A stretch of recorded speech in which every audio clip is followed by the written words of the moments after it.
All right, Mr. Deputy Sheriff, will you please call this meeting to order? All rise.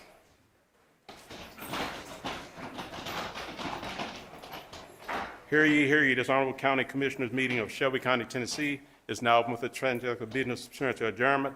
All persons having business with this commission, draw near, give attention, and ye shall be heard. Please remain standing. All right, thank you. Pastor Robert J. Matthews from New Hope Baptist Church of Memphis, if you wouldn't mind coming forward and giving us our invocation this afternoon.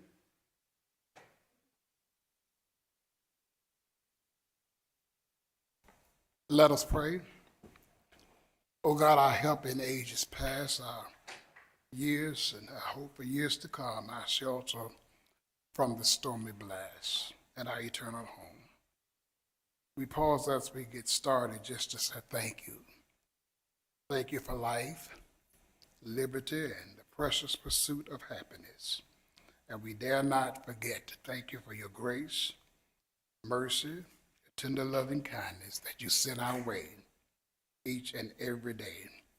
Each morning we wake up to a brand new supply. We thank you for every opportunity just to say thank you. And we ask right now in the name of Jesus that you would bless our gathering.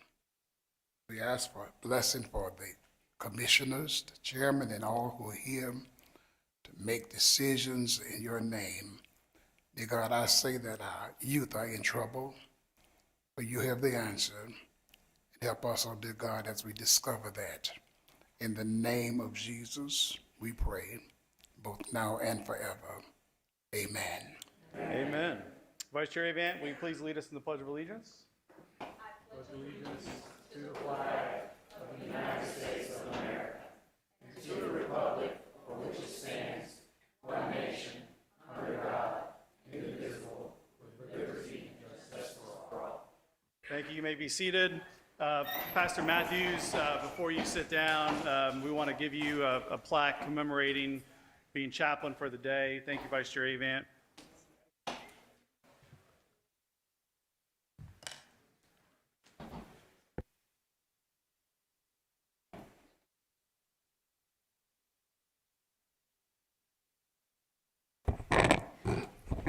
Pastor Matthews, thank you so much for being here today with us, being our chaplain for the day. Your words did resonate that you have asked that we always have guidance when we make decisions. And that prayer of covering all over us today, we do take to heart, and we appreciate you coming to do what you have done today, but also all you do in our community. So on behalf of the County Commissioners, we'd like to present this to you, Pastor Robert J. Matthews, on August 11th.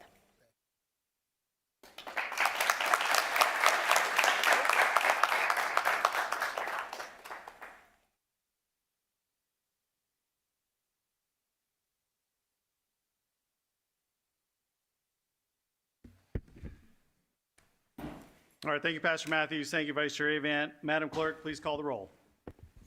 Commissioner Clay Bibbs. Present. Caswell. Sugarman. Present. Mills. Present. Ford. Present. Wright. Present. Bradford. Present. Thornton. Morrison. Brooks. Lowry. Avant. Present. Chairman Whaley. Present. We have 9 present. Okay, we have a quorum. Can we get approval of the minutes of the previous session without objection, July 28th, 2025? Hearing none, those minutes are approved. It's possible to join the meeting in 2 ways: via the designated email account, boc.email@shelbycountytn.gov, or via phone at 901-222-1234. Madam Parliamentarian, please read the rest of the rule. Members of the public who desire to address the County Commission shall request permission by completing an appearance card, which will be given to the chair by a deputy. Members of the public shall be permitted to address the County Commission unless ruled out of order by the chair or denied the opportunity to speak by a majority vote of the commissioners present and voting. Please note that as it pertains to public comment, our rules of order set a limit of no longer than 3 minutes when recognized by the chair. The chair may set a limit for discussion by the public of less than 3 minutes for each individual if circumstances require. finally, to the members of the public, if you would like to express your pleasure or displeasure on a matter before the County Commission, please do so by raising your thumb up or pointing it down, as opposed to applause or other expressions of approval or disapproval. Disruptive members of the public are subject to removal from the commission chambers by the deputy sheriff. Thank you for your attention and in advance for your cooperation today. All right, thank you. Thank you all for being here today with us. We have a few staff, we have a commissioner who have birthdays in August. Today is Rashad Cobb's birthday. Happy birthday, Rashad. And then later on this week, Marie Thomas. So happy early birthday to Marie.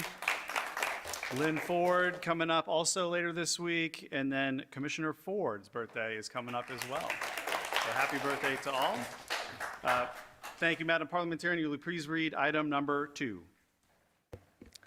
Item 2 is a special resolution honoring Ms. Yanli Quay for exemplary leadership in mathematics education and mentorship, sponsored by Commissioner Erica Sugarman. This item was deferred in July 28, 2025 commission meeting. All right, thank you. Good afternoon, Commissioner Sugarman. Thank you, Chair and colleagues, and the Quay family can approach the podium. And I just want to remind the listening audience, one of the reasons that White Station High School ranks number 9 in the state is because of teachers like Quay. In fact, parents have stated that if she leaves, to let them know ahead of time because they will not be coming to White Station High School. That speaks volumes for her. Quay family, want to come up? Quay family? You want to come up as well? This is a special resolution which is very dear to my heart, my colleague, my friend, Quay. She shows exemplary leadership in mathematics, education, and mentorship, whereas the Shelby County Board of Commissioners is proud to recognize outstanding educators whose commitment, innovation, and leadership has significantly advanced student achievement and academic excellence across the region and nation. Whereas Quay, a certified mathematics and physics instructor in Tennessee, has dedicated over 34 years to teaching with rigor and distinction, specializing in calculus 1 and 2, ordinary differential equations, linear algebra, and statistics, and serving as a transformative force in mathematics education in Shelby County and beyond. Whereas Quay is the only district-wide advanced placement mathematics facilitator across Memphis Shelby County schools, the largest school system in Tennessee, and 23rd largest in the United States, training and mentoring hundreds of teachers while maintaining a demanding teaching load at White Station High School. Whereas her students have earned perfect ACT scores, achieved the top 2.5 national rankings in the American Invitational Mathematics Exam, and secured admission into the nation's most elite institutions, including MIT, Princeton, Harvard, Stanford, Yale, and West Point. Whereas she was honored as a state finalist for the Presidential Award for Excellence in Mathematics and Science Teaching, widely regarded as the Oscars of teaching, and awarded the Edith May Slife Award, did I pronounce that correctly? For distinguished high school mathematics teaching by the Mathematical Association of America. Whereas Quay has served 5 years as an AP reader for Calculus AB and BC, coached nationally competitive math teams in HMMT and PUMEC, AIM, ARML, and led White Station's team to repeated top states and national rankings, including recent recognition by the USA Today for record-setting student achievements.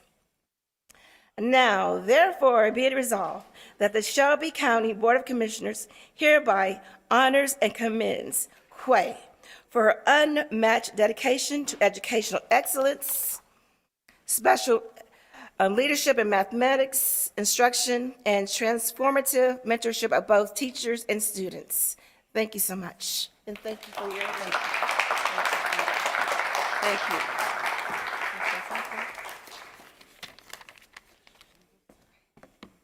Thank you so much for this extraordinary honor.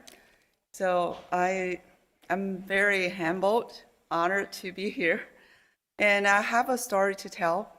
12 years ago, on the very first day of teaching AP Calculus BC at White Station High School, after leaving higher education institution, I received at the very first class, the very first 5 minutes, and I received a phone call from New York.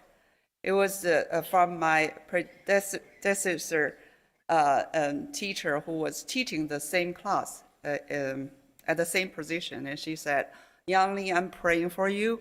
I'm pull over, praying for you. You got the best job in the world. You're blessed." So that moment stayed with me.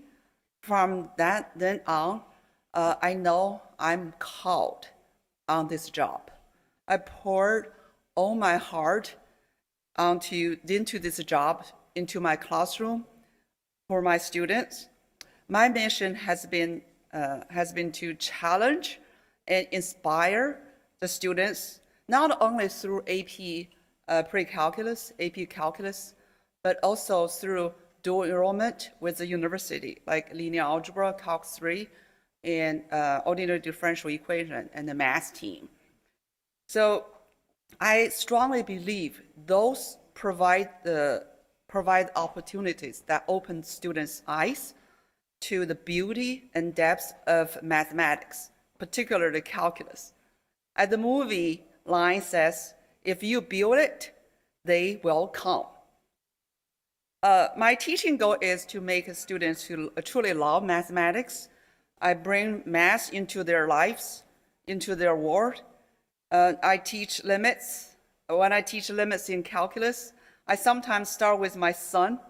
He has a childhood love for the magic school bus. And he wants to build a model truck bus, and I use that on a daily basis from class to class, from year to year. So introduced a very abstract concept of a derivative and integration, and that instantly clicks for the students. And I connect calculus to everyday life of the students, from the calculus rainbow with optimization, and through the geometry of the donuts that use the revolution of the volume with integration. So those moments makes the students see math not as abstract symbols, but as something alive in that relate to their life.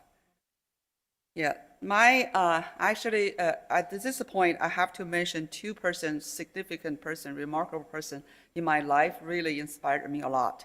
So those two educators. One is my mom. She's an extraordinary teacher.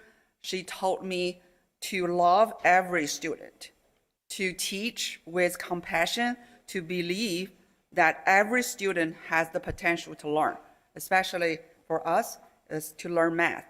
Also, my high school math teacher really gave me the challenge that transformed me from someone who hate math, scared of math, into a student who really loved math, passionately fall in love with math. That love stayed with me all my life. Thank you so much. Thank you, Ms. Quay, Thank you. again. Thank you, Commissioner Sugarman.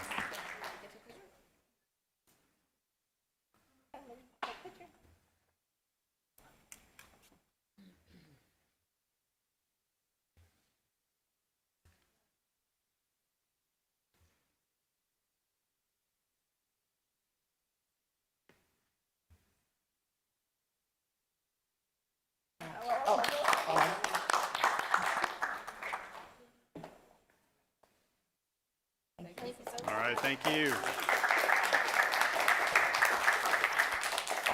Madam Parliamentarian, please read item number 3. Item 3 is an honorary resolution recognizing Collierville High School Girls Track State Championship, sponsored by Commissioner David C. Bradford, Jr.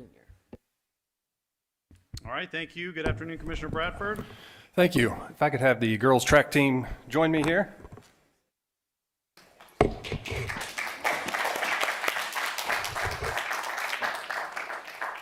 Now, what you all don't know is about 30 years ago, I was in high school and I ran for my high school track team and we won the state championship. So this is fun, wonderful that's coming full circle. So let me read parts of this resolution real quick. All right, whereas deserving and worthy acknowledgement and congratulations are due to the Collierville High School women's track and field team, Ava Williams, Carrie Webb, Ehi Agbomia, Millie Jones, Olivia Leshak, Ava Lang, Emma Eason, Gab Goldstrom, Marina Kavoris, thank you, Scarlett Nash, Emily Munier, Addison Young, Kelly Walden, Kennedy Woods, Nia Calhoun, Callie Barksdale, Joy Dillard, and Adrian Nelson in a commanding performance and triumphant at the 2025 TSSAA State Championships held at Middle Tennessee State University. This victory capped off a stellar 24-25 season by clinching their second consecutive state championship.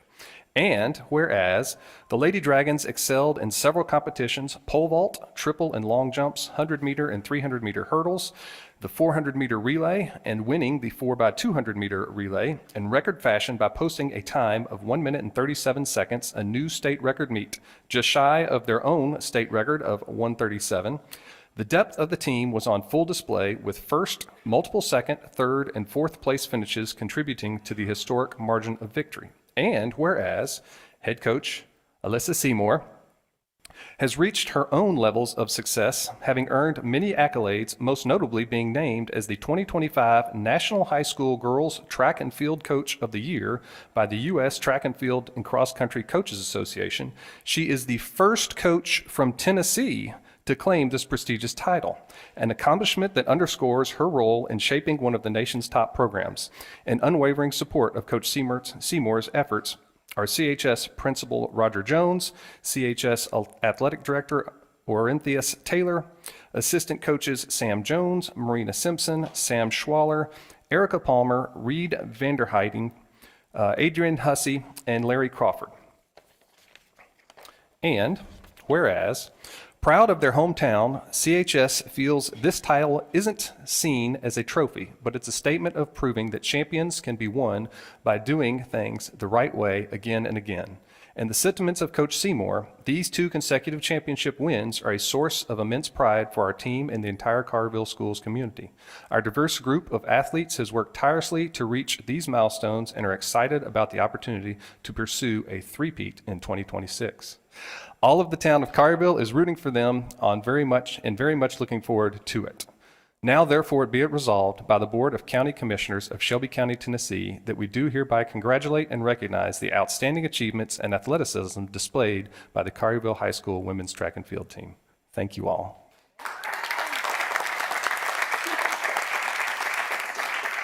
We'll look that way and he can take our picture. So I think there's also one for each one of you.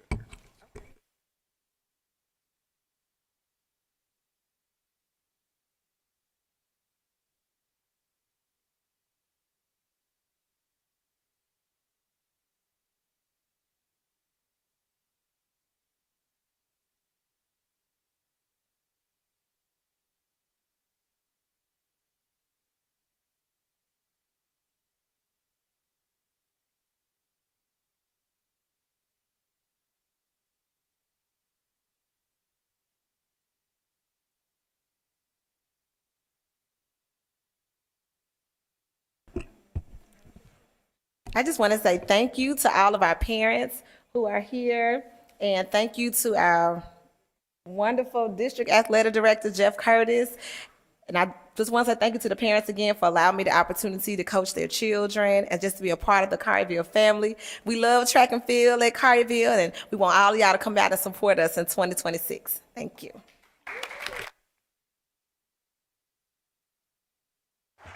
All right, thank you all so much. Congratulations. Thank you, Commissioner Bradford.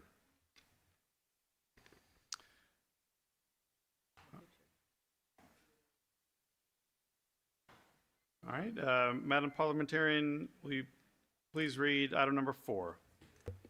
Item 4 is a resolution honoring the recognition of Mr. Silas Jones, recipient of Mayor Lee Harris's Rising Star Award, sponsored by Commissioner Miska Clay Bibbs. All right, thank you. Good afternoon, Commissioner Clay Bibbs.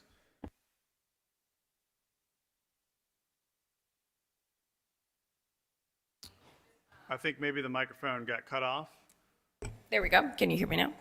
Excellent. All right, Mr. Chairman, colleagues, it is with great honor that I stand before you to acknowledge Mr. Silas Jones, who was honored as a Shelby County Rising Star, but I wasn't able to attend that event, and I wanted to make sure I had a special moment to acknowledge him because I've watched this young man grow up. I've watched him do great community service and volunteer service across Shelby County, so I didn't want to let this moment pass before he starts as a freshman this year in college. Just wanted to acknowledge him. Whereas Silas Jones was chosen by Shelby County Mayor Lee Harris to receive a 2025 Rising Star Award for his contributions to Shelby County community as a volunteer, peer mentor, advocate, and philanthropist.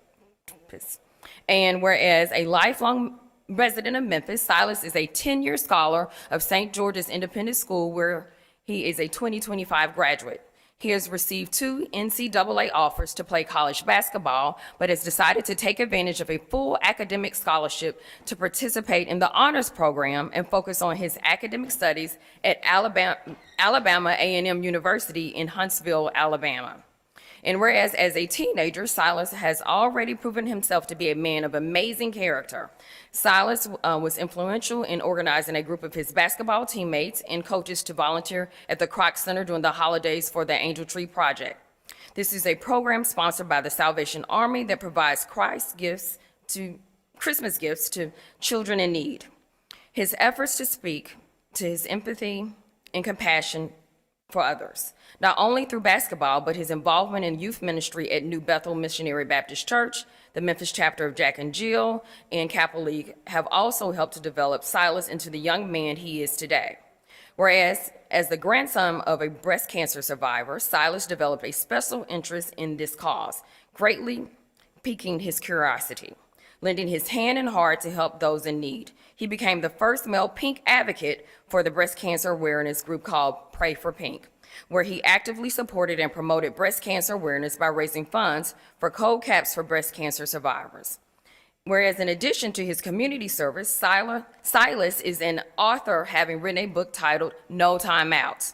A memoir, the book highlights his basketball experiences and how they've helped shaped his outlook on life. He hopes to motivate other young people and has donated copies of this book to the vending machines at the Shelby County Youth Justice and Education Center and the Binghamton Christian Academy.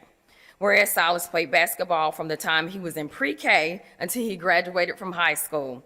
He played on the Adidas, Under Armour, and Puma basketball circuits and serves as the team captain at St. George's. In high school, he made the all-district team for 3 years, the all-state team for his senior year. He was voted MVP and received the Team Leadership Award. Now, therefore be it resolved by the Shelby County Board of Commissioners of Shelby County, Tennessee, to recognize Mr. Silas Jones, a true Shelby County Rising Star. Let's give Silas a round of applause.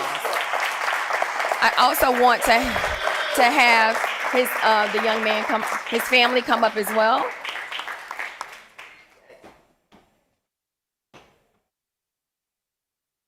And Silas, if you wanted to share a couple words, just a couple. I just want to say thank you. I'm really honored for this recognition, so thank you all a lot.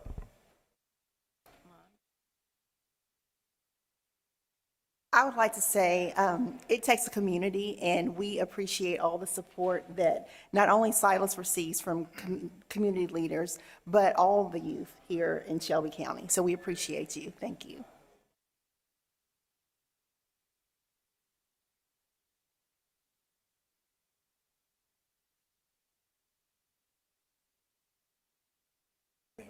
Oh, yeah, I want to make sure everybody gets in. Yeah, make sure you get in.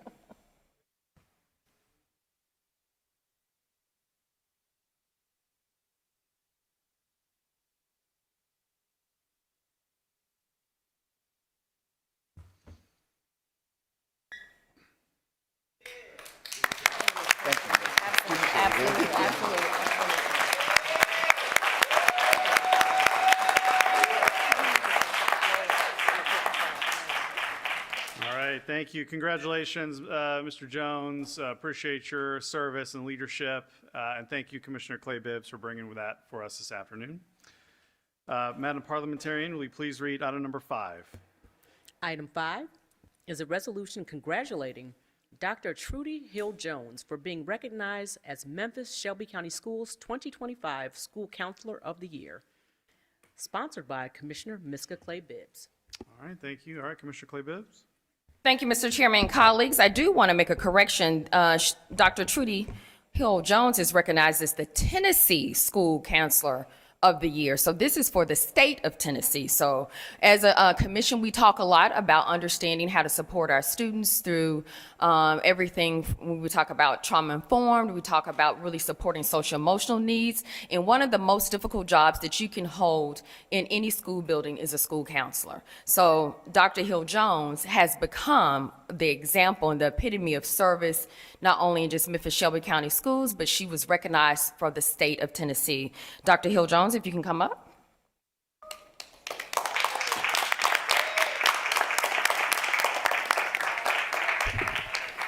Let me state now, I do want to say that I will not attempt to read everything that is on this resolution, because the reality of it is she has done some tremendous, outstanding work in Shelby County. So, I mean, like, if you want to go to their website, she now serves at Winchester Elementary, which was a school in which, when I was on the school board, that I supported. But the reality of it is her work and just her resume speaks volumes as to why she received this acknowledgement from the state of Tennessee. So I read a couple things. Whereas Trudy J. Hill Jones grew up in the Foot Homes housing projects in South Memphis. She attended Booker T. Washington High School, where she would drop out of school to a total of 3 times in the 11th grade and receive multiple school suspensions. Due to a variety of adverse childhood experiences, she found herself a teen parent dealing with domestic violence, her father's alcohol abuse, her mother's alcohol and drug abuse, stepfather's death, and making poor decisions to fit in, survive, and mask her feelings. Whereas Dr. Hill Jones' path to school counseling is as inspiring as the work she does now. Early in life, she struggled within the school system, dropping out of high school 3 times before finally graduating. This statement, I never had one adult in school setting ask me what was going on with me or what I needed until that 3rd time, she stated. One teacher asked, what's wrong? What do you need? And in that moment, it felt like a sack of potatoes had been lifted off my shoulders. Someone cared enough to ask. At that moment, she stayed with her, planted the seed for a career spent asking others those same questions. I always knew I was meant to help people. I wanted to be the person who speaks up for those who doesn't always feel seen or heard. And whereas Dr. Hill Jones has been a school counselor since 2008 and received a master's degree in education with a certification in early childhood from Union University, a school counseling certification from Freed-Hardeman University, and a doctorate degree in educational leadership from the National Louis University. She's also a certified youth mentor, health first aid instructor for the National Council of Mental Well-Being. Whereas it is with urging of her school district counseling manager that encouraged Dr. Hill Jones to complete the application for the Tennessee School Counselor of the Year. She competed against a lot of awesome counselors throughout the state of Tennessee. Nevertheless, she outshone other counselors by showcasing how her school counseling program met with the following American School Counseling Association standards: advocacy, student outcome goals, collaboration with stakeholders, professional development, and leadership and systemic change. Whereas Dr. Hill Jones, a school counselor for Memphis Shelby County Schools, lives by her personal mantra: educate, advocate, empower, inspire. She considers herself to be a chief advocate for students and parents and a disruptor of behaviors, attitudes, and beliefs that stand in the way of her students' success. She is most proud of establishing influential, impactful, proactive, and unconventional social, emotional learning programs and activities that are student-based, data-driven, engage the students, and relate to the students' everyday life. Not only do her programs focus on the needs of her students, but they also provide opportunities for staff members and parents to participate in monthly wellness activities within the school and in the community. Now, I'm going to stop there because I'm going to give her the opportunity to share a few words with us because, as I mentioned before, these words don't speak well enough around who she is and how much work that she's done throughout our community. Good evening. I am deeply honored and humbled to receive this resolution. It is not simply a piece of paper or frame recognition. It is a reflection of the work, the relationships, and my shared commitment to make a difference. This honor is not mine alone. It belongs to every person who has supported, guided, and encouraged me along the way. My family, my colleagues, my mentors, as well as the communities, students, and parents that allow me to serve and advocate for them. A resolution like this is also a reminder that our contributions matter, that service leaves a legacy, and that the efforts we make, big or small, can change lives. I accept this with gratitude and also with a renewed sense of responsibility to continue to educate, advocate, empower, and inspire.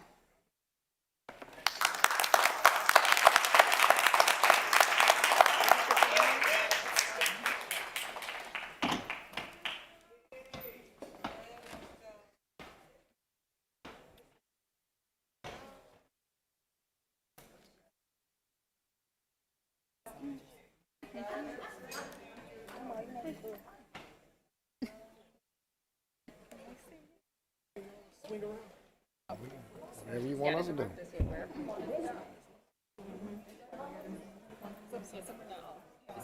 Yeah, you get in the middle. Yeah.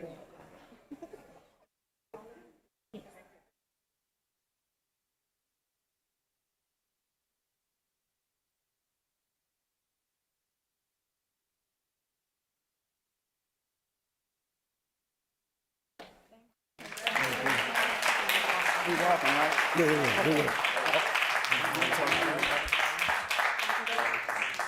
All right, thank you so much. Congratulations, Dr. Hill-Jones. What an honor, and thank you, Commissioner Clay Bibbs, for bringing that to us this afternoon. Madam Parliamentarian, please read item number 6. Item 6 is a resolution to honor and recognize New Hope Baptist Church, sponsored by Commissioner Brittany Thornton.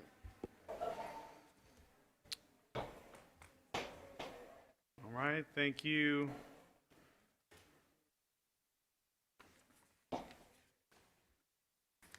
All right, good afternoon, Commissioner Thornton.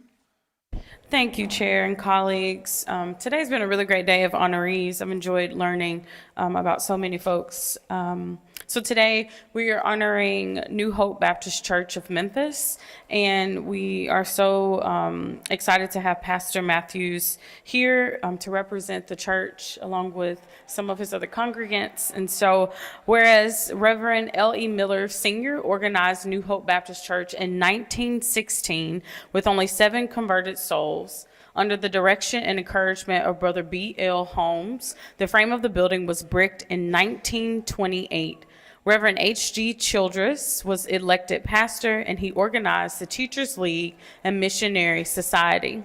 Whereas Reverend A.J. Pryor was elected pastor on August 16, 1949, the pulpit and new pews were installed under his administration. Dr. Charles B. Berg was elected pastor on October 20th, 1953. The church added facilities, including a Christian education building, a baptistry, additional Sunday school classes, and a music department, which helped motivate the youth. Whereas on October 2nd, 1990, Pastor Robert J. Matthews was led by the Holy Spirit to accept his current assignment at New Hope. His first sermon was titled, "Walking Together with the Lord." The church has experienced significant growth, with its membership increasing by 200 souls just alone during its first year. Pastor Matthews has used his innovative style to revitalize existing ministries and his divine wisdom to introduce new ones. The church presently has approximately 25 ministries. Whereas New Hope Baptist Church purchased more than 11 acres of land on Bellevue Boulevard, formerly known as the Bellevue Drive-In Theater, a popular destination in the 1950s and 60s. On Resurrection Sunday, March 31st, 2013, the grand opening of the current worship center was celebrated, and the church's name was changed to New Hope Baptist Church of Memphis. However, many still call it New Hope Baptist Church just because there is always new hope that is hard to find. Therefore, be it resolved by the Board of County Commissioners of Shelby County that we do hereby honor Pastor Robert J. Matthews and New Hope Baptist Church of Memphis for your leadership, unwavering service, and commitment to fulfilling God's mission here in Shelby County.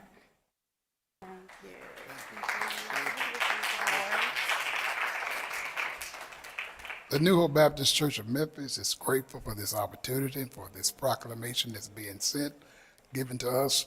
We're going to continue to be a beacon of light in the community for all people around us. Amen. All right, thank you. Thank you, Pastor, again, for being with us. Thank you, Commissioner Thornton.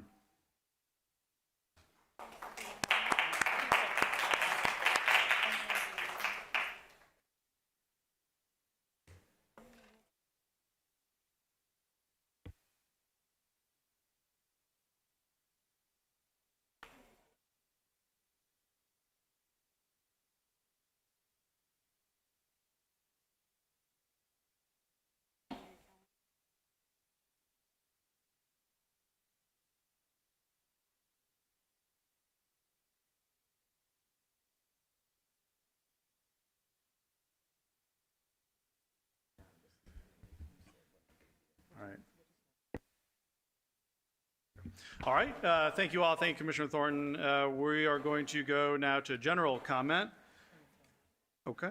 So today, because of the number of general comment cards we have, we're going to do an individual limit of 2 minutes, Madam Clerk. So when I call your name, you can come on down, state your name and address for general comment, and you'll have 2 minutes. First up, Clifford Stockton, Jr.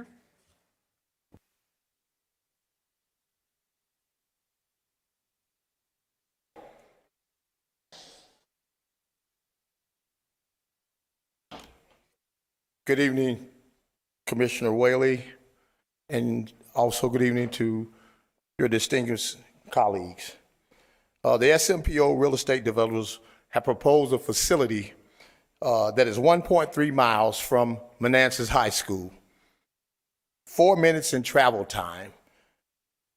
I just wonder, would developers place a new jail that close to Christian Brothers High School, Houston High School, or Collierville High School? I think not.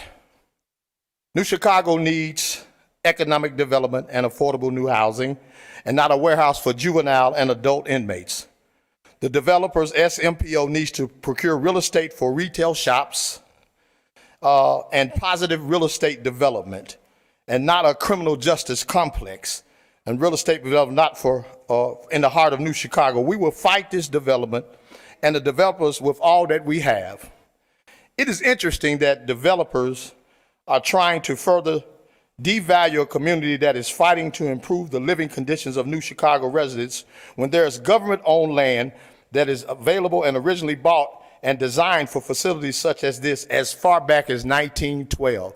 Shelby Farms Park was designated for the Shelby County Penal Farm back in 1912. And it is not in close proximity to any school.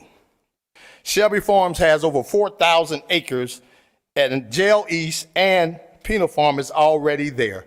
I am representing the North Memphis Community Alliance, CDC. Thank you for your time. All right, thank you so much. All right, just a reminder to the audience, once we start getting into our agenda, just thumbs up or thumbs down. Next up, we have Oscar DeLove, Jr.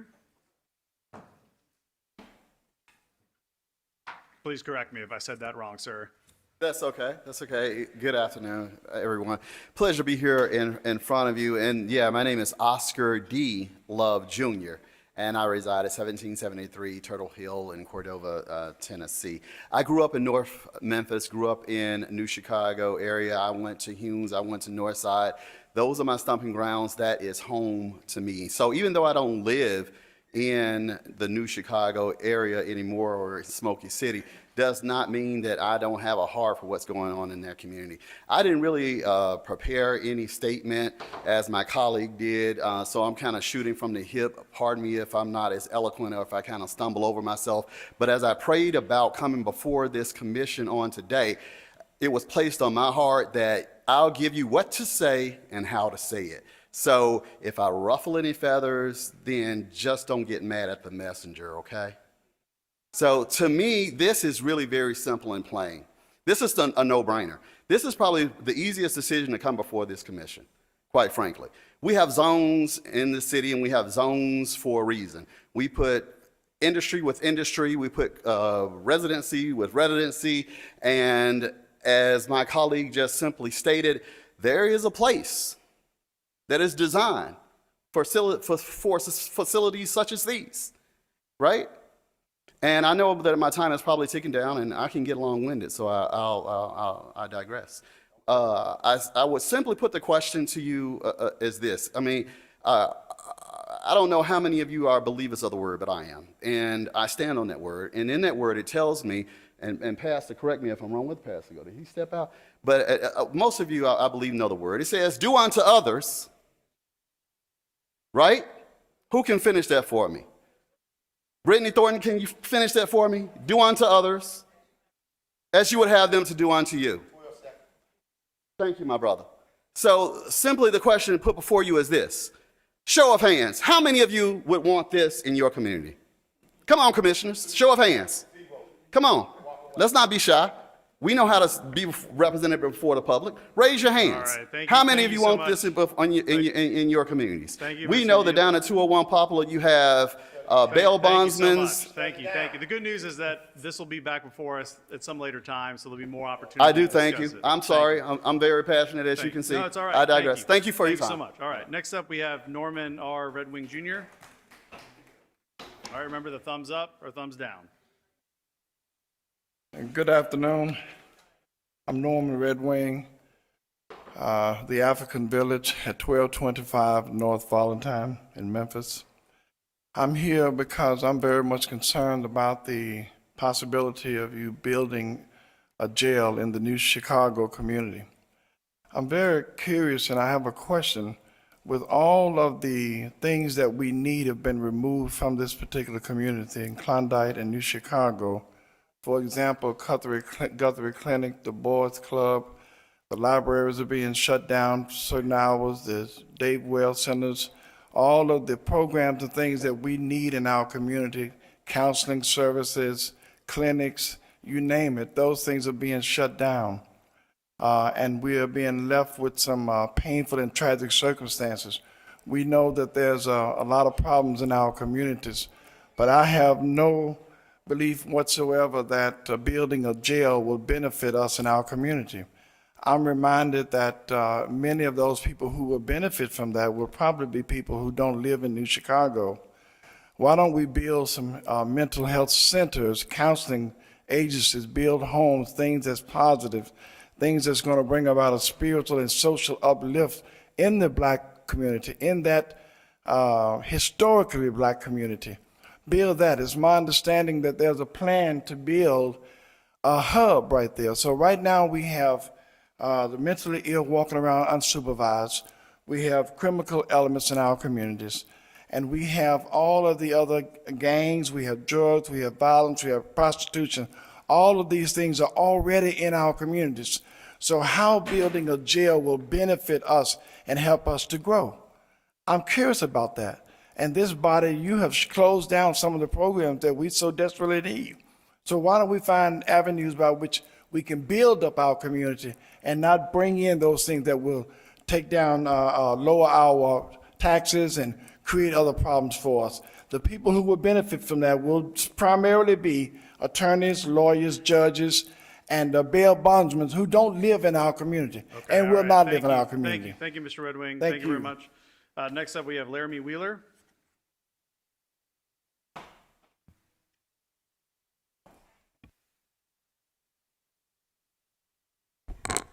Hello again. My name is Laramie Wheeler. I work for Just City, 240 Madison Avenue, Memphis, Tennessee, 38103.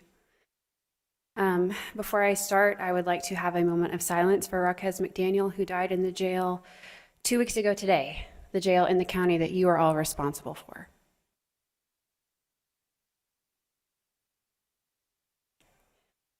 Law enforcement should not be responding to mental health calls, and I don't know how many times we have to bring that up, and it still has not yet been addressed. Raquez McDaniel died because he was not taken to court. I have spent a lot of time in the bail hearing room, general sessions, and the criminal courts. I know how they work. Somebody did not walk him over to his court hearing. That is why he is dead. It was a detrimental decision. It was negligence, and it cost a 3-year-old, his father, and a 33-year-old man his life. The sheriff's office is not doing their job. The court's clerks are not doing their job, and it is your job to make sure that they are. And so I am asking you, I'm telling you to please do your job and to be holding them accountable. Have oversight. Be present. That is your job. All of us in here pay into your salaries. All of us in here, we vote. I'm not asking you to pay attention anymore. I am telling you to pay attention because people are dying. In intake, having never had their day in court or seen a judge.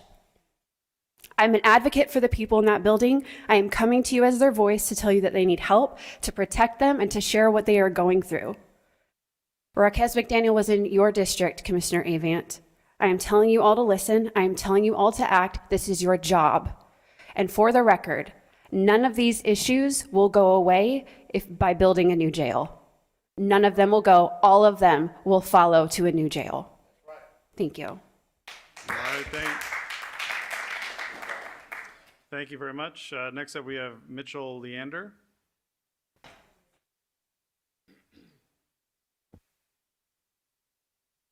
Good afternoon, Commissioners. My name is Mitchell Leander. I live at 2175 Poplar Avenue, 38103.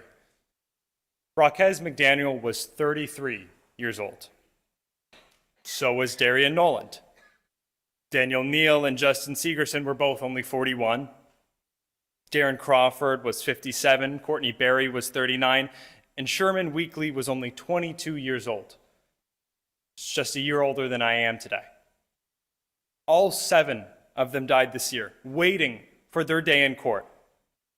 I know some of you may see this as a matter for the sheriff's office alone, but the people in that jail are your constituents. The families live in your districts. The funding, the oversight, and the accountability for that jail run through you. The failures that killed Raquez McDaniel, Daniel Noland, Daniel Neal, Justin Segerson, Darren Crawford, Courtney Berry, and Sherman Weekly happened under your watch. Raquez was experiencing a mental health crisis. He was never taken to court. He sat in jail for 8 days without an arraignment hearing. This was not a mistake in a far-off agency. It was the predictable result of broken intake, release, and court access systems that you have the power to fix. Today, we're still calling on Sheriff Bonner to do those 3 things and you to ensure that they happen. We want Sheriff Bonner to reduce booking times, to guarantee court access, and to divert people in mental health crisis. These are specific, measurable, and achievable. If the sheriff refuses, you still have a duty to act. Through budgetary control, public oversight, and the authority this body holds, we are not asking for attention.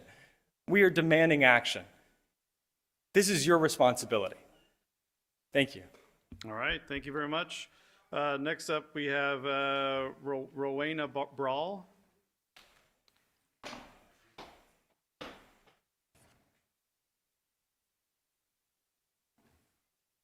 Good afternoon. My name is Rowena Brawl, 1316 Foxcroft Street, Memphis, Tennessee, 115. My name is Rowena Brawl, and I stand before you today as a combat veteran who has fought for the constitutional rights of every person in this room. I am also a proud transplant from communities across the nation and the founder of We Fed Up, an organization committed to fighting economic disparities and challenging unjust, unfair, unlawful policies and procedures. And as an activist advocate, I am fed up. I am deeply concerned, especially with the Memphis policing and judicial system that continues to perpetuate financial hardship in communities that are predominantly Black and people of color. I know firsthand what that looks like to be undervalued and overlooked by legislation that fails to prioritize equity and inclusion. It's time to hold leaders accountable for the promises made to the people who voted them in office. Revitalizing our and their community means including our voices and our contributions at the decision-making table. Transparency and accountability are essential first steps, but they must be followed with real reform. As a constituent who represents many and others, it is my duty to ensure that our communities are not unjustly, unfairly, or unlawfully taken advantage of. At We Fed Up, we will continue to push for systemic change and assure you this will not be the last time you see my face. Until true reform is established, there will be no relief. So get used to looking at my face. Thank you. All right, thank you very much. Next up, we have Karen Spencer McGee.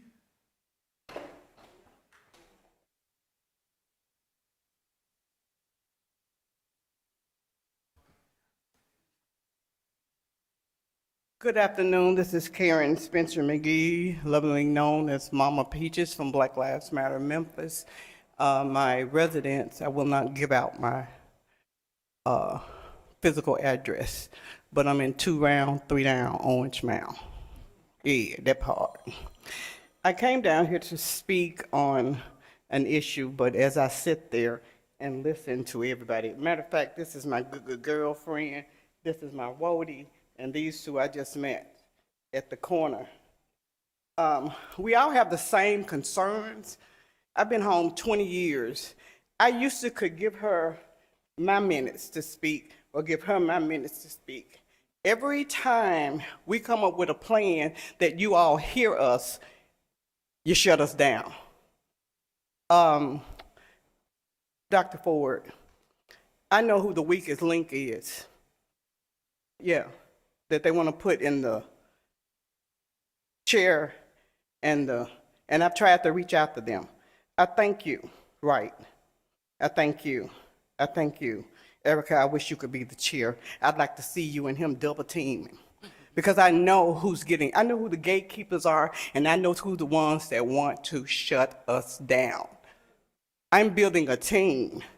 This lady right here, baddest thing to come through Memphis is me. I said that.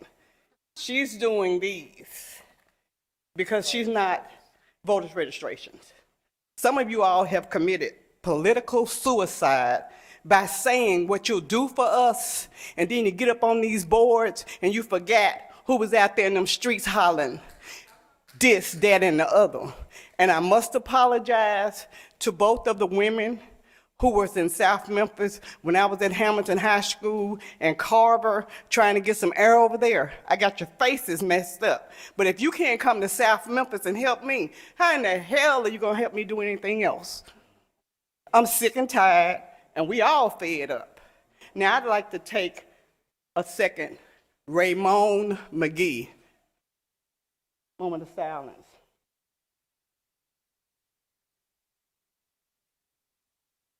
Nobody should die trying to get some help. Y'all better watch some stuff up there. Watch who you vote for and what you're voting on, because we watching and we fed up. All right, thank you very much. Next up, we have Will Richardson.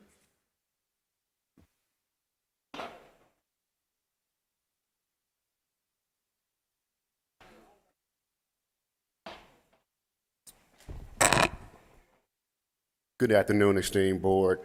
My name is Will Richardson, 115 Riverwalk Place, Memphis, Tennessee, 38103. I'm here to piggyback off of what a few residents have already said from the new Chicago area as it relates to the placement of the new jail. No one has argued that there needs to be a new facility. The real question is, where do we place that facility? And my answer to that is definitely not in a historical black community where there's enough land to put resources and other developments that will uplift that community. I had the esteemed pleasure of standing strong with them this weekend in New Chicago and hearing the voices of those people just overly express the need to have other resources. There have been people in our communities who have submitted proposals years in advance before we got to this point on things that could be placed in this community that would be beneficial, and yet they were turned down. And now this body has the opportunity to do something different. And the most important thing of this matter is the fact that we talk about the trust between elected officials and community.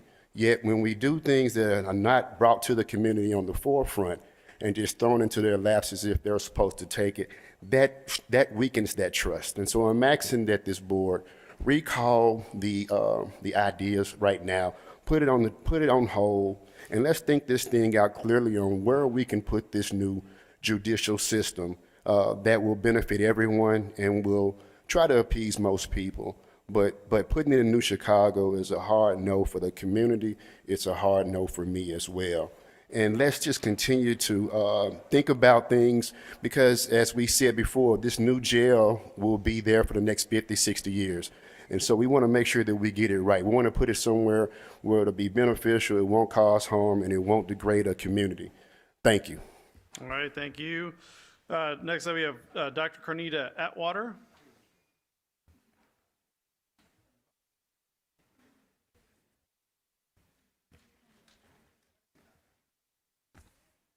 Good evening, Commissioners. My name is Dr. Carnita Atwater. I reside at 1098 Firestone, Memphis, Tennessee, 38107. We had a protest this weekend, and people showed up, but I am the Executive Director of New Chicago CDC. And at that CDC, we feed almost 10,000 individuals every year. We donate 5,000 book bags and school supplies, 5,000 coats. We also feed the homeless. We give senior citizens 200 air conditioning heaters every year. And so trying to put a new jail in New Chicago, to me, is a form of modern day genocide. And I'm appalled that someone even think of that, because if you all noticed that, I sent to you the New Chicago Community Partnership Community Plan. That plan is 175 pages. We was going to design our own revitalization plan. In 2017, we developed that plan. In 2019, we wanted to buy that 77 acres that we're speaking of today. We was going to pay $750,000 for that particular parcel, but the city blocked the sale. We had a plan where we was going to implement a youth development center, a drug rehab center, trade center, a hotel and resort, assisted living, grocery store, a farmer's market, and a host of other things. So my question would be, why would you want to put a new jail in a community where the revitalization plan was denied? And so I hope that you look at that and consider it also too.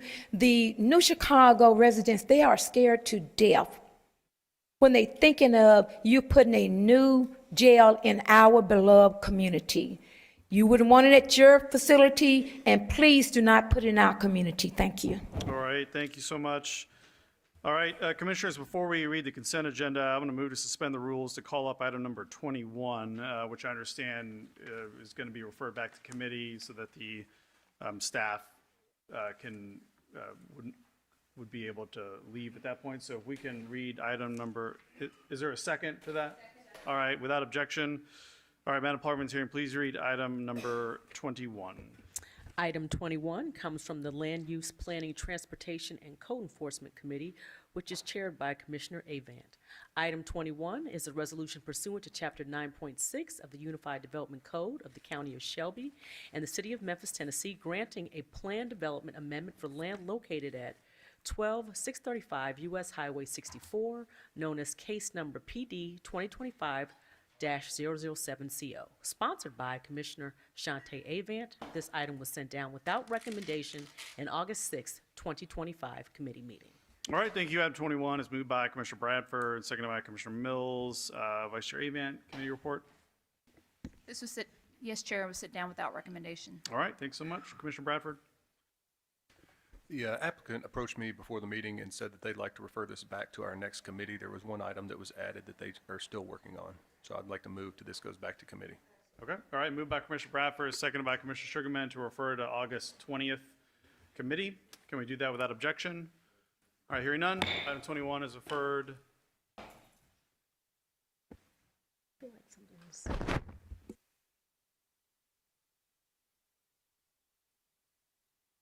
Item 21 is referred to August 20th committee. All right, commissioners, please take 2 minutes and let's review the consent agenda. Items 7 through 16, and please get in the queue if there are any items on the consent agenda you wish to pull.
All right, Commissioner Brooks.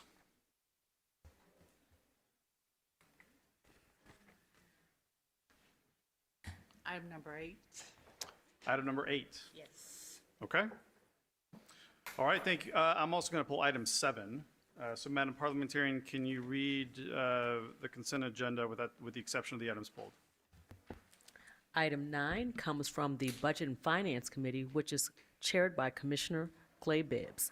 Item 9 is a resolution approving a contract for the purchase of Avaya phone system maintenance and support from Continuant, Inc. in a total amount not to exceed $116,981.16 and a contingency of $15,018.84 for a combined amount not to exceed $132,000 commence upon execution through June 30th, 2026, with the option to renew for 2 additional one-year periods. This item requires expenditure of FY 2026 Information Technology Services Internal Service Funds in an amount not to exceed $132,000, sponsored by Commissioner Miska Clay Bibbs. Item 10 comes from the Public Works Committee, which is chaired by Commissioner Bradford.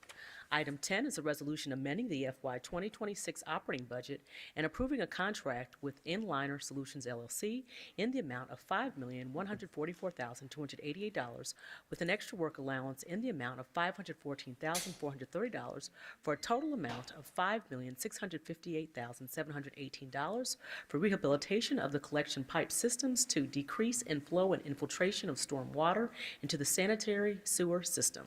This item requires the appropriation of FY 2026 State of Tennessee American Rescue Plan grant funds in the amount of $4,809,910.30 and FY 2026 Stormwater Special Revenue Matching Funds in the amount of $848,807.70 for a total appropriation of $5,658,718, sponsored by Commissioner David C. Bradford, Jr. Item 11 comes from the Law Enforcement Corrections and Courts Committee, which is chaired by Commissioner Wright.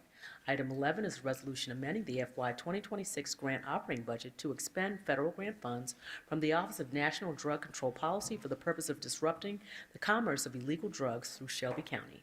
This item requires the appropriation and expenditure of FY 2026 federal grant funds in the amount of $305,971, sponsored by Commissioner McWright. Item 12 comes from the General Government Committee, which is chaired by Commissioner Brooks. Item 12 is a resolution approving the election of notaries public for appointment and a reappointment for Shelby County, Tennessee, sponsored by Commissioner Henry E. Brooks. Items 13 and 14 come from the Core City Neighborhoods and Housing Committee, which is chaired by Commissioner Brooks.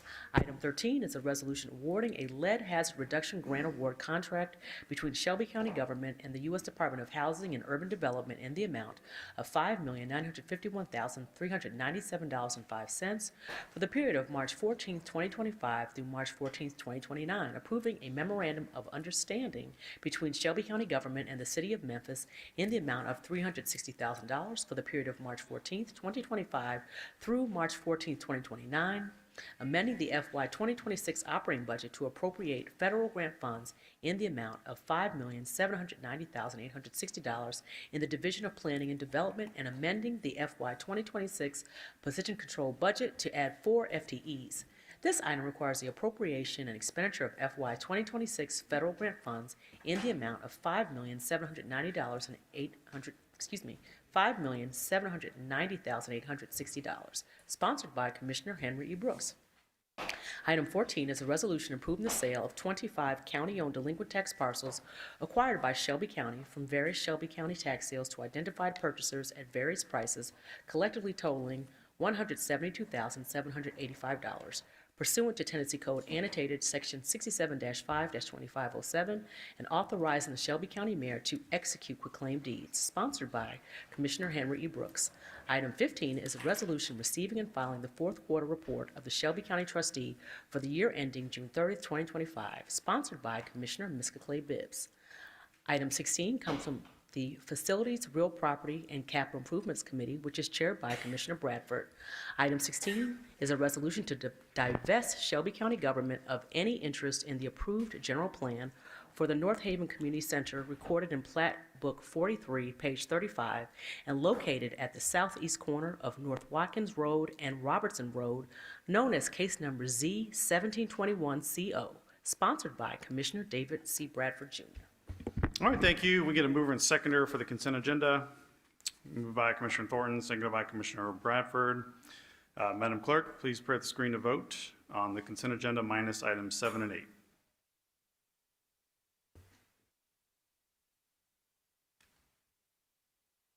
All right, we can close the screen and record the vote.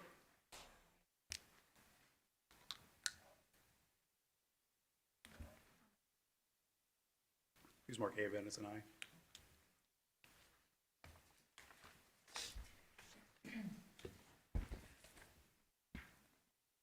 We have aye votes from Commissioners Clay Bibbs, Sugarman, Mills, Wright, Bradford, Thornton, Morrison, Brooks, Lowry, Avant, and Chairman Whaley. We have 11 aye votes. All right, consent agenda passes. Item number 7. Item 7 comes from the Budget and Finance Committee, which is chaired by Commissioner Clay Bibbs. Item 7 is a resolution approving the purchase of property insurance for the FedEx Forum from Pete Mitchell and Associates, Inc. through Hartford Fire Insurance Company in the total amount of $949,804, shared equally by Shelby County Government and the City of Memphis for a 12-month period beginning September 1, 2025, continuing through August 31st, 2026, with an option to renew for 1 additional year where the cost shall not exceed 15% over the prior year renewal. This item requires the expenditure of FY 2026 General Fund operating budget in an amount not to exceed $474,902, sponsored by Commissioner Miska Clay Bibbs. All right, thank you. Item 7, moved by Commissioner Bradford, seconded by Commissioner Sugarman. Commissioner Clay Bibbs, committee report. This item came down with a favorable recommendation. All right, thank you. Ms. Shanbaum, I do not need you. I just wanted to disclose that I own a very, very small number of shares in Hartford Financial. So I've done in the past. I'll recuse on this item. All right, Madam Clerk, please prepare the screen to vote on item number 7.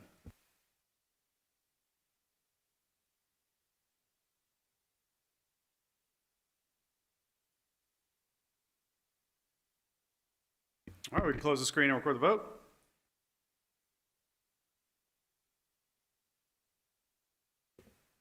We have aye votes from Commissioners Clay Bibbs, Caswell, Sugarman, Mills, Wright, Bradford, Thornton, Morrison, Brooks, Lowry, and Avent. Chairman Whaley has recused. We have 11 ayes and 1 recused.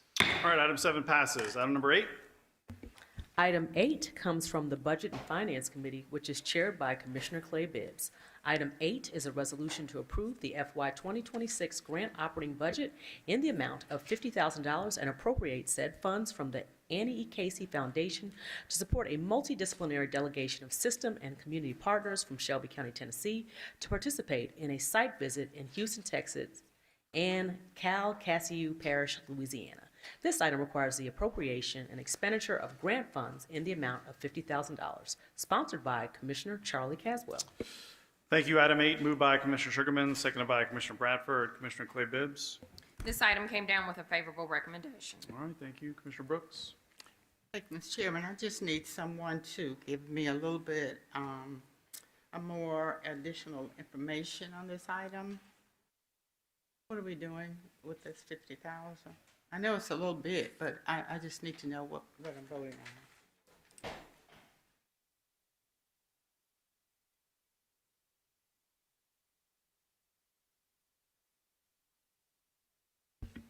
All right, do we have anyone here that can speak on item 8?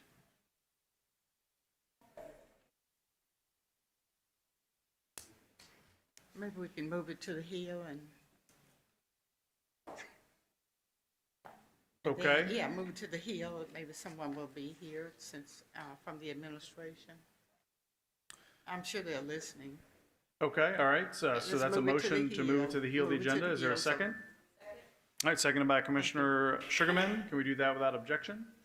All right, hearing none, item 8 will get moved to the heel. Thank you. All right, Madam Parliamentarian, please call up item number 22. Item 22 comes from the General Government Committee, which is chaired by Commissioner Brooks. Item 22 is a resolution to approve and set the salary of the chair of the Shelby County Board of Commissioners for the 2025 through 2026 term, sponsored by Chairman Michael Whaley. This item was deferred in July 28th, 2025 commission meeting. All right, if we get mover and second on 22, moved by Commissioner Sugarman, seconded by Commissioner Caswell. This item was deferred in our last commission meeting, so we need to fill in the salary of the chair for the next term in this resolution prior to item number 17. So we'll entertain a motion to amend this resolution so we can fill in that blank. All right, Commissioner Lowry, what is the motion that you'd like to make? To amend the resolution to Make sure we got your microphone on. Sorry, Chair, I move to amend the resolution to purpose of filling in the blank. How much? What is it now? It's about $5 a day. Is it that much?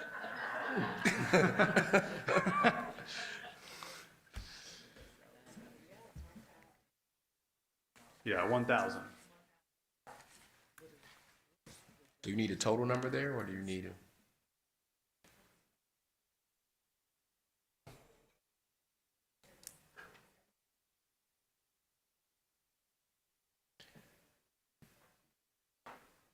Someone can just give us the.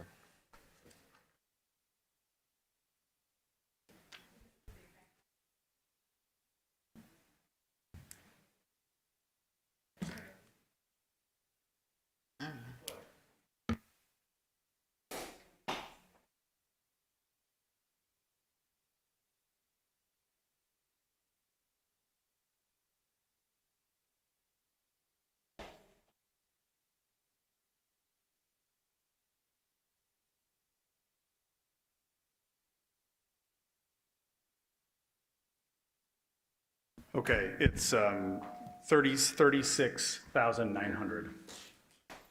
So move. Okay. Is there a second? All right, seconded by Commissioner Clay Bibbs. Can we do that without objection? All right, hearing none, item 22 is amended. Any further discussion on item 22? All right, Madam Clerk, please call the vote on item 22.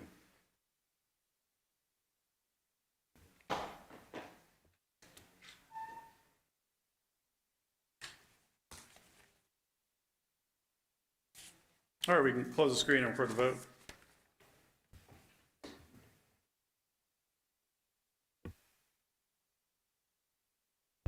We have aye votes from Commissioners Clay Bibbs, Caswell, Sugarman, Mills, Ford, Wright, Bradford, Thornton, Morrison, Brooks, Lowry, Avon, and Chairman Whaley. We have 13 aye votes. All right, item 22 passes. Item number 17.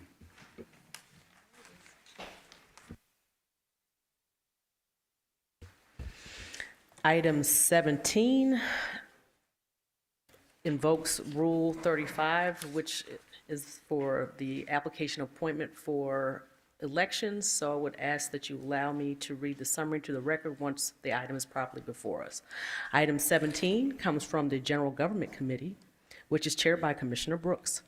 Item 17 is a resolution electing Commissioner Blank as chair of the Board of County Commissioners of Shelby County, Tennessee, for a term of 1 year pursuant to Article 2, Section 2.08 of the Shelby County Charter. Sponsored by Chairman Michael Whaley. This item was deferred in July 28, 2025 Commission meeting.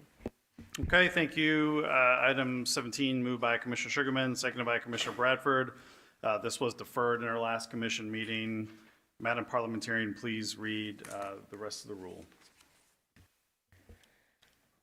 Rule 35 of the Permanent Rules of Order is as follows in pertinent part.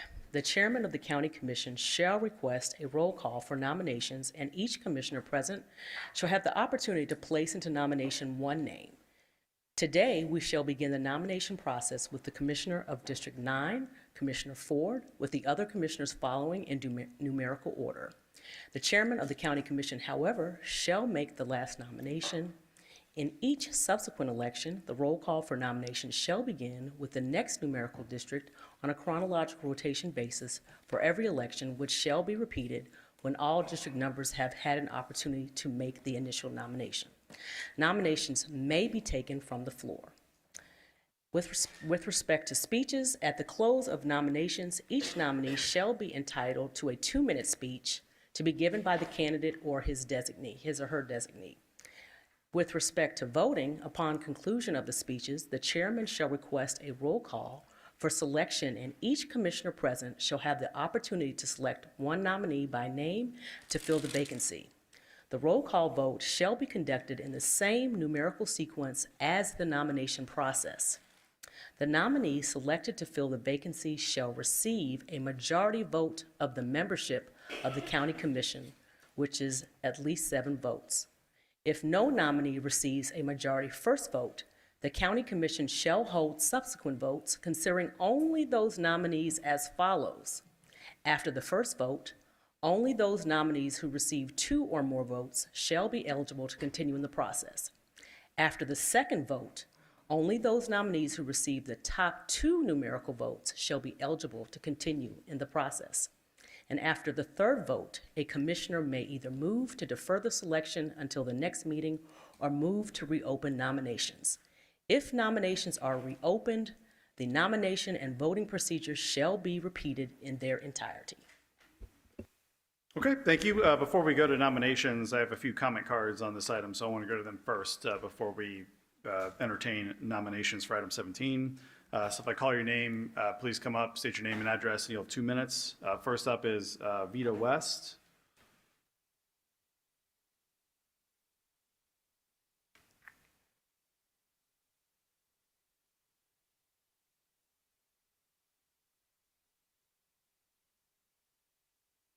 Good evening. I'm Vita West, address 485 Bill, 38103. On June 23rd, Commissioners Ford and Mills ensured that funding for ASME's MOU was placed in the operating budget so salaries would align with the Deputy Sheriff's Association to enable corrections officers to top out in 3 years instead of 5. There were others on record who are currently on this commission board that made motions to remove this amendment by Ford and Mills. These same people who are hurting employees now want a leadership role going into the 2026 election. We need leaders who look out for employees and not a title solely for re-election purposes. I'm asking for you to consider Commissioner Ford as the chair of this commission board and Ms. Mills as the vice chair. Before I step back and speaking as the vice president of ASME Local 1733, and on behalf of our members, I want to thank Mr. Ford, Ms. Mills, and Ms. Sugarman for supporting labor. When you support labor, you respectfully keep Dr. King's legacy alive. People like him who fought before my time and a lot of you all's time for us to be able to earn a livable wage in order to keep up. You are all the very leaders who make sure that we can perform our jobs effectively. We are able to work our regular hours, working hours, without needing overtime or a second job, which allows us to be available for our elderly parents, our children, and sometimes our elderly neighbors who may not have family, without worrying about a decrease in our paychecks to the point where we cannot pay our bills. That's not even half of what you've done to support labor. When you support labor, you show true integrity. You don't just take a required class, you actually display integrity by doing the right thing. You play major roles in reducing crime within and outside of our workplaces. You make our workplace safer. You make sure that we are able to take time off for our own mental health. And you all paved the way for future leaders like yourselves. Mr. Ford, thank you. Ms. Mills, thank you. Ms. Sugarman, thank you all. All right, thank you very much. Next up, we have Maurice Spivey.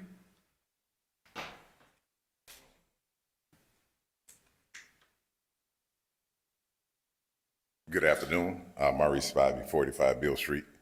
I am the staff representative for ASME Local 1733, the Dr. Martin Luther King Labor Center, and I stand in support for chairmanship of Commissioner Ford and Mills.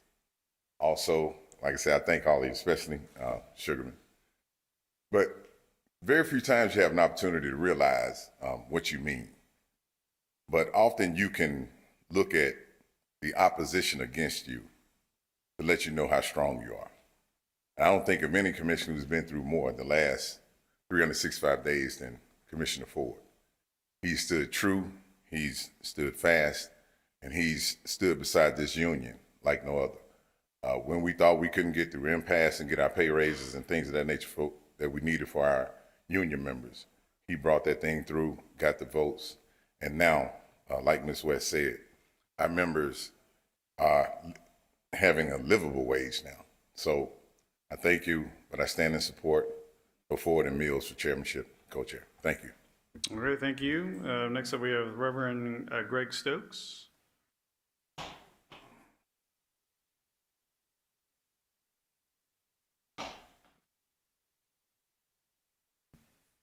Greg Stokes, 3454 New Horn Lake Road. To our chairman and to our commissioners, I say ditto to the previous speakers before us in supporting Commissioner Ford for the chairmanship. His words have spoke for us. I thank him for the stance that he's taken to show strong leadership in our community and for not making this upcoming county mayor race any crowded than what it could have been. Thank him for his stance and his representation. I'm with the Greater Paradise Baptist Church Southwest. Myself, along with other many pastors and community leaders, we support Commissioner Ford from the Mount Vernon Church, Melvin Watkins, Riverside, Resident Boys, and so many other pastors, and we appreciate if you guys can come together and give District 9 a chance to have a chairman as he ends his role in county commission. Thank you. All right, thank you, Reverend Stokes. Next up, we have Walter Bailey.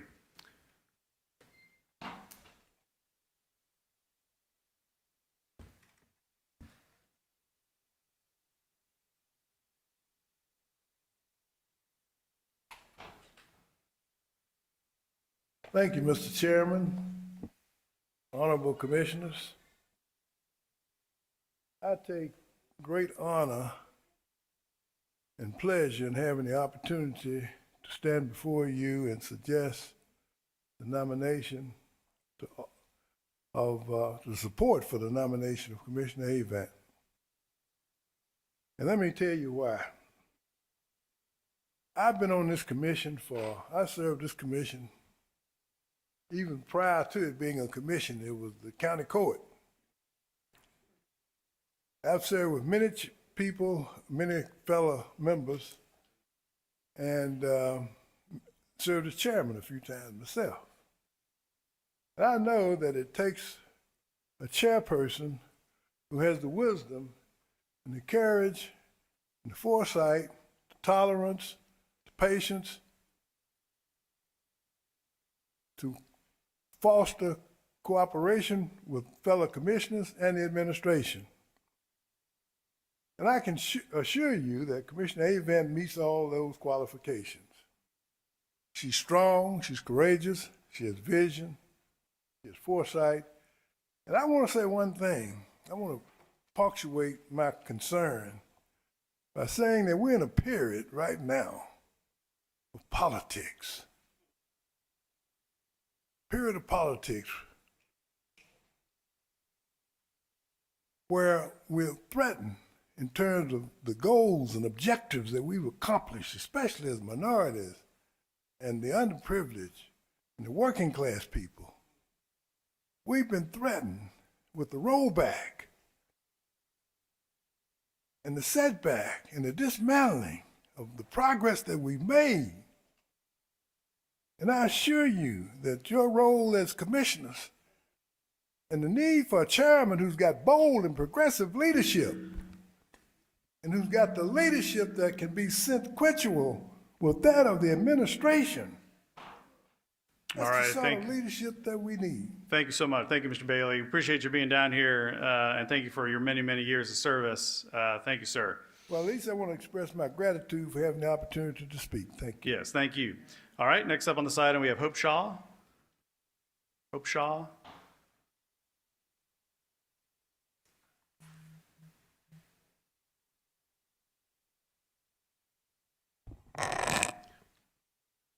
My name is Hope Shaw, and I'm supposed to say my address. Oh, don't worry about that. Just state, so you can state your title if you'd like. Okay. I work at Shelby County Division of Corrections. I'm here on behalf of the correctional officers and the working men and women across Shelby County who dedicate their lives to serving this community. We are the engine that keeps the county moving and not asking for special treatment, just fairness, dignity, and a livable wage. In our fight for economic justice and respect, we've had strong allies with commissioners who stood with us, fought for us, and never forgot who were elected to us to serve. I want to recognize and express deep gratitude to 3 such champions. Commissioner Edmund Ford, who has been a voice of reason and respect every time Ms. West and I myself, Ms. Shaw, have gone before the commission. He has not only acknowledged us, but made it clear nobody here wants your job, and I commend you for doing your job. That kind of recognition means something. He sees our struggle, he values our labor, and he's always voted in a way that reflects that. Commissioner Erica Sugarman has kept her door open to labor. She has listened to our concerns and followed up with real action. She doesn't just hear us, she advocates for us, showing time and time again that labor has a place at the table. And Commissioner Brittany Thornton has always been steadfast. She has stood up for workers' rights, supported our votes, and gone beyond the chambers, helping us secure grants for construction and building trades programs. She's not only standing with labor, she's investing in its future. These commissioners are true partners. They understand the labor rights are our human rights, and they vote like it. But we must also speak truthfully about what's been seen. There are commissioners who have refused to vote when the vote counted, when contracts raised and protections for working families were on the line. They chose silence. I also have pictures to show that a certain commissioner was here on the day when labor stood up, and they did not vote. All right, thank you so much, Ms. Shaw. Thank you for being here. All right, commissioners, we are now going to go to nominations for item number 17 for chair of the board for the next year. Madam Parliamentarian read the rules. If you have any questions along the process, we certainly can do a refresher. But at this point, we're going to do a round of nominations. And this will start with District 9, Commissioner Ford. Madam Clerk, when you're ready. I pass. Commissioner Thornton, I nominate Commissioner Erica Sugarman. Clay Bibbs, I nominate Commissioner Shantae Avant. Sugarman, Pass. Mills, I nominate Commissioner Ford. Bradford, Pass. Wright, Pass. Morrison, Pass. Avant, Caswell, Pass. Brooks, Pass. Lowry, No nomination. Chairman Whalen. All right, no further nominations. Our nominees are Ford, Sugarman, and Avant.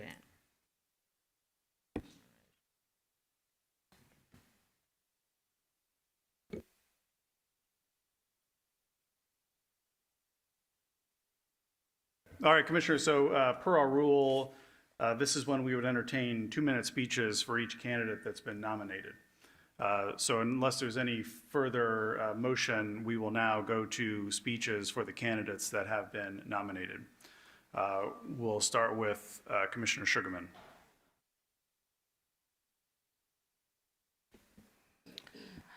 I move to withdraw my nomination. I'm sorry, would you withdraw your nomination? Okay, all right. Vice Chair Avant. Thank you, Chairman. I would like to, thank Commissioner Clay Bibbs for the nomination for chairman. I think my previous experience on serving as a chair for an elected body does position me to be pivotal in this role. I would like to take time over this next year to really work with this body to get done some of the things that we all prioritized in our strategic session last year with Commissioner Whaley. There were things that we as a body said that we wanted to focus on, and I would love to use this year as an opportunity for us to get those things done. I think each of you bring your unique experience, your lived experience, and your expertise to this body, and everyone adds value to the work that we do. I would like to serve in that role with civility and a genuine desire to get things done. So thank you for the nomination. All right, thank you, Vice Chair Avant. Commissioner Ford.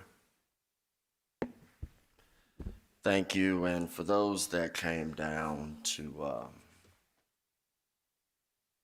give me an endorsement, thank you.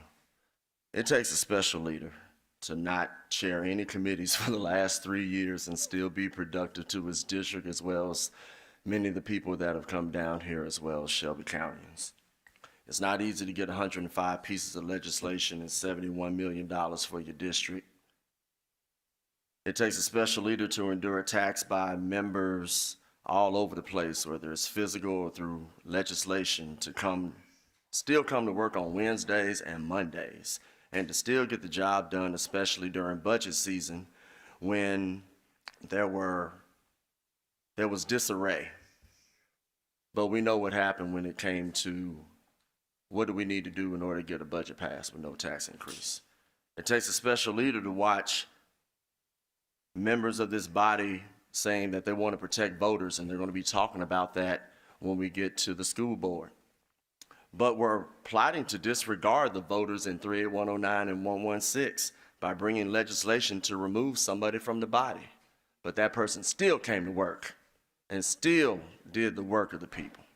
It takes a special leader to endure slander and cowardice from a Democratic Party who's in the practice of threats and only wanting power but forgetting about the constituents. Unlike them, I'm not going to forget you.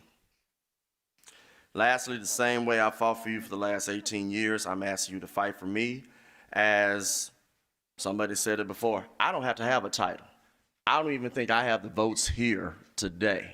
But because some of you came down and you supported me, we'll just see how it goes.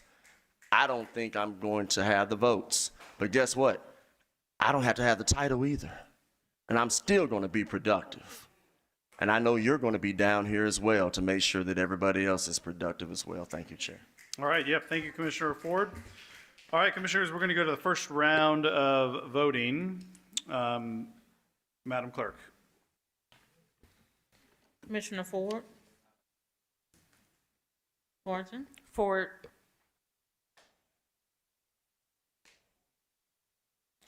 Clay Bibbs? Avent. Sugarman?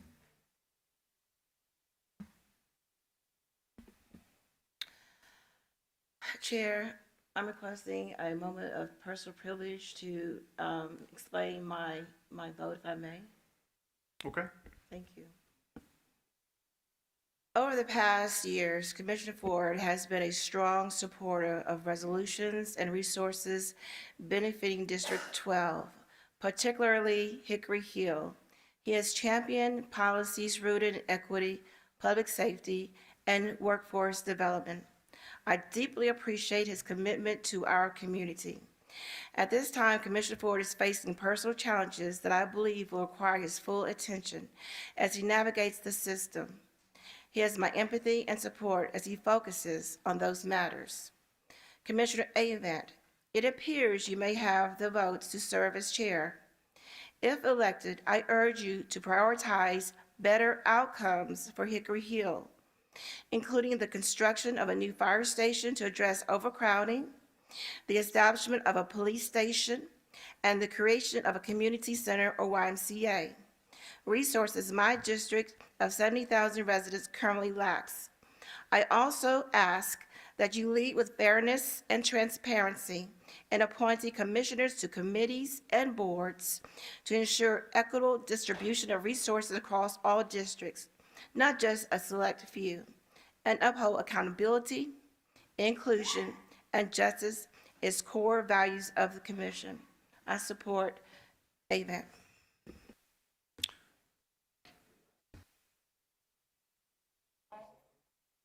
Commissioner Mills? Ford. Bradford? Hang on, Madam Clerk, hang on 1 second. Just a reminder to the audience that we have to keep the voices low so that we can hear ourselves and also those who are listening. So if you agree with something, you can do a thumbs up, thumbs down. That's really the best way for you to show and give feedback to us. All right, please continue, Madam Clerk. Commissioner Bradford? Avent. Wright? Pass. Morrison? Avent. Avent? Avent. Caswell? Avent. Brooks? Avent. Lowry? Avent. Chairman White? Avent.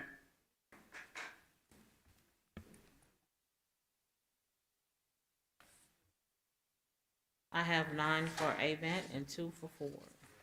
All right, congratulations, Madam Chair-elect.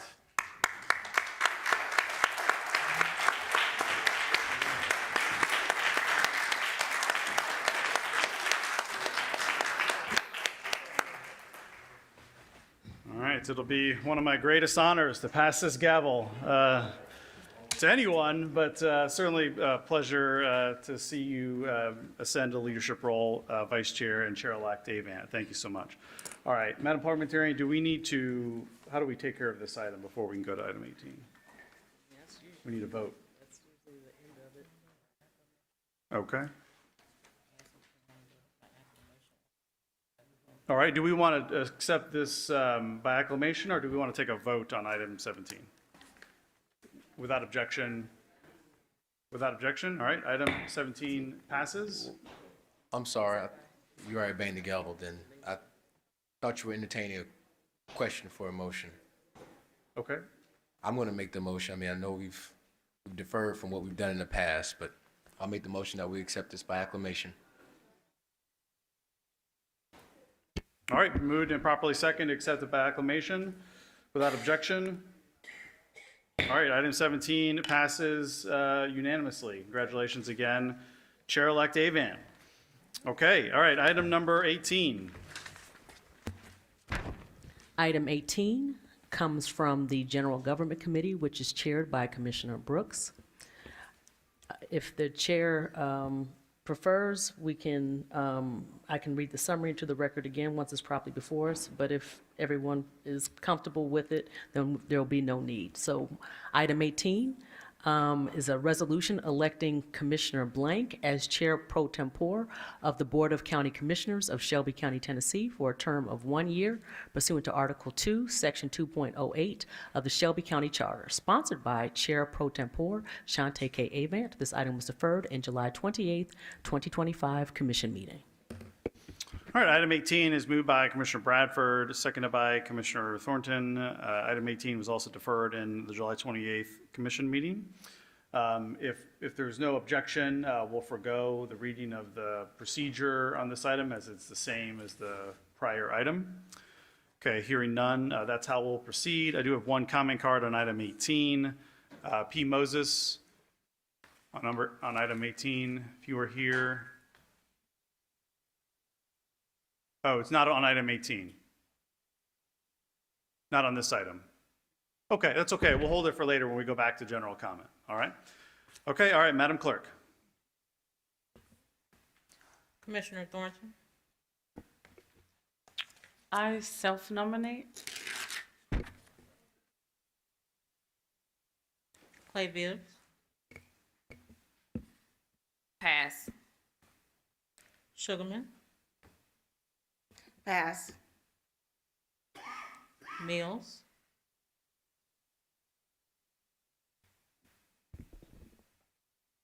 Pass. Bradford, Pass. Wright, Pass. Morrison,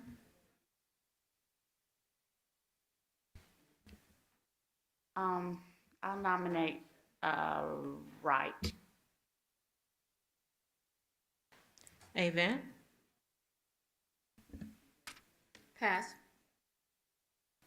Caswell, Pass. Brooks, Pass. Lowry,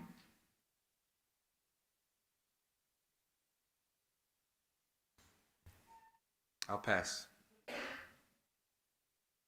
Ford, I have no idea what they're doing up here. I may need to remove myself from this seat on this vote, so I think that's probably the best thing for me to do on it.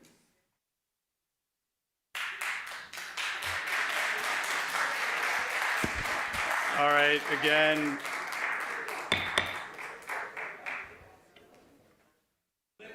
Just a reminder, thumbs up or thumbs down? Chairman Whalen. I'll nominate Commissioner Brooks.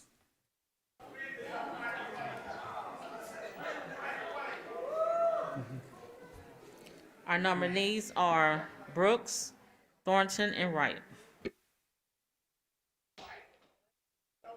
We can go back, so we can go back to those that have passed. Yep. I'll start over. Commissioner Clay Bibbs, Pass. Sugarman, I nominate myself. Mills. Are we voting or nominating? So we're going back. So in order for us to complete this process, we have to make sure that we can hear each other. We're going back through to those that have passed during the nominations because they are allowed the opportunity to nominate someone if they so choose. So Commissioner Mills, that's where we're at. No new I'm not Okay. nominating anyone. Thank Okay, you. all right. Commissioner Bradford, No new nominations. Wright, Still pass. Avant, Bradford.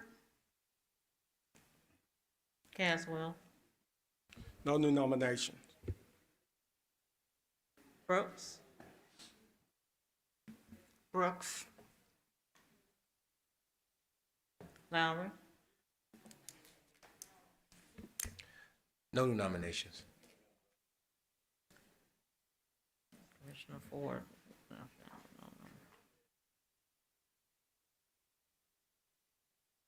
Okay, so our nominees are Wright, Bradford, Brooks, Thornton, and Sugarman. All right, commissioners, and we're now going to move on to speeches of 2 minutes in length. We're going to start with Commissioner Thornton. Thank you, Chair. I've always been fascinated by this part of the experience of being a commissioner. It becomes very political very fast. So I'll just say this is my 3rd year running for this particular vice chair seat. My interest and excitement for this particular opportunity remains the same. Serving on this body has been one of the best experiences of my life. And most folks know I'm the youngest woman elected to the Shelby County Commission. And so as it was told to me, this particular fix for this go round of elections was Avant and Brooks. And so I just want to say to those considering my colleague who's on the other end of the spectrum, give the opportunity to someone that is very much so interested in growing as a young leader. I know that there's a lot going on up here right now, and I just hope that some folks will just come on over to give me this opportunity to be able to serve. I have shown up. I have been very much so an active presence, both here in our meetings and also in the back office. So we have a lot of work to do, and I do think that there's a great opportunity just to balance out experience. Commissioner Avant is a more experienced leader. This is my first time being elected, and so it could just be a really great opportunity for me to learn from her leadership, and I appreciate this opportunity for the 3rd time. Thank you. All right, thank you, Commissioner Thornton. We're going to Commissioner Wright. All right, thank you, Mr. Chair. First, wanted to say congratulations to you, Commissioner Avant. Looking forward to your leadership as chair. But really wanted to use this time to thank the nominator. Thank you for your nomination, Commissioner Morrison. A couple of years ago, there was a contest between you and someone who I had known for a while, who ended up running against you in the primary. And because I had known him for longer, I gave him my endorsement. And that made our working relationship somewhat troubled for a little bit. But you've been very gracious, and you have overlooked my past discretions in that sense, which Jordan Carpenter is a great guy, and he's got a great future. But you've always been very calm and steady on this board. I've appreciated your smiling presence, and you're also very personally generous. And so it's been my honor to work with you. Thank you again for the nomination, but I decline the nomination. Thank you so much. Okay, thank you, Commissioner Wright. Commissioner Brooks. Thank you, Mr. Chairman. Colleagues, I won't be long. I think most of my colleagues and most of those in the audience know my record. I have served previously on this body for 8 years.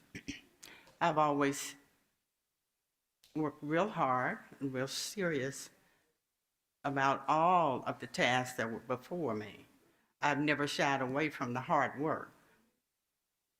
I've always walked toward the hard work. I like to serve in the role as chair pro tempore to provide leadership on a different level. I can do that. I have the experience, which matters, which really matters. I'm resourceful, and I can be very helpful if given the opportunity. So for those reasons, I'd appreciate your vote.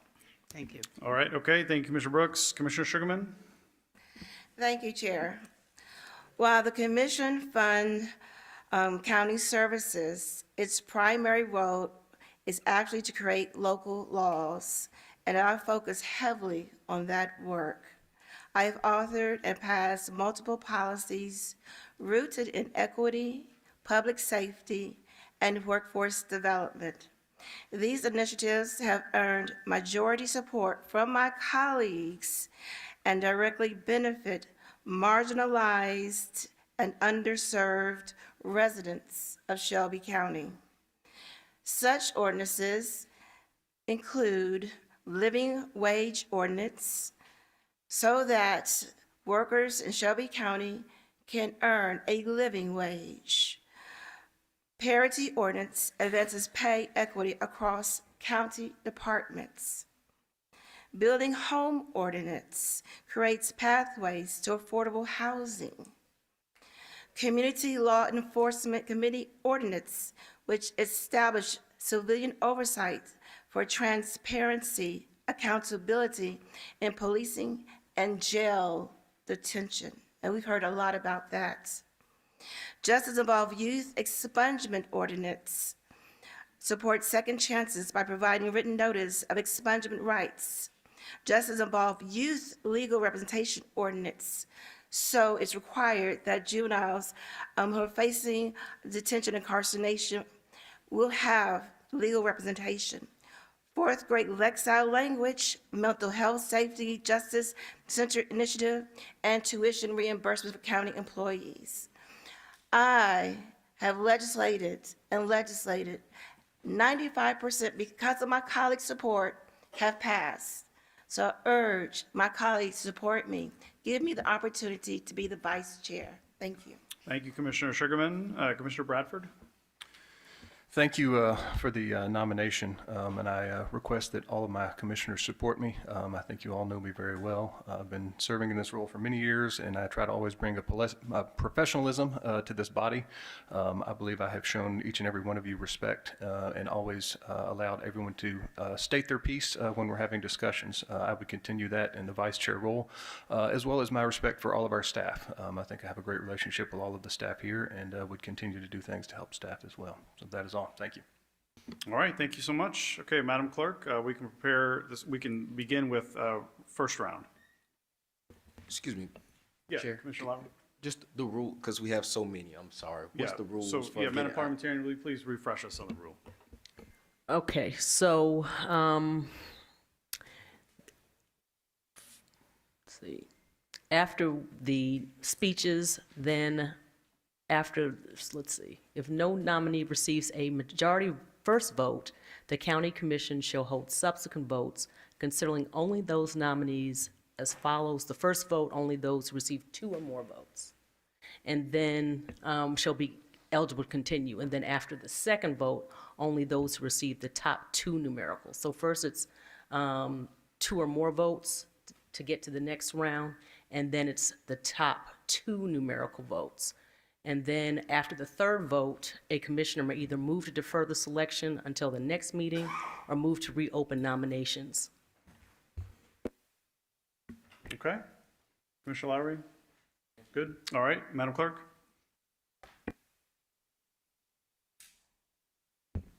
Commissioner Thornton, Thornton. Clay Bibbs, Brooks. Sugarman, Sugarman. Mills, Not happy with him, but I'm going Bradford. Bradford, Bradford. Wright, Bradford. Morrison, Bradford. Avant, Bradford. Caswell, Thornton. Brooks, Lowry, Brooks. Ford, Chairman Whaley. Thornton.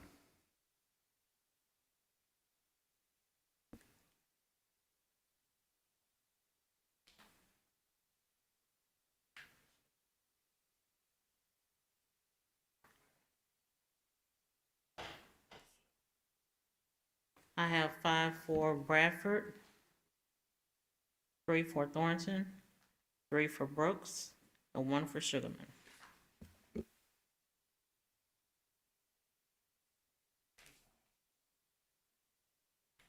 Okay, so we'll go to the second round.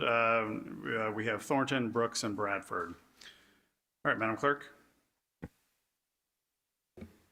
Thornton, Thornton. Clay Bibbs, Brooks. Sugarman, Thornton, Mills, Bradford. Bradford, Bradford. Wright, Bradford. Morrison, Bradford, Avant, Bradford. Caswell, Thornton. Brooks, Lowry, Brooks. Ford, Chairman Whaley. Bradford.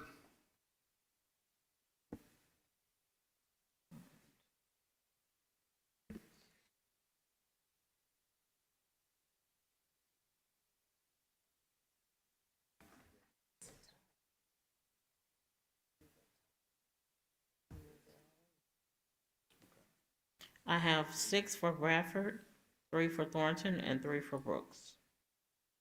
Okay, so per the rules, it's the top 2 vote getters. Since there's 2 with the same amount, then all 3 will go to round 3. Okay, so we're going to vote again, the same nominees, because the rules state the top 2, and there was an equal amount between Thornton and Brooks. Okay. All right, so we're now in round 3. Thornton, Thornton. Hang on one second, Madam Clerk.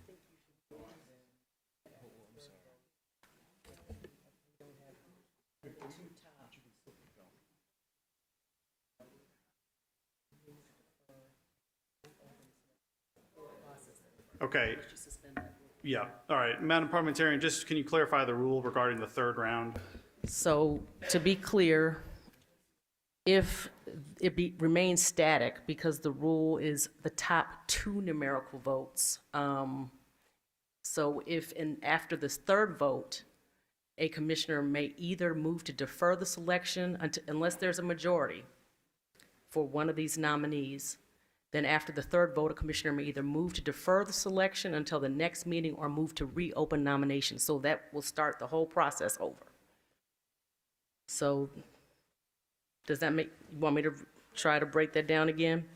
So you went through the second vote and the top 2 numerical votes proceed, but because you had 3, everybody's proceeding. So if it remains static and there's no majority, you're gonna start all over again. Okay? Is that Yeah. everybody?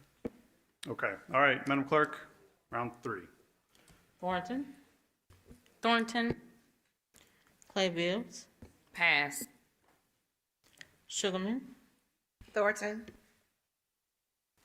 Mills, Bradford. Bradford, Bradford.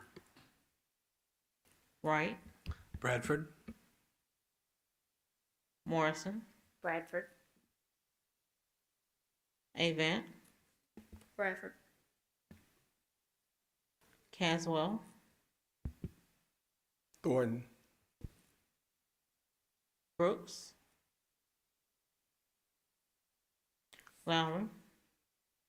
Brooks. Ford. Chairman Whaley.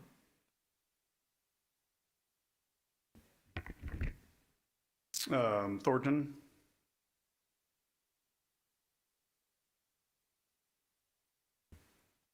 We did have some that passed if we want to go back through. Commissioner Clay Bills, would you like to vote?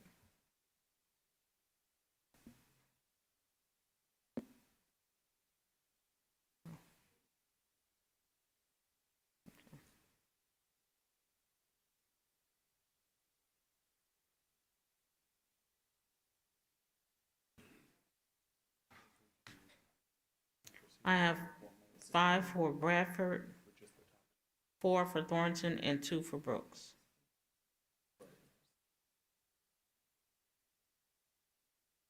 Sorry, will you repeat I'm that, sorry, please? I have 5 for Bradford, 4 for Thornton, and 2 for Brooks.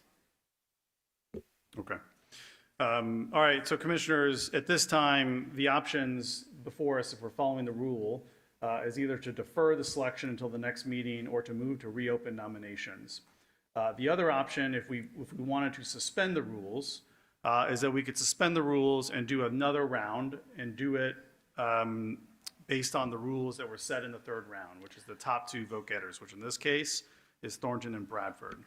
So those are the 3 options before us. We need someone to make a motion, one of the 3, either defer it to the next meeting, reopen nominations, or suspend the rule to do another round of the top 2 numerical votes. I move to suspend the rules. Second. Okay, moved by Commissioner Sugarman, seconded by Commissioner Thornton to suspend that rule. Just to be clear, you want to suspend the rule to have a 4th round with the top 2 numerical vote getters. Okay. All right, is there any objection? Okay, without objection, we've suspended that rule. We're now in a round 4. At this point, the candidates are Commissioner Thornton and Commissioner Bradford. Madam Clerk.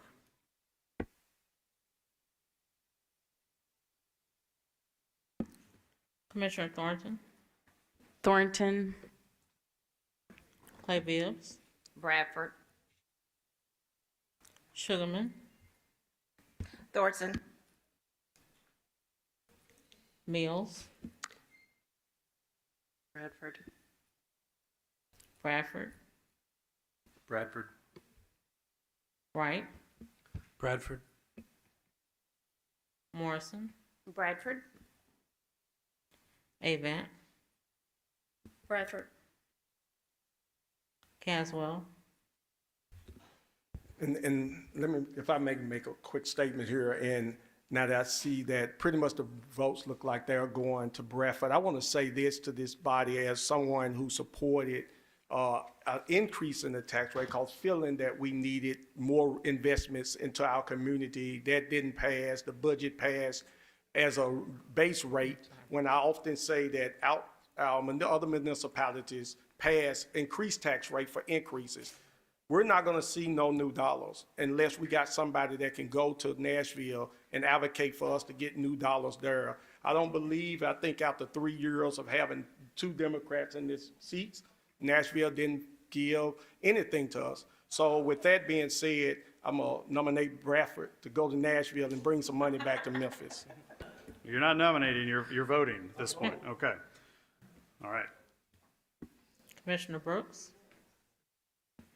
Before I cast my vote, let me also take the liberty to say that, respectfully, my colleague is depending on one of the Republicans, to go to Nashville and bring something back. That is not happening, okay? You are in West Tennessee. You are in Shelby County, okay? And I don't believe in maybe fostering false hope, but if I didn't speak up, I would be doing that, because there is no hope of Nashville contributing anything additionally to Shelby County over and above what we've already gotten. So we might need to, if we're looking for another place to get some dollars, we need to look beyond Nashville, okay? So whether it's Bradford or any other Republican from West Tennessee, it's not happening. It's not happening. Thank you. All right. And I vote for Thornton. Okay.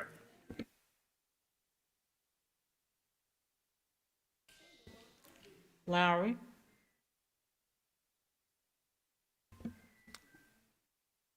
Bradford. Ford, Chairman Whaley. All right, Bradford. Congratulations, Vice Chair-elect.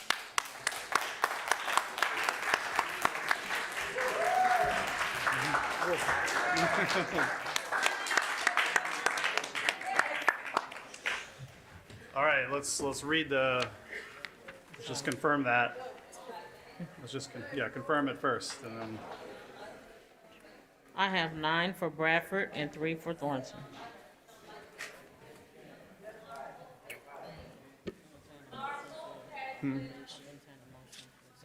okay, I'll also entertain a motion to accept by acclamation. Okay? Object. By straight. Hang on one second. Just to the audience, again, we're trying to complete the business here, and we need to make sure that we can hear each other and that we have an audience who listens online. And it's very difficult, we know because we get this feedback, it's very difficult for them to hear if they're hearing feedback from out in the audience. So I appreciate the engagement, but we really have to work hard to use our nonverbals to show appreciation or disappreciation with anything that's happening. So there's a motion now on the floor by Vice Chair Avent to accept item 18 with Vice Chair-elect Bradford by acclamation. Is there a object. second? Well, don't get your second so I can object. Okay, yep. So is there a second? Commissioner Lowry, did you second Vice Chair Avent's motion? Okay, all right. And Commissioner Ford's objected? Yeah, Okay. Chair, respectfully, because we all saw, Stevie Wonder and Ray Charles saw what transpired here. So keep my vote as present, not voting on that particular item. Okay, sounds Thank great. you. All right. I'll withdraw my second if someone wants to Okay. keep their All right. voting for us to vote about a list. I'll withdraw my second. Okay, all right. That's been withdrawn. But item 18 will pass with Vice Chair-elect Bradford. All right, thank you. Congratulations again. All right, Madam Parliamentarian, please read item number 19. Chair, the next 2 items, 19 and 20, are both ordinances on third reading, and I have summaries for both. So once each of them are properly before us, I ask you to allow me to read the summary into the record. Item 19 comes from the General Government Committee, which is chaired by Commissioner Brooks. Item 19 is an ordinance third reading, ordinance amending the Shelby County Charter to authorize the Shelby County Board of Commissioners to appoint, hire an attorney to act as legal advisor to the Shelby County Board of Commissioners in furtherance of their legislative functions, sponsored by Commissioner Erica Sugarman, Commissioner Brittany Thornton, and Commissioner Henry E. Brooks. This item was deferred in July 28, 2025 Commission meeting. All right, thank you. Item 19 is moved by Commissioner Sugarman and seconded by Commissioner Bradford. Commissioner Brooks, can we have a committee report? This item came down without recommendation. All right, looks like this was deferred. It might have been deferred in our last commission meeting. Madam Parliamentarian, will you please read the summary on item 19? Yes, sir. The summary for this item is as follows. This ordinance seeks to amend the Shelby County Charter to authorize the Shelby County Board of Commissioners to appoint, hire an attorney to act as legal advisor to the Shelby County Board of Commissioners in furtherance of their legislative functions. This item requires a 2/3 vote of the membership of the Board of County Commissioners for approval. Upon approval, the same shall be submitted to the voters of Shelby County, Tennessee for a referendum. All right, thank you. Commissioner Sugarman. Thank you. And again, I urge my colleagues to support this. I have, as I stated before, with the support of my colleagues, written many ordinances. However, in May of this year, just like I have been submitting my ordinances to our legal, I was then informed that all of my ordinances and resolutions had to be sent to the county attorney. Having said that, I, as well as some others, have written ordinances, 3, in fact, that deal with some of the issues, zoning issues, dealing with XAI, dealing with the pollution, dealing with environmental issues, and they have been held up in the attorney's office. And this was submitted back in May. This is now August. And so I urge my colleagues to at least allow the voters to vote on this so that we in Shelby County can have our independent legal counsel just like the city council does. Right now, we do not have independent legal counsel. And I will have a few minutes left. And so I want to talk about the real world impact. Without legal counsel, critical legislation can be indefinitely delayed, such as these 3 zoning ordinances. Recent examples have stalled or impacted legislation due to legal reviews delays. Number 1, the environmental zoning ordinances to protect air, land, and aquifers. Number 2, the Citizens Environmental Integrity Act. Number 3, Framework for Environmental Oversight Ordinance. Constituents suffer when needed reforms are caught in procedural gridlock.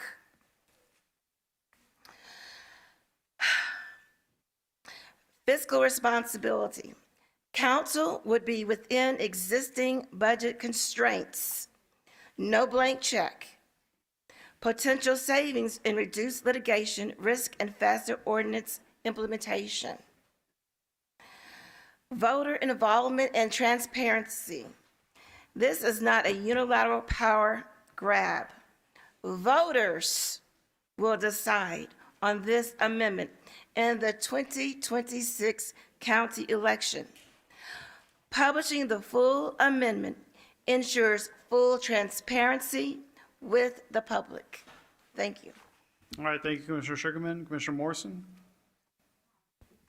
Thank you. With all due respect to the sponsors, I see this exactly opposite of my colleague who just spoke. In my experience, we have had very independent and great counsel to a person. Whether or not our counsel has agreed with me or not, they have been quick to give good counsel and responsive. And we have Ms. White, particularly right now, directly responsible to us. So I see this as a potential drain on our county resources and potentially leading to more conflict and troubles down the road. So therefore, I will be voting no. All right, thank you, Commissioner Morrison. Commissioner Sugarman, we'll get back in. Yes, thank you, Chair. This amendment ensures that the Shelby County Board of Commissioners has the right to hire or appoint its own legal advisor, independent of the county attorney's office, to support the commission in carrying out its legislation functions. It establishes clear separation of legal representation between the executive, legislative branches, reinforcing checks and balances. The Shelby County Charter currently mandates that the county attorney represent both the mayor and the commission, which can lead to conflicts of interest. Recent events have highlighted delays in reviewing legislation.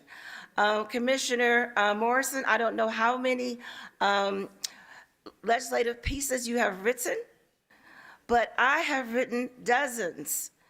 And so far, in May, I have had no feedback whatsoever. The removal of commission's longstanding legal counsel, despite broad commissioner support, leaves the body without trusted, consistent representation. Independent counsel will protect the integrity of the legislative process. It will also ensure timely, impartial legal review of ordinances and resolutions. All the commission to operate free from undue executive influence in legal matters.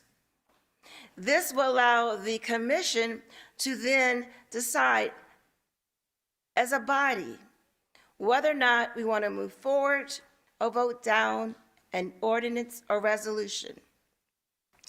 As it stands now, the Shelby County Attorney's Office is picking and choosing which ordinances and resolutions they want to review. So our body, as legislature, our main purpose is to write ordinances and resolutions. So again, I urge my body to at least let the voters decide and put this on the ballot in 2026. Thank you. Okay, thank you, Commissioner Sugarman. All right, seeing no one else in this queue, so this item, per the parliamentarian's rule, will require a 2/3 majority, 9 votes of the membership to be approved on third reading. Okay, Madam Clerk, please prepare the screen to vote on item 19.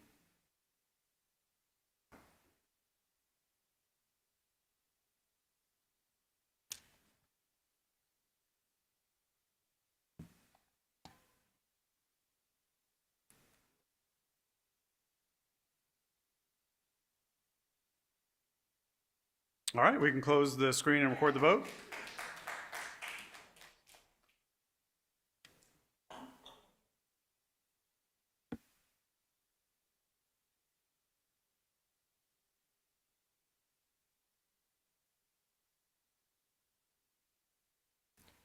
We have aye votes from Commissioners Clay Bibbs, Caswell, Sugarman, Mills, Wright, Bradford, Thornton, Brooks, Lowry, and Avant. Commissioners Morrison and Chairman Whaley have voted no.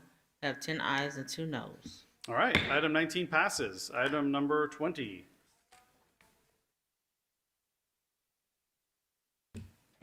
All right, we're missing our parliamentarian, so I will take this one. Item number 20 is an ordinance on third reading, ordinance to amend the Shelby County Code and Ordinances, Chapter 16, Article 4, to provide for the establishment of an administrative fee to be imposed by the Shelby County Land Bank for the private lot grass maintenance program, sponsored by Commissioner Henry E. Brooks. All right, item 20 is moved by Commissioner Bradford and seconded by me.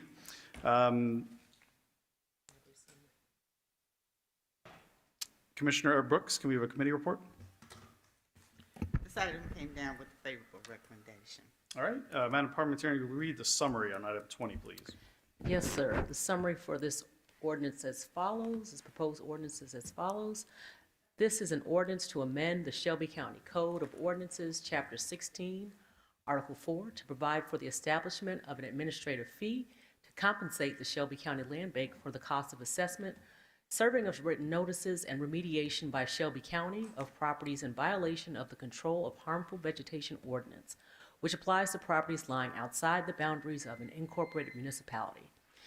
The amendment establishes a fee of $180 per property required to be cut by Shelby County to enforce the Control of Harmful Vegetation Ordinance. The fee will adequately compensate the county for the considerable administrative effort required to enforce the ordinance. This amendment provides that the fee will be reassessed each fiscal year not to exceed $250, and I've been advised by the county attorney's office that this ordinance requires a simple majority to pass. Okay, thank you. All right, seeing no commissioners in the queue, Madam Clerk, please prepare the screen to vote on item 20.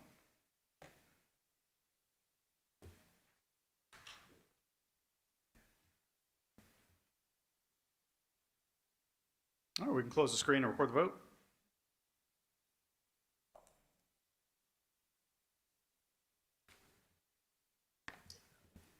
We have aye votes from Commissioners Clay Bibbs, Caswell, Sugarman, Mills, Ford, Wright, Bradford, Thornton, Morrison, Brooks, Lowry, Avant, and Chairman Whaley. We have 13 aye votes. All right, item 20 passes. Item number 23.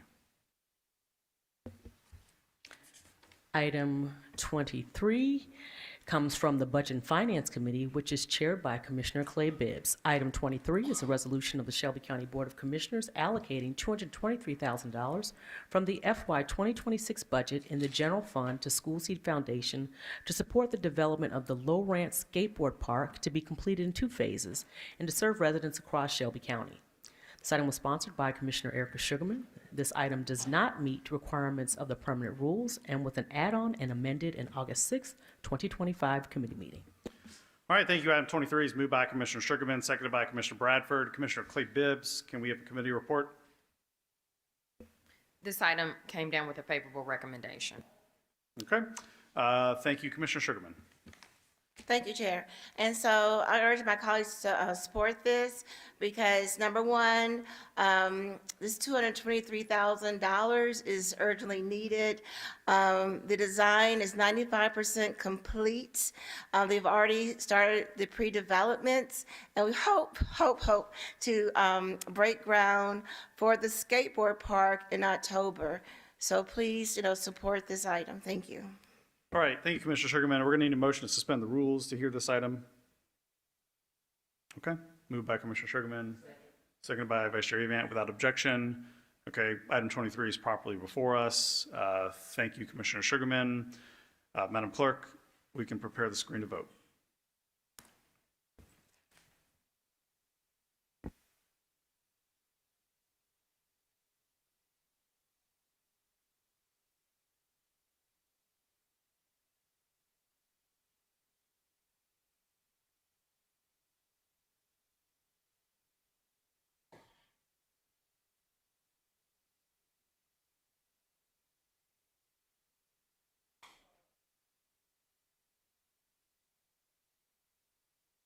All right, we can close the screen and record the vote. My computer's frozen, but I'm an aye, please. Okay, all right, Morrison's an aye.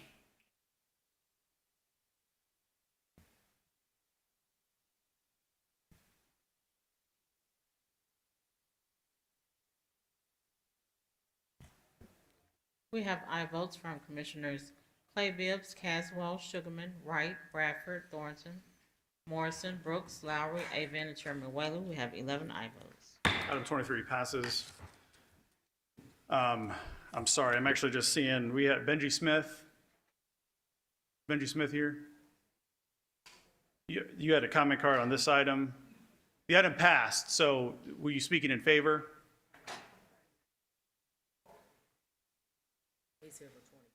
Over 24, okay.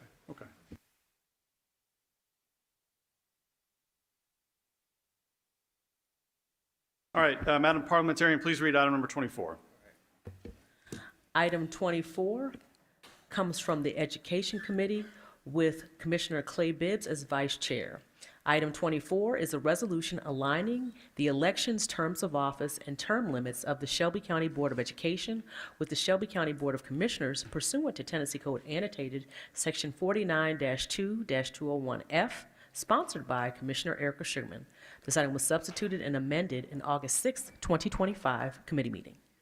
All right, thank you. Item 24, moved by Commissioner Sugarman, seconded by Commissioner Caswell. Commissioner Clay Bibbs, can we have a committee report?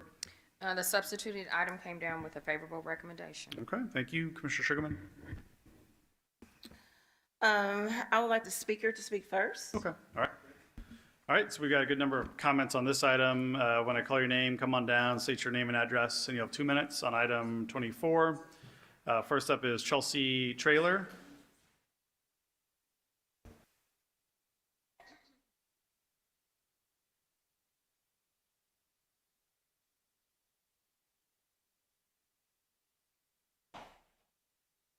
Hello, Chelsea Trailer, 4238 Dunn Street, 38109.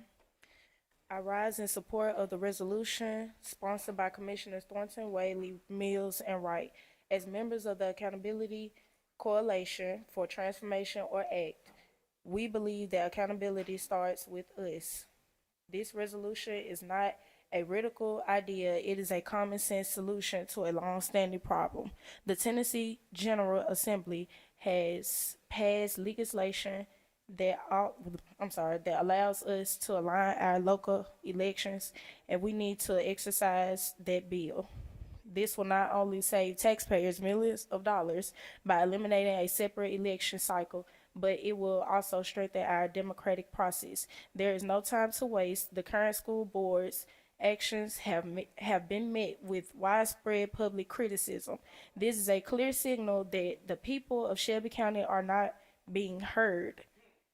We have a duty to ensure that our elected officials are accountable to the community. This resolution ensures that school board members who are up for election in 2028 will be on the ballot of 2026, allowing the community to weigh in on their performance. This is not an attack on any individual. It is a commitment to good governance. Let's not repeat the mistakes of the past. Let's vote for the original resolution and give the people of Shelby County the chance to have their voices heard. Thank you. All right, thank you very much. Next up, we have Brianna Scott. Brianna Scott? Okay. Kamaya Sample?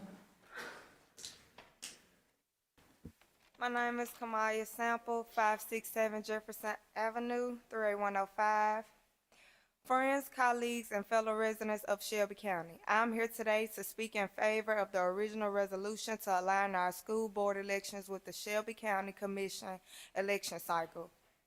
As members of the Accountability Coalition for Transformation, or ACT, we believe that accountability starts with us. This is a crucial opportunity for our community, and we must seize it. The Tennessee General Assembly has given us the tool to make this happen, and it is our responsibility to use it. By putting all 9 school board seats on ballot in 2026, we can increase voter engagement, save taxpayer money, and ensure greater accountability. Some have argued against this, citing the terms of school board members who were elected to serve until 2028. We support those terms, but we also believe that true representation requires a fresh mandate from the people. We are not cutting terms short. We are simply putting the decision back in the hands of the voters. The current school board has demonstrated a disconnect from the will of the people, and we cannot afford to let the county commission make the same mistake. This resolution is about empowerment, and it is about ensuring that those who govern our schools are truly accountable to the people they serve. Let's do the right thing for our community and vote to pass this resolution. Thank you. All right, thank you. Next up, we have Russell H. Walker.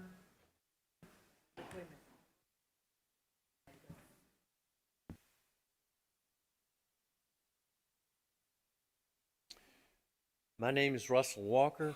I live at 672 South Main Street. I am a product of the Memphis City school system. I am not in favor of the Tennessee state legislators taking over the Shelby County school system. This so-called achievement school district schools, which were previously taken over, have the worst academic record in the state. That said, I don't see how a state takeover could do a worse job than the school board we have now. Unfortunately, Shelby County voters do not have the option to recall the current school board. Regardless, as I understand it, Commissioner Wright's original resolution to place all school board seats on the ballot in 2026 has been amended by Commissioner Sugarman. I oppose that amendment, and I support Commissioner Wright's original resolution. 2 weeks ago, the school system had a pep rally session at FedEx Forum at an expense of $50,000. What should have been an encouragement to teachers and students to start the new year instead was an adoration session for the interim superintendent. A first or second grade student, instead of stating his goals and motivation, instead was given a speech to read that he did not write, which sounded like an adoration speech one might hear at a North Korean rally, praising the interim superintendent. At this point, many of the teachers present walked out in disgust. The current school board seems more invested in themselves than in educating our students. They should be replaced by the voters at the earliest opportunity. Our schools are underfunded, our students live in poverty, and you cannot learn if your stomach is growling. We need a school board that can address these issues as soon as possible and educate our students. Thank you. Okay, thank you very much. All right, unfortunately, we're not going to be able to proceed to the next person unless we can maintain the decorum, and I want to make sure we can hear all the public comment on this item. Next up, we have Dinesha Fields. Come on down, state your name and address. You have 2 minutes.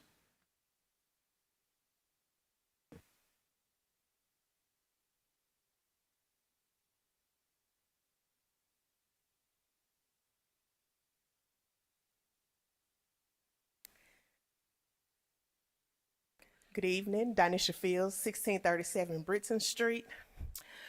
I too am in favor of the original resolution because what is the difference between 2026, 2028, 2030? Someone is going to have to surrender 2 years. So if we all agree that there should be terms, what's the big deal about when we do those terms?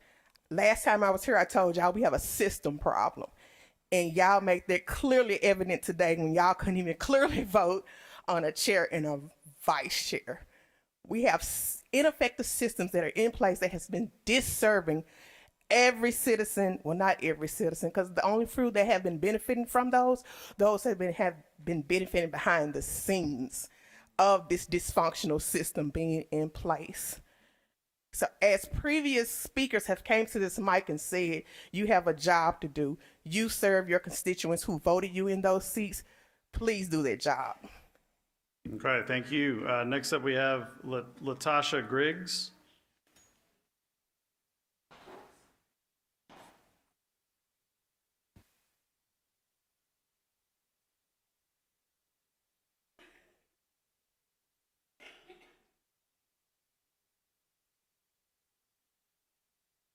Good evening. My name is Latasha Griggs. My address is 1454 Kimball.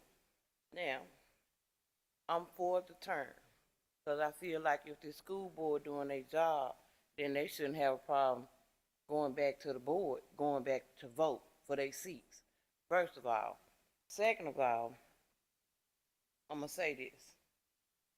We all seen on Facebook where Ned the Wino and his tricklets called us evil. We paid a salary, and we asked, all we want them to do is do right by us. They divided us, but they don't want to fix us. They want to call us evil. They want to come down here every time we turn around, they want money. They doing the bare minimum, that $25,000 they get, that's what they need. They don't need no more than what they already get. Not out of our pockets, not off of our back. And they don't listen to us, the ones that pay their salary. No, not Ned and his tricklets. Have a nice one. Okay, thank you. Next up, we have Notoria Carpenter. Come on down.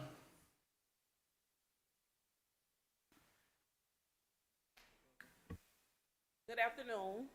Notoria Carpenter, 1637 Britton. I was here last time and I'm here again. Good afternoon. I'm here because our community is sick and tired of being sick and tired. The county commissioner voted no confidence. 7 votes, no confidence. In Shelby County School Board. Yet now you are telling us to wait till 2030. We need term limits and everybody needs to be on the ballot to save the taxpayers money. Term in 2026, the ballot is the right move. But Commissioner Erica Sugarman, I'm very disappointed that you would bring a resolution saying 2030 when you voted no confidence. I had confidence that you would make the right decision because you see what our kids deal with every day if nobody up there see it. So I'm asking y'all, put this 2030 off the table. Do not vote for that because that's not what the community want. Do what, they didn't listen to the community. Maybe y'all will listen to the community. We sick and tired of being sick and tired. All right, thank you. Next up, we have Judy Brown.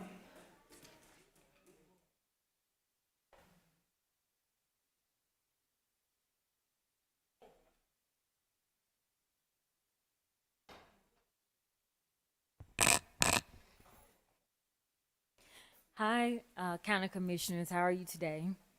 My name is Judy Jackson Brown of 5672 Tulip Hill Drive, Memphis, Tennessee 38135, District 6. We know that Memphis has a voter turnout problem. Our city unfortunately experiences voter apathy and a lackadaisical attitude.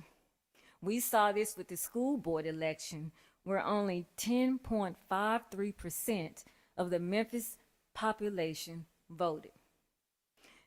To increase the voter turnout, we're just simply asking that you vote yes to realign the general election to include the school board. People will turn out if you add it to the general election. They're going to come out to vote for the mayor, the sheriff, the county clerk, the city county commissioners, and all the others who are running for office in the 2026 general election. Placing it on the ballot will increase the voter turnout, and it's going to save the election commission money if you place everything on one ballot instead of having two ballots. And it'll also help my elderly 83-year-old mom and people her age from having to go vote a second time when they can just vote one time. Again, I encourage you to think of the constituents who put you in office, to listen to us. If you realign, it's going to increase the voter turnout. I know it will. I believe it will. It won't be 10.53%. And it'll save the election commission money by just putting everything on one ballot. Thank you for your wise consideration. Thank you. All right, thank you very much. Next up, we have LaShanta Rudd.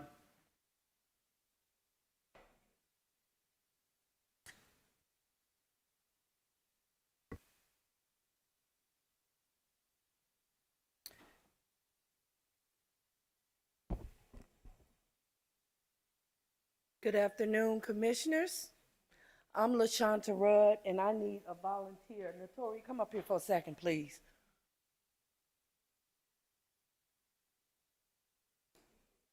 I want you to hold this right here. Hold it right there, okay?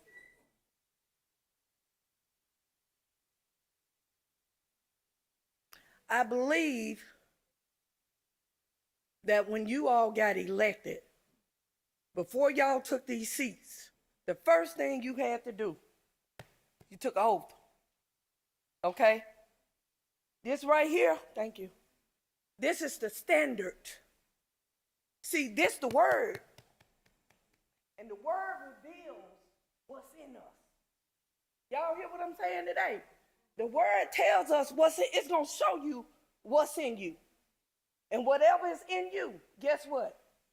It got to come out.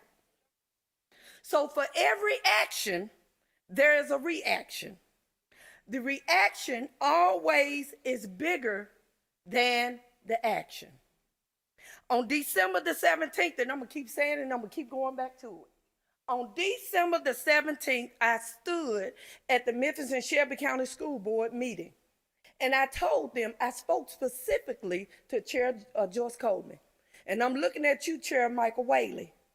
I told them that a day and time is coming when y'all gonna give an account for y'all actions. So they did not listen to the forewarning, nor did they listen to the woman of God. It was prophecy. And now the prophecy has come to pass. Y'all hear what I'm saying today? It was prophecy.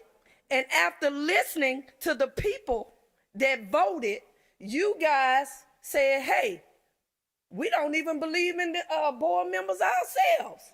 So y'all did a no confidence vote. Am I right about it? So today, I want y'all to hear me because I'm getting ready to give another prophecy. Today, you all are tasked with the duty to respond to the reactions of the people. That's why we're here. I told Right. y'all for every action, it's a reaction. Thank you so much. Sorry, we Come have on, to. let me get this out. The people, Sorry, Ms. Rudd, Mike we have to go Whaley, on. We have to go on to the next. Y'all not listening to us. That's why we here. Ms. The Rudd, that's- people control the politics, not money. You cannot serve two masters. Either you gonna love one and hate the other. Ms. Rudd, I'm gonna stop, but don't touch me. Okay. 1 Kings chapter 18, verse 21 says, the prophet Elijah went to the people and he asked the people, Ms. Rudd, we want to make sure we can hear from everyone who's come to speak today. We hear. So no, we cannot. No. We're not going to have. We are not going to have that. We're not going to have that today. No. Ms. Rudd.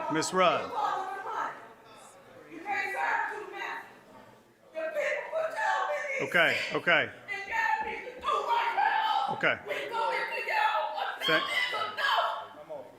right. We understand. Okay. Ms. Rudd, please. We have to make sure we can hear from other people. There are lots of people that want to speak on this item. There are lots of people.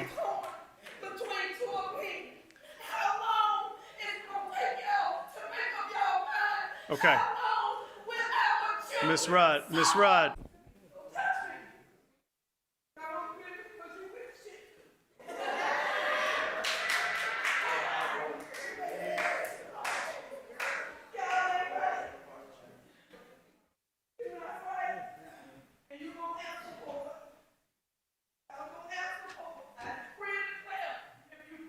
So, okay. All right, just a reminder to the audience that we value making sure that we can hear from the public who come to speak. That is what my intention is. What side you are on a particular issue is irrelevant, that everyone should get the same amount of time to speak. So out of respect, we need to make sure that we respect each other who've all taken the time to come down and share our opinions. Right, we're all emotional about lots of issues, but what we need to make sure we do is we listen to each other and we give them the same respect that we give them as well. So next up on the appearance cards, we have Worth Morgan. All right, Mr. Morgan, come on down.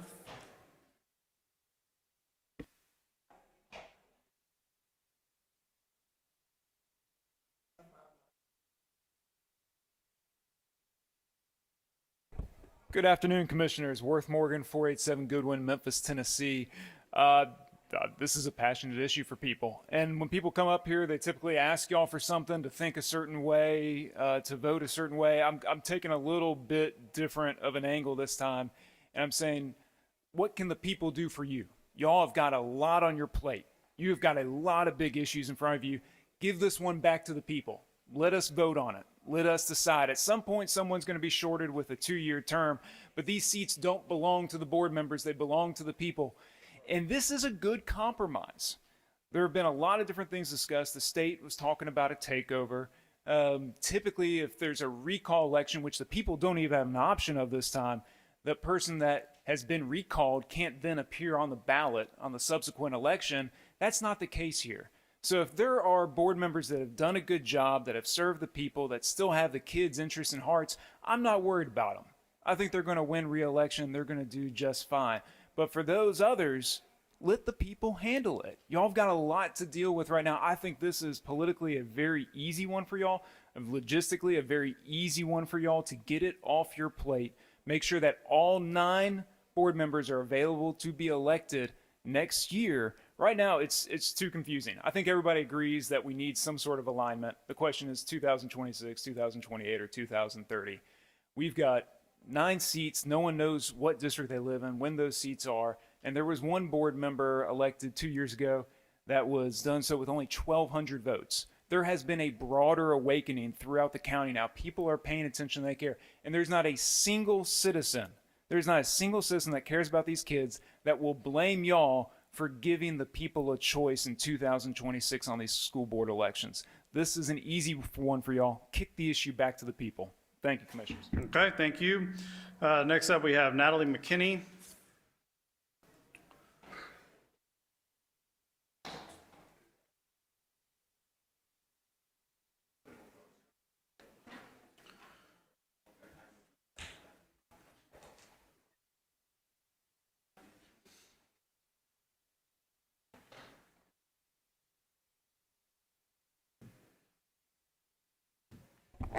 Natalie McKinney, 160 Glen Rogers, 38112. Thank you, commissioners, for allowing us this time to talk to you about this particular item. I'm here to provide facts rather than fiction about the law this resolution is based on, one that seeks to set term limits and unstaggered school board elections. This is about clarity, not spin. First, the lower cost fallacy. August elections already happen countywide every 2 years. Changing the school board cycle won't save a dime. Second, the increased turnout fallacy. The data simply doesn't support it. In 2020 versus 2022, turnout differed by less than 5 points. And while 2024's August turnout was historically low, it was an outlier, not a trend. Third, the quality of results fallacy. Both commission and school board races suffer from low engagement.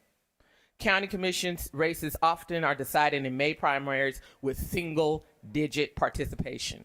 The real fix: remove barriers to voting and build year-round civic engagement, not shuffle election dates. More troubling, the original proposal sought to shorten the terms of duly elected school board members, functioning as a de facto recall without following constitutional or statutory processes. Senator Brent Taylor made the intent clear when he said, with the county commission's actions, we can force the entire board onto the ballot next year.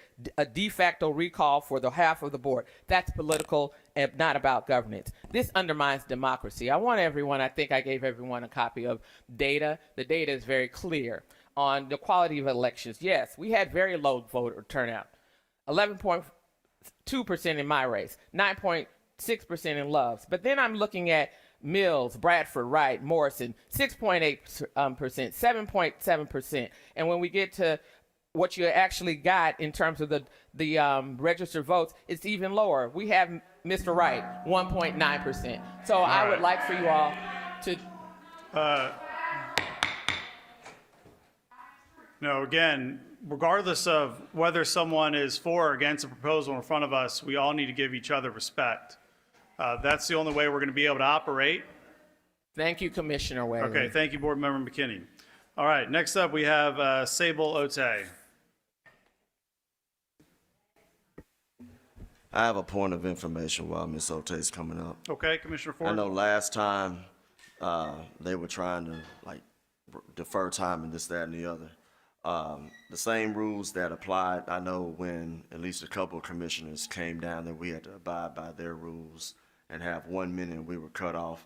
Are we going to make sure that notwithstanding their elected capacity, they have the same time that we have in our rules?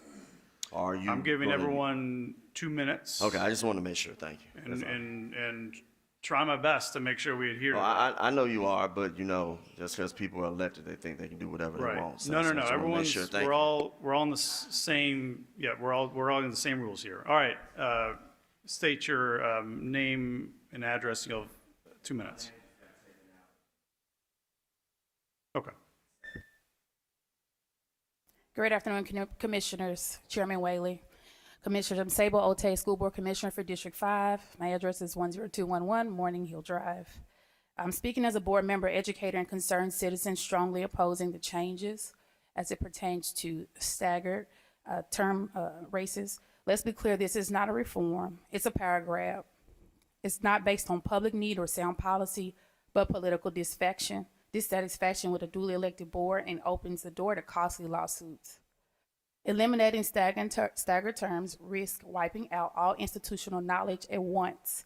If 6 new board members are elected together, it could take 6 years of training to get us up to speed, leaving critical decisions on budgets, policies, and student outcomes in the hands of a board still learning. Claims of saving money or boosting turnout are smoke mirrors. County-wide elections will still happen. Real turnout solutions come from voter education, not consolidating all races at once, as I mentioned before. This continues a troubling pattern of stripping power from local voices, particularly black voters. This is truly about democracy, or if this is truly about democracy, let's put it on a ballot and let the people decide. They want us to say so highly emotional that we don't know how to fight. What I did this weekend, myself and Commissioner Avon, we worked together. We showed the people of District 5 and everybody that came and benefited from the supply drive that we can work together as a community. If this is really about children and really about the community, one thing we gotta stop doing is fighting. It doesn't make sense. So I wanna do what's right. If we wanna do things that are constitutional, then put it on a referendum just like we did for you guys. Thank you. All right, thank you. Next up, we have P. Moses.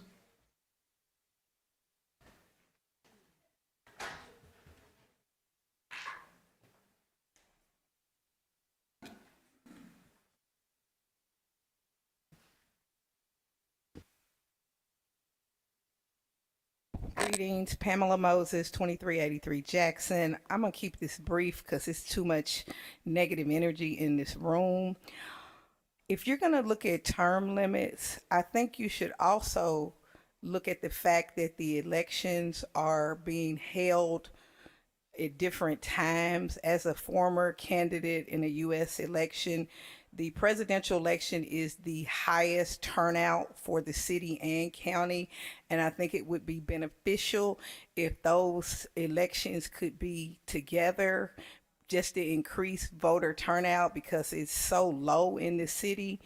As far as with the school board, I am very disappointed. I am a product of Memphis City Schools, a proud Snowden Greenie, a proud Central Warrior.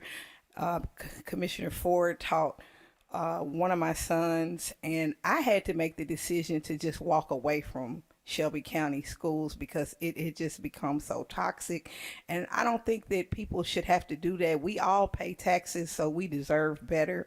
We have a right to have a school board that represents us, not whatever else they're representing. We have a right to have people who are knowledgeable and intelligent of what they're doing. And we have a right to have a superintendent that demonstrates a rapport and a professionalism that is needed for black children in this city. And I don't think it's there. I was under W.W. Harrington and a lot of other school board members. School board superintendents, and I just hate it for our children. And I hope when you make this decision with term limits, remember, nobody needs to be king forever and nobody needs to hold a position forever. Thank you. Have a good day. Okay, thank you. Next up, we have Damon Curry Morris.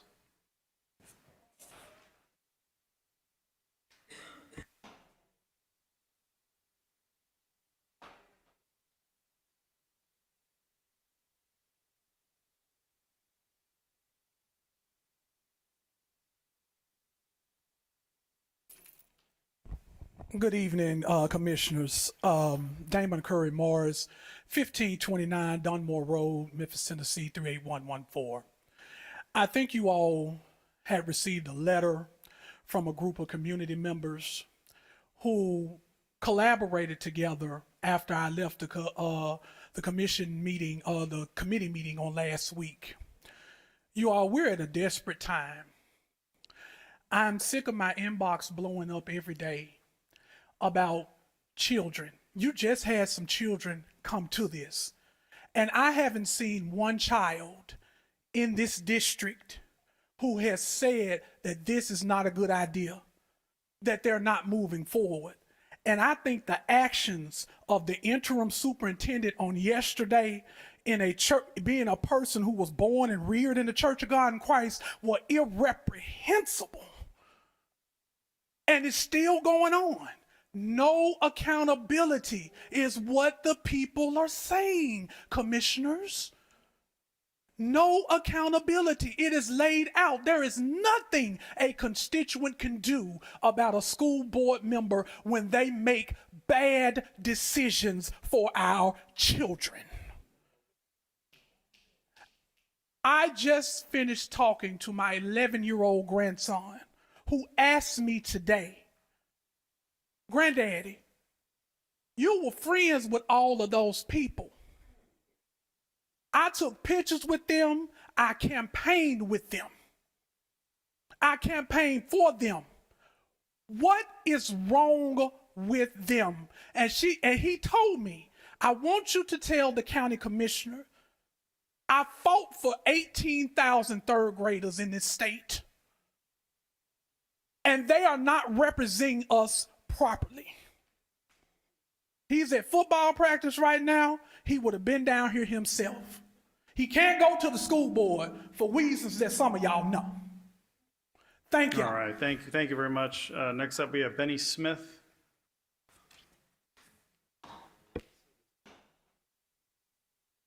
Benny Smith, Tennessee State Election Commissioner, 273 Colbert Street West. I rise to just bring a little caution to this board and just remind this board I am in opposition to the original version. I'm more in favor of Commissioner Sugarman's substitute. I represent West Tennessee. That's 33 counties in Tennessee. We set the rules for elections and how elections are conducted. And one thing that the Election Commission is not in the business of is dealing with election results. We do not overturn election results. And we are the consent of the governed, not the consent of this governed body. We are not going to let a 13-member body overturn terms of people who were duly elected by its citizens. Now, the fact that there is no recall, that is a legislative matter. And so the redress would happen at the Tennessee legislature. And so we don't want to get into a situation where and from my understanding, it was a simple majority vote. Just imagine if this board took a simple majority vote for something that was tough, but put the community in an uproar. Would we then expect the Tennessee legislature to vacate your seats? There are lots of vacation of seats and recalls, and that happens all the time. So we just really need to be careful. I don't think I've ever seen an election overturned. I don't think, and if you just go back to 2020, no matter what the consensus of the public was, there was never a overturn of an election. And I would just strongly encourage that we tread softly on that. Thank you. All right, thank you. Next up, we have Anthony Warr.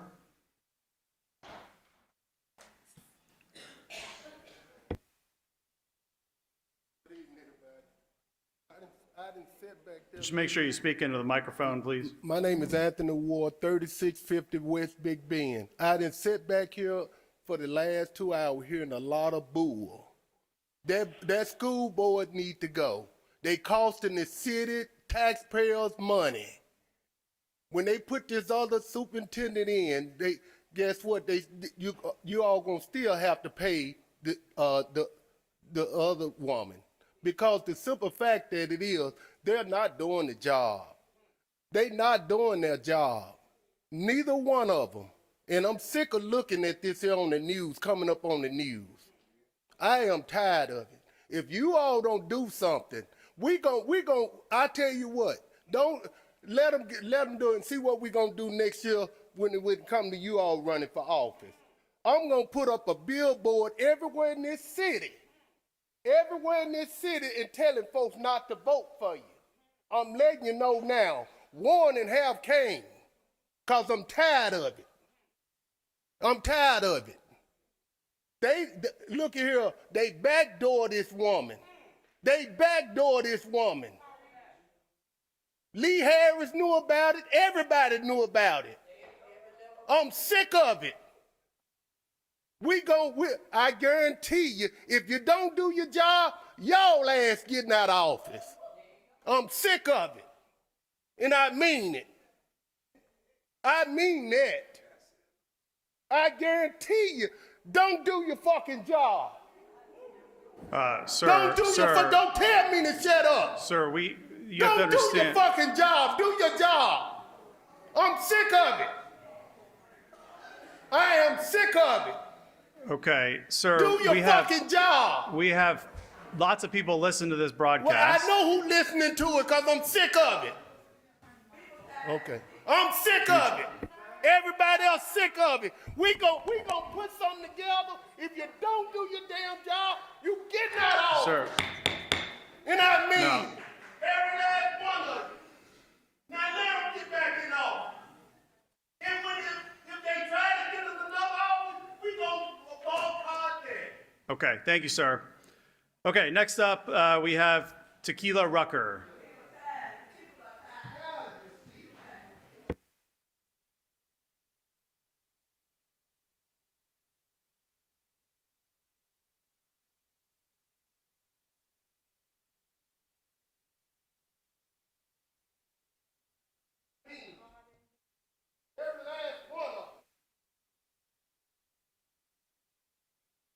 Okay, sir, please.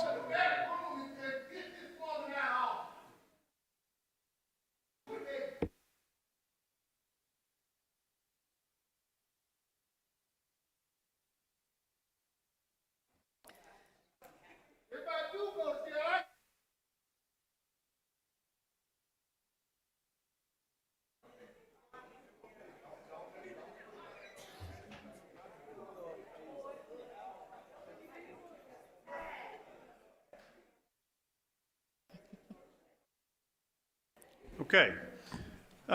Tequila Rucker. State your name and address, and you'll have 2 minutes. Good evening, Tequila Rucker, 1000 Cooper, 38104.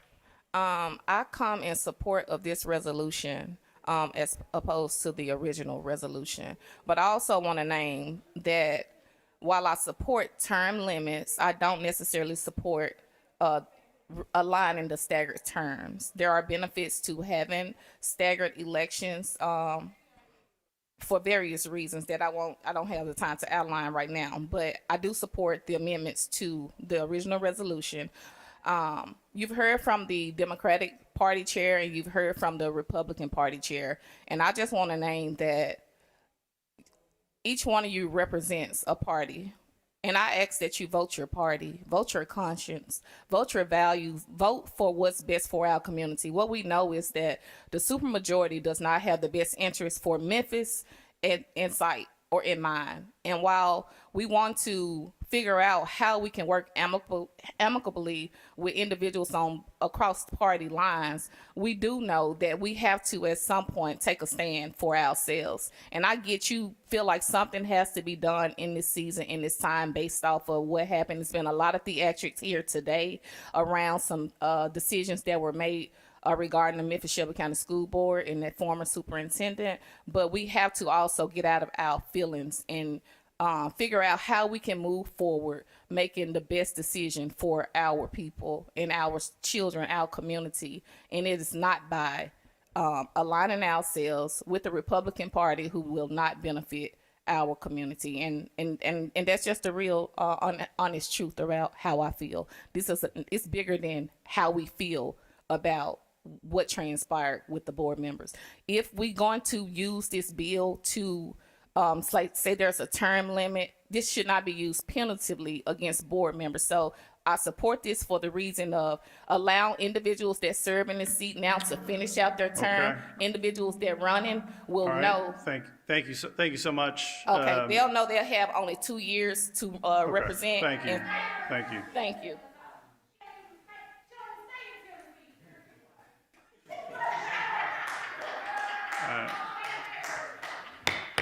So we're going to, again, the rules that we read at the beginning of the meeting stated that decorum has to be maintained. If decorum is not maintained, you'll have to step outside of the meeting.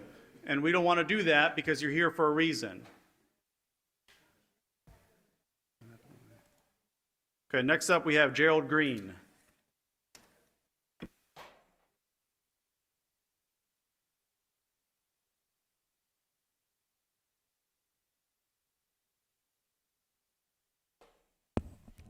Good evening, Gerald Green, 4087 Slumber Lane.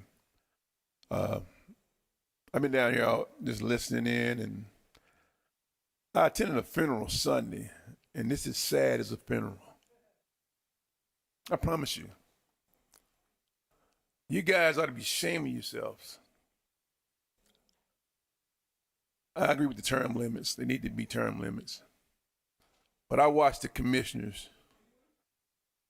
I'm not confident at all when nobody up there won't vote, won't say yay, nay. I know it's clicked up. It's a click. I know how it goes, man. I call it politricking. It'll be over after a while, guys, I promise you. But you got to worry about the kids. We wonder why our city is going through so much right now, our county, kids killing each other. It's just mad. It's a mad world we're living in. It's y'all fault. From the top to the bottom, it's y'all fault. Ain't nobody holding y'all accountable. I know what the problem is. Y'all say it all the time, accountability. Y'all don't have accountability at all. Y'all got districts. Trash pile up to the ceiling. You got a district. Weeds growing everywhere. You got a district. Potholes. You won't even address that. You guys got to be held accountable. The school board got to be held accountable. That's the purpose, man. These people, the voices need to be heard. We paying your tax. We pay taxpayers. Y'all don't even care because y'all got your own cliques. I saw it today, but it was horrible, man. It's crazy. I watched it. You didn't vote because she didn't vote. He voted for him because he like him. Man, that's crazy, man. Do your job. Like this guy said, y'all need to do y'all job, man. This is sickening. This is sickening, man. Term limits need to be term limits because they ain't do nothing but mess the school system up. That's all they did. For their personal gain. Kickbacks. I know how it go. I've been around a long time. I'm the same guy that filed an ethics charge against the mayor of this county, right? It hadn't been heard either. So I'm just trying to let y'all know, y'all need to stop playing games with people, man. All right, thank you. Next up, we have Dr. Melinda Harper.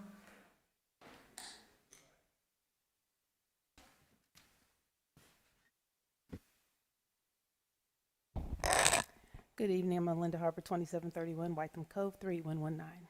You make sure you speak up a little bit into the microphone, please. Okay. My name is Dr. Melinda Harper. I am a 25-year plus educator. I hold a doctorate degree in education. I have taught elementary, middle, and on the collegiate level in the States and abroad. I'm here to represent teachers, students, community, and the tired citizens of Memphis, Tennessee. It's time for a new direction in our schools. It's been long overdue. Right now, only 25% of our students are proficient in ELA and math. Voting in 2026 isn't just about casting a ballot. It's about saving our city over $3 million and securing a brighter future for our children. Right now, our school board is in a state of uncertainty. We have an interim leader, no long-term plan for stable leadership, and decisions that don't always reflect what's best for our students, teachers, and families. We can't afford to keep waiting. The longer we remain in limbo, the more our children's education and our community's trust are at risk. Our students deserve a board that is forward-thinking, transparent, and truly accountable. The future of our schools and the physical health of our city is on the line. Let's unite to elect a new school board as soon as possible, one that puts our children first and ensures our dollars are spent wisely. Let me ask you a question. Can your children read? If you said yes, you are in the privileged seats because 75% of the rest of the district students cannot. We need better and we deserve better. Thank you. Okay, thank you. Thank you so much. All right, we're gonna go into the queue, commissioners. Commissioner Lowry. And point of order for myself, my screen's still frozen and I would like Glad you in. Okay, great. All right. Commissioner Lowry. Thank you, Chair. I have a substitute here I'd like for the body to entertain. Chair, how would you like to move it? Should it be read and maybe have discussion about it if someone wants to second or object? But Yeah, okay. Yeah, you can make the motion. It will need a second, and then we'll ask if there's an objection. I'll make the motion. Okay. Does he have a second? Seconded by Commissioner Clay Bibbs. All right, and it's got an objection by Commissioner Ford. Madam Parliamentarian, can you read the caption of this proposed substitute. The substitute. I have a point of order before we do that. Okay, yep, Commissioner Ford. Since this is an ordinance that is trying to get on the floor, what are the rules in order to go from a resolution to an ordinance? I was confused at committee meeting Uh-huh. because I thought that the ordinance didn't have a caption on it, so I thought it was an exhibit to someone else's item. But now I understand there's no rule as opposed to, so a substitute can be in the form of a resolution or in, as long as the body moves it, it's properly moved and seconded. And if there's an objection, if it's long as it's Is that true the other way around, if there's an ordinance and we want to go back to a resolution?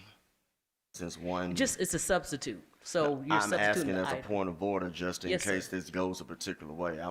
I just want to make sure rules are followed and people ain't trying to sneak some stuff in. So a substitute is for the item. Yes, sir.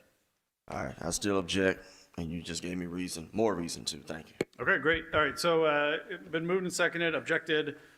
So we'll now go to discussion on the proposed substitute. Commissioner Lowry. Can we have it read? Can we have the substitution read? Oh, yeah, sorry, it needs to still be read. Yeah, read it, please.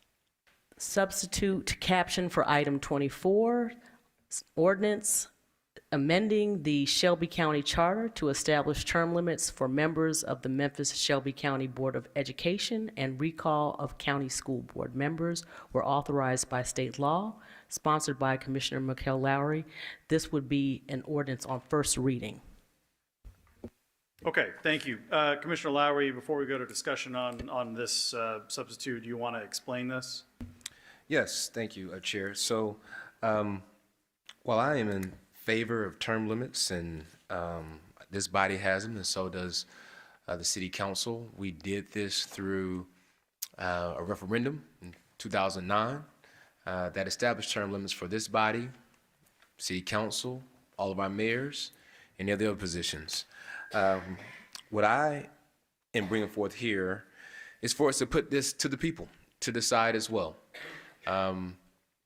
I'm hearing a myriad of things about this being possibly constitutional, maybe unconstitutional, and possible lawsuits and wherever it may be. What we need to think about is what the long-term implications can be.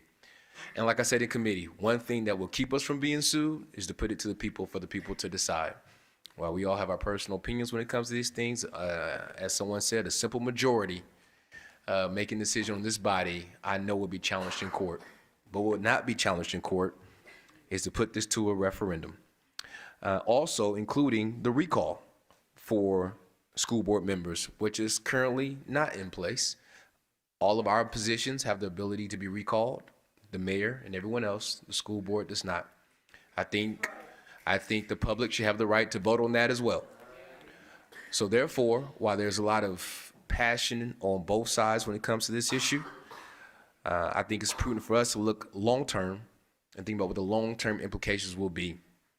So therefore, I agree, as some people have said, let the voters decide. I have my personal opinion on it, but this will let the voters decide not only on term limits, but also if the school board members should be included with our body and others as far as for recall as well. Thank you, Chair. All right, thanks, Commissioner Lowry. Commissioner Ford? This is why I said I don't need a title to be effective. I stated on record, if we played around with this, you're going to have other things coming, and we're going to be so far away from the original.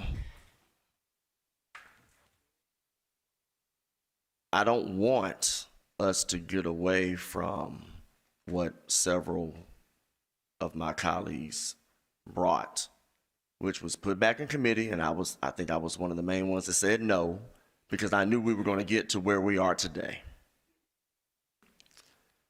You know, people get these titles and they forget the people. I'm gonna say that again. That's why I said I didn't need the title, so I can be effective. But as far as this in front of us is concerned, y'all haven't seen this. We just got this 2 minutes ago. And of course, they're going to say, well, we got 3 readings and everything else. But let me tell you what happens. That third and final reading, you're going to see another substitute. Then you're going to see them say, let's suspend the rules, and you don't know what they're going to put. And it only takes a few words, a few adjectives, a sentence. When you go to the ballot, if this goes to the ballot, it takes one sentence for you to think that you're voting on one thing and you're doing something else. But you know what? Too many people are worried about 2026 elections and re-elections right now. That's all this is about. I wish this was about what Representative Harris and they got passed around concerning term limits and accountability. I wish it was about that. I'm gonna get back in the queue, but you know, in my last I got 57 seconds that I need to use. It was something real disturbing that I got, and some of y'all probably already saw it. I'm gonna bring it back up when I have my time. This was very disturbing. So I thank you for the invitation to share a few words of inspiration. I also bring greetings on behalf of Memphis Shelby County Schools, where I serve and have the privilege of serving as the interim superintendent. I want to recognize our wonderful board. Board, would you please stand? Don't y'all stand up, just I want to listen. recognize these individuals, and what I want you all to do is to look at them, and really what I want you to see is to see courage under pressure. Courage under pressure. These individuals did what they knew was best for this community. They're staunch advocates for this community, and I want you all to continue to pray for them and to pray for me as we fight some evil forces, you all. We fight some extremely evil forces that I don't know if this community really can truly understand. The evil forces that we're up against, but with your prayers and with your support, as Charlie Reese said, the next chapter of Memphis Shelby County Schools will be the best chapter. I'm back in the queue. All right, thank you, Commissioner Ford. All right, we'll pick it back up. We'll pick it back up later. Commissioner Wright? If you could just keep me in the main queue, not to speak on this item, but to speak, excuse me, on the main motion. Okay, yep, that's fine. All right, Commissioner Thornton? Thank you, Chair. I do want to just encourage this body to get back to the original resolution so that we can just vote on that. I think that the ordinance can come back as its own item, stacking it on top of resolution and losing so much of the integrity of the original one. I just would hope that we will vote this down for it to be considered on its own terms. So I just stand in support or opposition for this particular substitute and the current substitute on the floor. Thank you. All right, thank you, Commissioner Morrison. Thank you, and I also support the original resolution, and I really do thank the people that have come down to speak on both sides of the issue, and I truly believe it has bipartisan support, the original resolution, clearly, and appreciate Tory Harris's letter, which Commissioner Ford just referenced, in which he says, I am writing to formally affirm new statutory authority granted under Public Chapter 527 2025 passed during the most recent session of the Tennessee General Assembly, empowering county legislative bodies such as yours to adopt a resolution to realign or otherwise modify the structure and timing of local school board elections. And so I also would support going back to the original. I don't think it's necessary to have an ordinance on this issue. Okay, thank you, Commissioner Ford. So y'all heard, and y'all probably had the video and everything. I don't know who the evil people are. Well, yes I do, because I always have documentation, not hearsay. I support going back to the original as well. But we can't get there when people are changing stuff over and over and over. You keep changing stuff, you're hoping that the people forget about what the original is. They want you to forget, but they need your vote in 2026. To the gentleman, I'm termed out. Look, I'm ready to leave, but on my own accord. Not some of these evil folks up here that tried it the other way, Fagans 2.0. But don't be surprised if they try to bring it back up again, because the administration got their chair and their vice chair that they wanted. It was just brought to my attention on that. But again, I don't need a title, but back to this item. we can take care of the business now. That original is good now. It lines up with what Representative Harris and I want to say Senator Taylor said now. So I am voting against this now so that we can take the next layer, which was the substitute, which is also awful, to remove that now so that we can go ahead and get to the original resolution that I will support now. But we'll see what happens. And when the vote comes up, I would take some pictures and everything. And if y'all really gonna make folks accountable, I have no issue with that. And people know in my district, the day that y'all want me out, I will head to EH4 mortuary where the people don't talk back, and I will be happy. But some of these people, they must have the title to be relevant. They must have the everything else. And I'm gonna go and say this on record. Don't put me on any committees. Look how effective I was when I wasn't on any committee. So I'm already saying that right now. Go ahead and put all your people that'll do your due on and all of that. Y'all saw what happened today. And in my last 42 seconds, you know, I don't want to hear about party. Y'all talking about Republican Party, Democratic Party, whatever. You know what? In the last election, there were 77 million people that were independents, Republicans, and disenfranchised Democrats that said enough of the foolishness. And they said they were going to go with somebody who, you could say a particular party, put 34 convictions over an accounting error. So we don't even want to talk about that. Don't bring party in this. It's only about putting people in the place so that we can possibly use, and I'm going to say this in my last 7 seconds, so that we can possibly use the Shelby County Board of Commissioners office as re-election headquarters downtown. All right, thank you, Commissioner Ford. So we're now going to take a vote on the substitute. So this is the substitute that's an ordinance, would be an ordinance first reading proposed by Commissioner Lowry that was objected to by Commissioner Ford. So a vote of yes will substitute this in front of us. A vote of no would keep us on the item that's loaded in on number 24. Madam Clerk, please prepare a screen to vote. Point of information before we vote, though. Okay. I know Commissioner Lowry did talk about it, but I just want us to be clear on exactly what it's stating. I just wanted to be clear on exactly what it's stating. Like, I don't think we really went into like sections 1, 2, 3, and 4 of it to know exactly what it is we're voting up or down.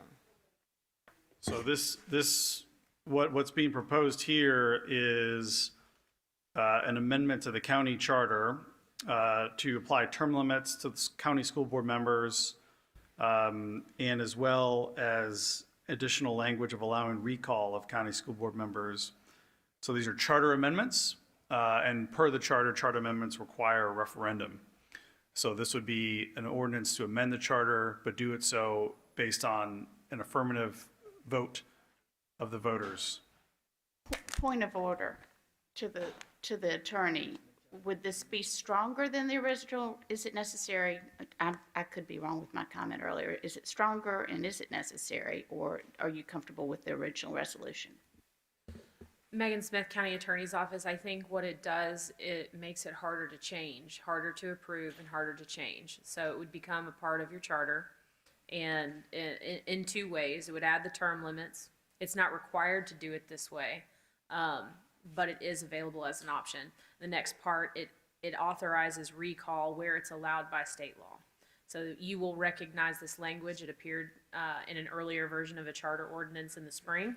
It's not currently authorized by state law, but should that change in the next session, you have the language in the charter posed to the people in a referendum. So I think that's interesting. And another question to the county attorney. The original resolution did do the same thing with fewer votes, or do they both only require 7 votes? Megan Smith, County Attorney's Office, they don't require the same votes. So the resolution itself would only require 7 votes to institute term limits. Because this would go as a charter amendment to the people as a referendum, it requires a 2/3 vote of the body. So it is, and 3 readings of the ordinance. It is different and a higher threshold.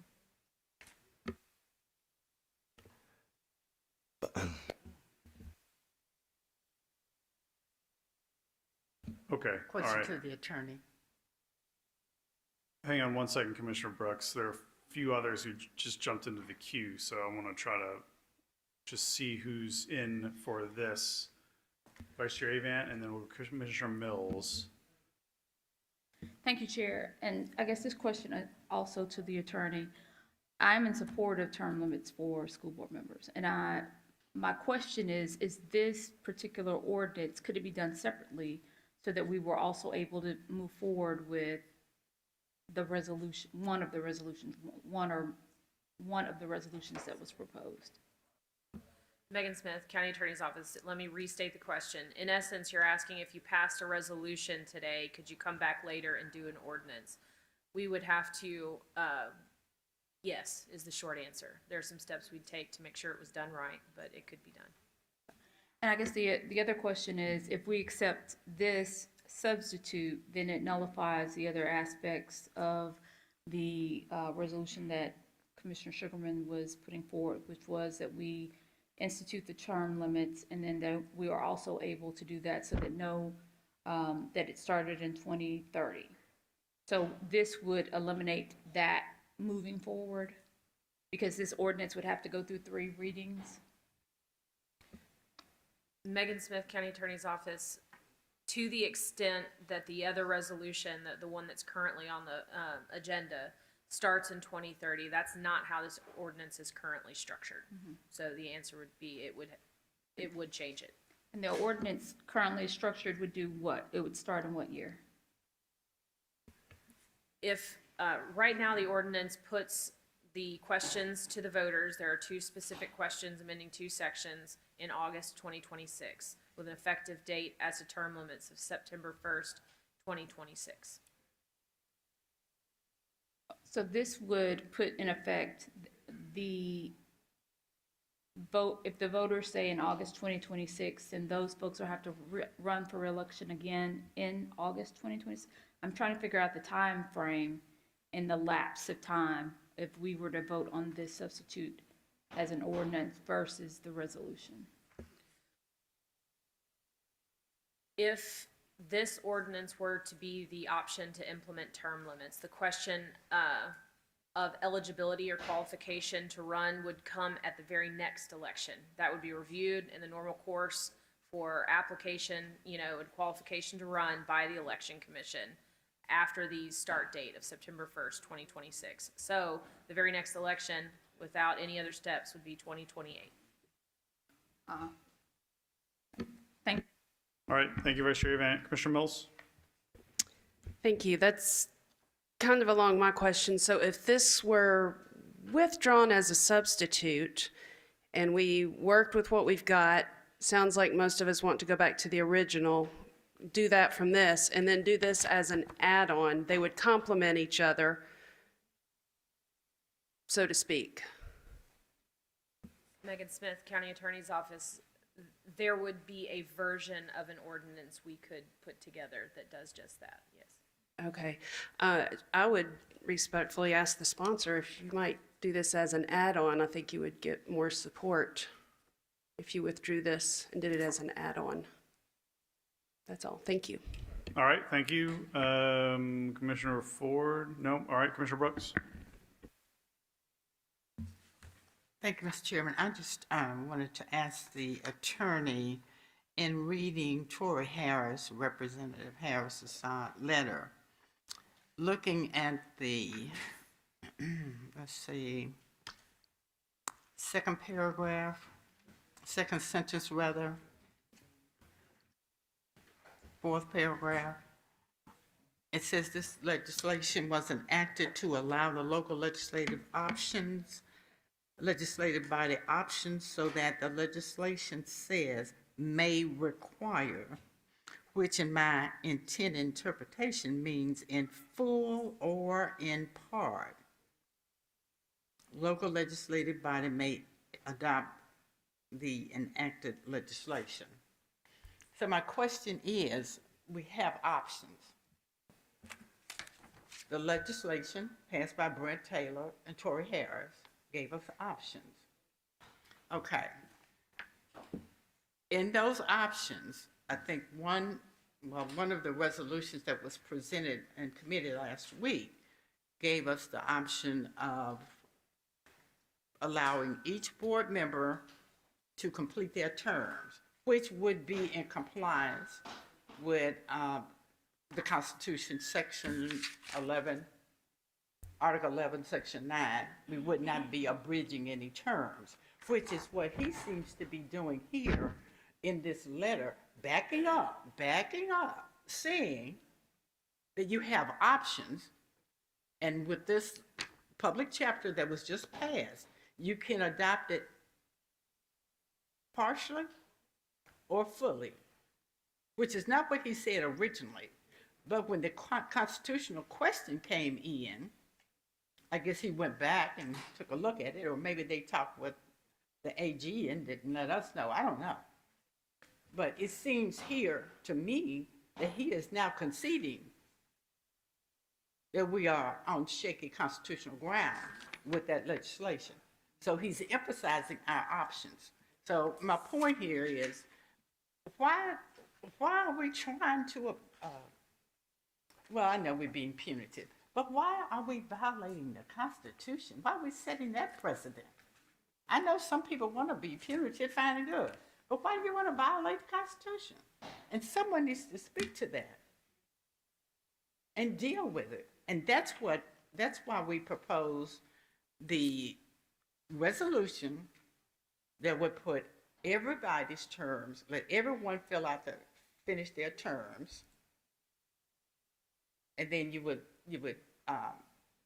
catch up in 2030. Man, I'm speaking to the attorney, and I want her to hear me so that when we vote, we'll vote knowing whether or not we're violating the Constitution.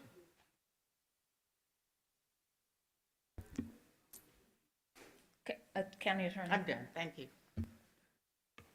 Megan Smith, County Attorney's Office. I can't concede that the Constitution is or has been violated in this instance. What you have before you right now on the agenda is a version of a resolution authorizing statutory authority vested in you. It has three parts. I divide those into two concepts: term limits and alignment. I agree that you have the ability to pick one or the other or both at the same time. That is true. I won't presume to opine on Representative Harris's train of thought, but I do think he and I agree on the one or the other. In terms of the 2030 resolution, I do think it's the most risk avoidant. I think it is a good choice. But the state law itself does not get into the particulars and authorizes you to make clear choices. So the item that's before you right, or the substitute, is one available option as a way to implement this new authority. And the resolution that's currently before the board is also a constitutionally viable option. If we have another version that ends up being discussed, I'm happy to opine on that as well. Okay. Commissioner Wright, have you spoken on this? Or are you wanting to speak on that? Okay. Commissioner Ford? I only need 1 minute, so to go back to where we're at, this commissioner is voting no on this item for the purposes of us going back to the substitute that was brought in committee, which I still don't support.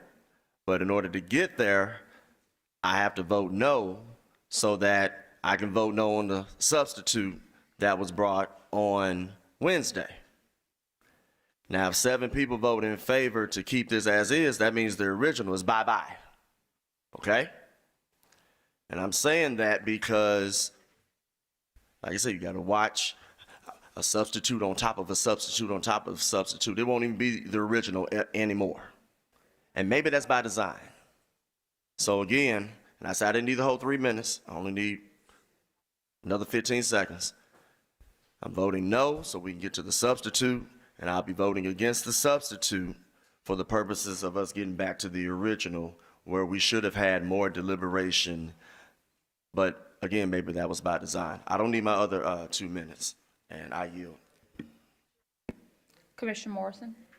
Just quickly, I'll be voting the same way as was just articulated, and because I do, though I appreciate the ordinance, I think it could be brought in addition, and then we at least move it to the state. I think it's probably constitutional, given what I've just read here, and so I see no reason not to find out. Okay. And so right now, we're voting on whether or not we want to accept the substitute. So we would need a majority of the membership to vote for this to pass, to accept the substitute, because it's a substantive motion. So if you're voting yes, you're voting to adopt this as a substitute. This, what Commissioner Lowry has brought before you, if you're voting yes, then you are voting for this to substitute the resolution that was brought by Commissioner Sugarman in committee on Wednesday. Is everyone clear? Prepare your screen for vote. Madam Chair, Yes. sorry about that. Thank you for the explanation. So if this does not have the votes to go forward, Then we will go back to the resolution that Commissioner Sugarman brought forward. and then just by parliamentary procedure, does this make this, could it be brought in another form? Yes, it doesn't fail. Okay. Like, it's not an item that failed Okay. that's subject to It's not- reconsideration. So, Thank you. Yeah. Okay, thank you.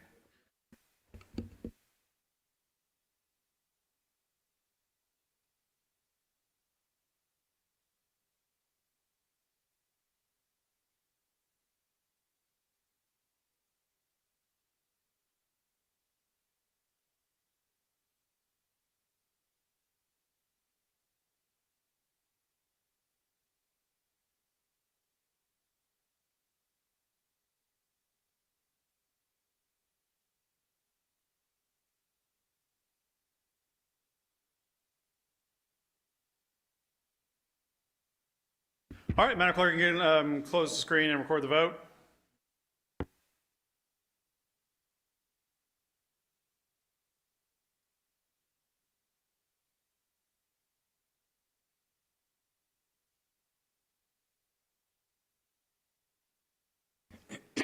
We have aye votes from Commissioners Brooks and Lowry, Commissioners Clay Bibbs, Caswell, Sugarman, Mills, Ford, Wright, Bradford, Thornton, Morrison, Van, and Chairman Whaley have voted no. We have 2 ayes and 11 noes.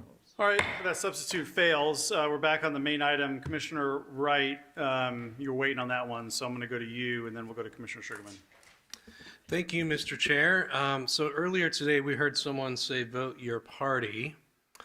And so I just wanted to remind us that the following Democratic members of the Shelby County delegation voted in favor of the authorizing legislation, including Representative Camper, Representative Chisholm, Representative Hardaway, Representative Harris, Representative Miller, Representative Parkinson, Representative Salinas, and Representative Towns.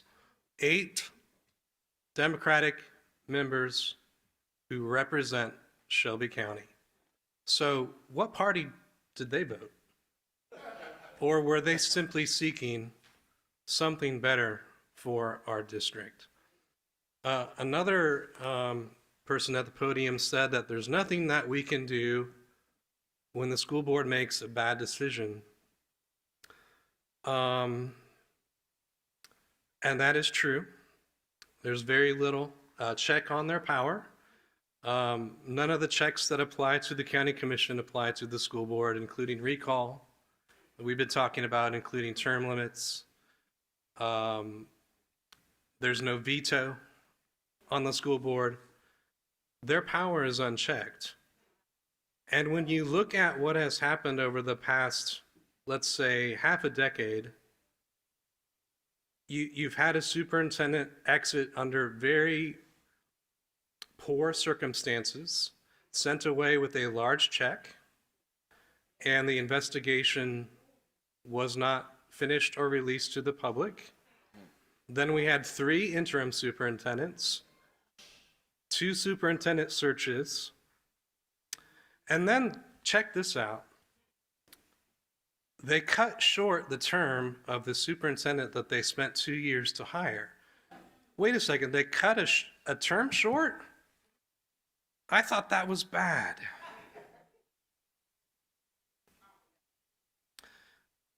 But there is nothing we can do about their bad decisions, but I say it goes well beyond a bad decision. Because their unchecked power, they're spending the dollars that should be going to our kids. Instead, it's going to 2 PR firms, one of them out of New York City, to write scripts that the board members read. Seriously, what the hell? They also apparently have an unlimited amount of money to pour into this terrible law firm to bring utterly BS charges against this woman. I wish the judge had had the fortitude to make the right ruling today. Unfortunately, we're gonna have to wait a while. I'll get back in the queue. All right, thank you, Commissioner Wright. Commissioner Sugarman? Thank you, Chair. And the purpose of the substitute, number 1, establish that beginning in 2030, all Shelby County Board Education districts will hold elections at the same time as county commission elections. This creates a uniform election cycle for all school board members while preserving staggered terms. The continuity, members elected in 2024, districts 2, 3, 4, 5, and 7, complete their full year term to 2028. Members elected in 2026, districts 1, 6, 8, 9, will serve a 4-year term, 2026 to 2030. Members elected in 2028 districts 2, 3, 4, 5, and 7 serve a 2-year term, 2028, 2030. All members serve 4-year terms with election every 4 years, and a 2-term limit applies to all members. The benefits to the public: streamlines elections. Voters can elect their representatives for the commission and the school board on the same ballot, reducing confusion and increasing participation. It also improves accountability. Aligning terms and cycles ensures both bodies face voters at the same time, making performance and policy decisions more transparent to the public. Preserves institutional knowledge. Staggered terms prevent a full board turnover, ensuring experience is retained during the transition. The term limits applies the same 2-term limit that already governs the county commissioners to school board members. It promotes fresh leadership while still allowing members enough time to make a meaningful impact. This resolution or substitute is fully authorized by Tennessee Codes annotated 49-201F and the Shelby County Charter. It ensures compliance with state law and the charter while advancing good governance principles. The public benefits. Aligning cycles brings greater voter engagement, transparency, and efficiency. It gives the public a more consistent opportunity to shape both educational and legislative policy in Shelby County. Thank you. All right, thank you, Commissioner Sugarman. Commissioner Thornton? Oh, you're right, it is. Commissioner Ford, sorry. I'm gonna give you the 5-second version. Kick the can down the road. I can't support that. Don't get fooled on that 11-2 because you just heard them say it could always come back. And it's going to need 9 votes to get on the ballot if that other item comes up. But now with the substitute, let's just go ahead and get to the nitty and the gritty. I'd like to make a motion to revert back to the original resolution that was in front of us on Wednesday before the substitute. Second.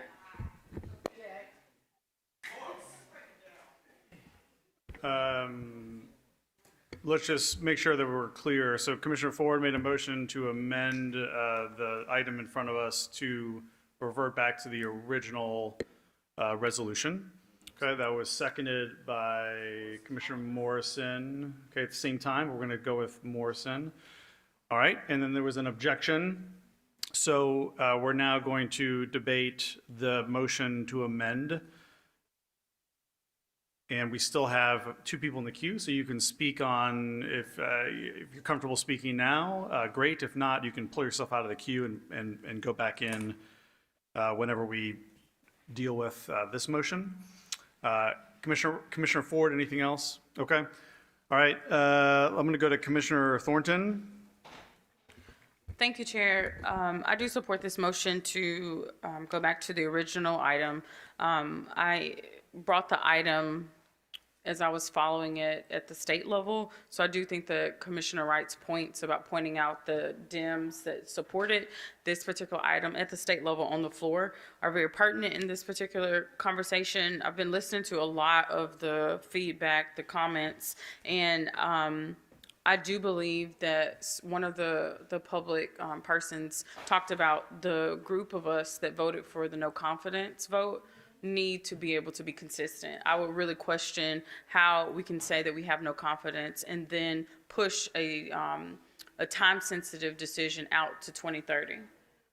The decision needs to be now, and I just have concerns that if we wait until 2030, that the public, will just lose hope and change. They'll lose interest in the topic. I mean, this is something that is very much so, like one of the persons said, always in our face. He actually was very frustrated with that, and I can get those type of sentiments. But we need to make these decisions as urgently as possible. It's very obvious that there are a lot of conflicting opinions. And what really stands out to me about this particular issue is the fact that we've had $24 million in Regional 1 real estate.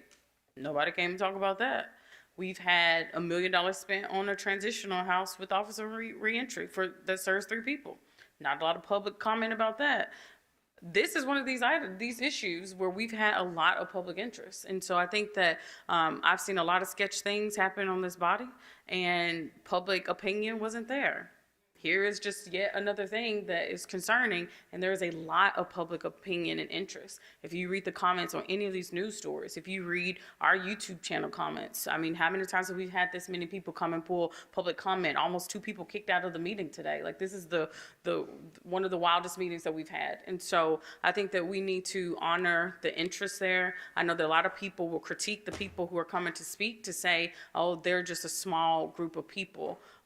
Let's just see. If they put everyone back into their seats, then we can confidently say the commission gave the people an immediate action that they could take, and it was at the will of the people. The people of Shelby County are our bosses. I do think we need to get it back there. And I just a couple of points just to go in my last 30 seconds. Someone said earlier, vote your party, which to me on today is very wild, because Commissioner Mills, there was a lot of flack that I got about people even presuming that I would vote for you today. And today, my beautiful colleague right here is our new vice chair. Y'all are in the same party.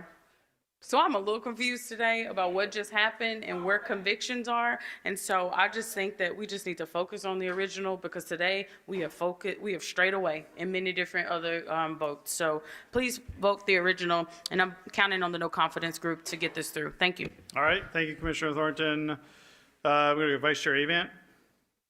Thank you, Chair. I'm going to support the substitution that Commissioner Sugarman has brought forward, because I do think that it gets us many of the things that the family that we have all spoken are pertinent issues for us, right? And it is thinking through those that were voted in, right, wrong, or indifferent. They made decisions. And to my colleague, Commissioner Wright, I think that the difference that we're talking about is we are elected, and she was an employee. She was not elected to that body. And there could be a million things we could have done better in these moments. However, if they were elected to their office, then they should be at least allowed to carry out their term.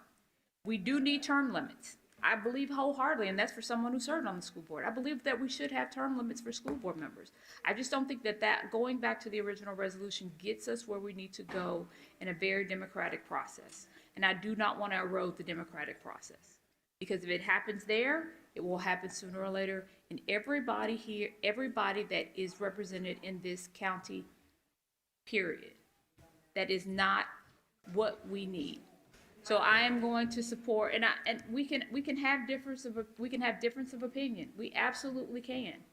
And again, I'm going to say there were a million things we could have done different in that moment, but you cannot compare apples to apples, and oranges to orange. This is not the same comparison when you're talking about it from that perspective. So I think we should be clear about the difference in someone who's elected and someone who is an employee that can be fired or hired at any time, regardless if you agreed with their decision. So I'm supporting Commissioner Sugarman in this substitute because I think it does get us to where we are trying to go so that there's some accountability for the folks who are elected into those offices, but it also does not erode the democratic process. All right. Thank you, Vice Chair Evans. Commissioner Caswell? Thank you, Chair. And again, back to when we talk about the original ordinance, as I said before, I didn't support no confidence. I'm not supporting. If we're saying out of one breath, the state is not going to give us anything, but here the state give us something, I'm suspect then if we're talking about this same state not giving us anything. So we can celebrate it on one hand, the other hand, not look at what's really being dealt, the cards that are being dealt to us. So again, I again appreciate what Commissioner Sugarman is bringing to say that if we today, as some said, you reap what you sow, we vote the way that the state want us to vote. It's only a matter of time before they say they didn't like what we voted on here and call for that to be returned. The way the people get us out of office, you vote us out, and that's what you got to do. Okay. All right. Thank you, Commissioner Caswell. Commissioner Wright? Yes, thank you, Mr. Chair. And I do think the remainder of my comments are germane to this motion on the floor.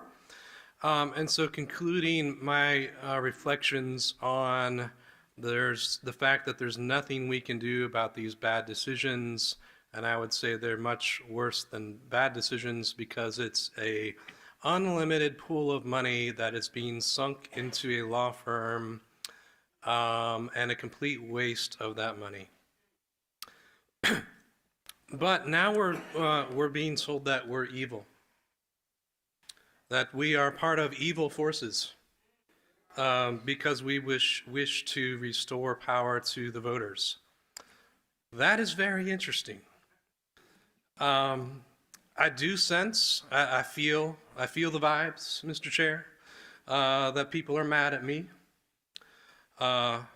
And so that's fine. They can be mad at me. But it is disappointing to see the focus be on being unhappy with receiving $25,000 a year, being unhappy with their compensation, being unhappy with limits to their power being instituted, and returning power to the voters. I think all that focus on us being evil, the focus on pay, the focus on political power, where's the focus on improving the standards? That's right. That's right. I don't see it in the school board. A couple members. But I don't see that focus on improving standards. I do see that in the parents and the community. They care. This is their only hope. This is the only chance that their kids have at a better life. And they're ready. Community is ready to take back the reins and take back the control. And so I will conclude just by saying all of these seats, all these seats before us today, will be on the ballot next year. There is no earthly reason, the state has allowed it, why those school board seats shouldn't also be on the same ballot, and let the voters decide. Thank you, Mr. Chair. All right. Thank you. Thank you, Commissioner Wright. Commissioner Thornton? Thank you, Chair. I just want to ask some technical questions. I'm trying to count 7, and I think I'm up to 6. So for the 2 people who voted for the no confidence, which is Sugarman, I know this is your substitute, and I believe Commissioner Sugarman and Commissioner Whaley, to legal. Can you just say to us, we got here because we delayed the decision at a previous commission meeting so that we could hear from the Attorney General. So I believe that you have an opinion, I don't know if you do or not, but if you can opine today of whether or not you think that this is constitutional, and have we heard from the Attorney General at all, just so that can just be squashed because it was something that was on the floor. Megan Smith, County Attorney's Office. We have reported that we have attempted to follow up just to get an update on timeline from the Attorney General. These things take time. We have not heard back. Our legal review, we've reviewed both versions of the resolution, the one that would apply limits and alignment in 26, and then the modified version applying limits and then a staggered entry to 2030 for election. Both are legal in our review and available to you under the law to vote on. Okay, so with that being said, just as a follow-up, with the same way that we have decided that the ordinance can represent itself as an add-on, could the substitute, it's tethered now to this original resolution. Can it represent itself as its own resolution? Is there any way that that could be a legislative procedure? I'm just trying to get the substitute away from the original so that we can just vote on the original and in any way unlock the sponsor of the substitute so that she can still put her item on the floor without having to go through this particular process. So is it possible for this substitute item to represent itself in any other fashion aside from being an amendment to this original resolution? Megan Smith, County Attorney's Office. The reality is the primary difference with that line of thought between the 2 items is timing. So to the extent you were going to bring the 2030 version, for lack of a better description, back, delayed timing and applicability of alignment, as far as I know, the Election Commission will begin its work for early elections even in December. So I would have to follow up with them to ensure that 2030 could be brought back in some fashion, in some other fashion at a later date. And just a final question, can the sponsor of the substitute withdraw it at this point, or is because it came through committee? It's defer to the parliamentarian on this one, but it seems to me that the item was substituted in and replaced the 2026 version on Wednesday. So to withdraw would be to withdraw an item. Okay. And leave no item in its place. Thank you. I just implore Commissioner Sugarman and Commissioner Whaley to vote no on the substitute. Thank you. Okay, all right, thanks, Commissioner Thornton. Commissioner Mills? Thank you. I just want to go back to where this all started. This whole thing came about because there was no recall process for the people that were upset with their elected school board members. If there had been a recall process, those signatures would have already been collected, and this would have been in the history books, and we wouldn't be where we are today. So because there was no recall option, there was a vote of no confidence brought because the people needed to be heard. And so that's why the vote of no confidence was brought. But then it said, oh, the vote of no confidence is what triggered the state. No, the constituents, the citizens of Shelby County are the ones asking for this. It's the citizens. It's not the Board of Commissioners. It's just we have to use the tools that are available, and the state gave us another tool to make it available. So we are legally allowed to do this, and that's what they said, you can do this. But we can avoid all of this. There is an option there. If the school board would resign today, effective immediately, we don't have to do this. If it is truly about the students, if it's truly about moving Memphis Shelby County schools, which that word Memphis costs $900,000 from a previous school board to add, money not going to the classroom. If it's really about the students, then resign. We'll appoint a new school board and then it's on us to make sure they're good, and then we go to the election and we don't have to do this.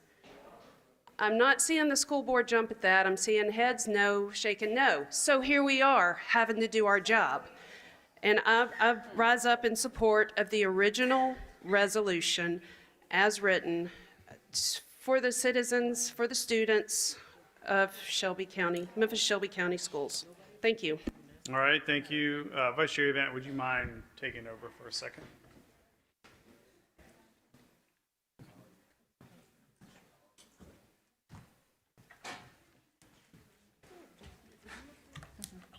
Commissioner Whaley, Chair Whaley. All right, thank you, Vice Chair Event. So, again, I shared a bit about my perspective on this in committee. I was one of the original sponsors on the original item. And I said in committee, I support either version. I think what's different about the way I approach this has nothing to do with any sort of action or inaction or feelings about any individuals. Because the reality is that if we approve either one of these, the substitute that's in front of us or the original, this is something that could last for decades. And so we're talking about different individuals, different challenges. And so the question is simply, do we believe in term limits? Yes or no? And then do we believe that the elections for the county school board should be the same as the county legislative body and other countywide offices? Okay, it's that simple. And so I'm trying to take a very objective view on does that make sense? Now, in the future, there will undoubtedly be challenges, and voters undoubtedly will feel frustrated with the school board of 2050. But if that's the case, this particular resolution, if enacted, isn't going to help that situation because they will be in 4-year terms. That what they truly need is a more targeted approach, which would be the ability to recall and then vote in a replacement, which you deal with individual members that way. That is still not solved by this, but it needs to be, because if we're thinking long-term, there's really no mechanism to address that. So that is why, I'm hearing this argument about support this one and not this one. I genuinely would vote yes on either one of them, because it's about what happens in the long run when there's totally different people and totally different challenges. I know it's very difficult to look, and it's especially in government, it's difficult to look more than a month out.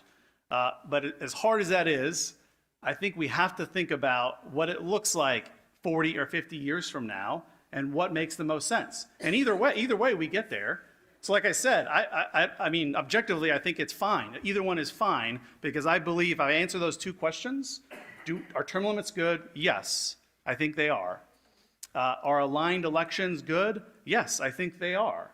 Because the voters know that I vote for school board, I vote for county commission. I think either of those is fine.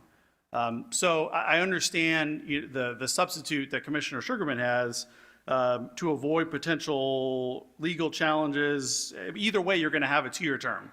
Right, a 2-year term is either already happened or it's going to happen next year or in 2 years. Right, so that's how you do it.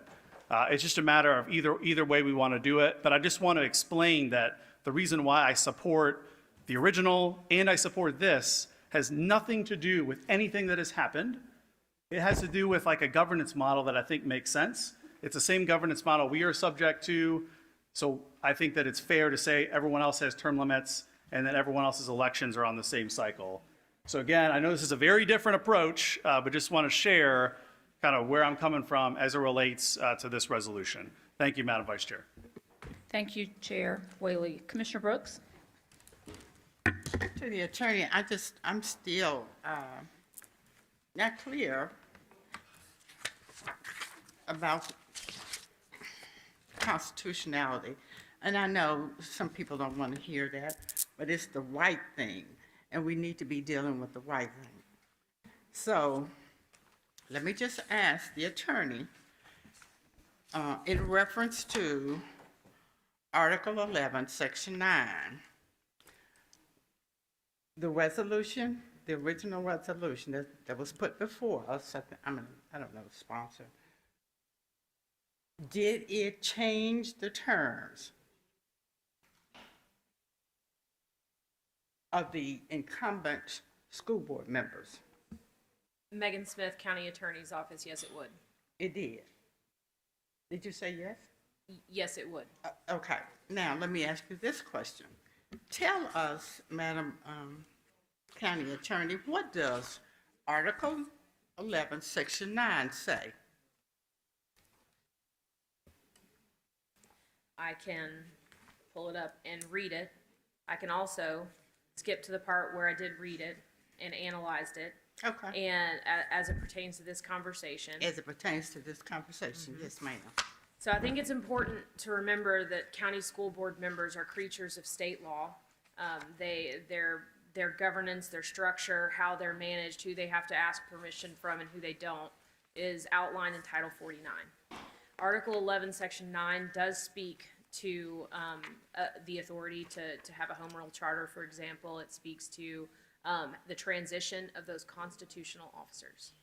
What I can tell you, without batting an eye, Well, let me just ask you this, because my time is going to run out. Officers. Respectfully, does Article 11, Section 9 say that any act of the General Assembly, private or local, in form or effect applicable to a particular county or municipality, either in its governmental or proprietary capacity, shall be void, no good, that's my word, or, and, of no effect unless the act by its terms either requires the approval of 2/3 vote of the local legislative body or of the municipality or county, or requires approval in an election by a majority of those voting in said election.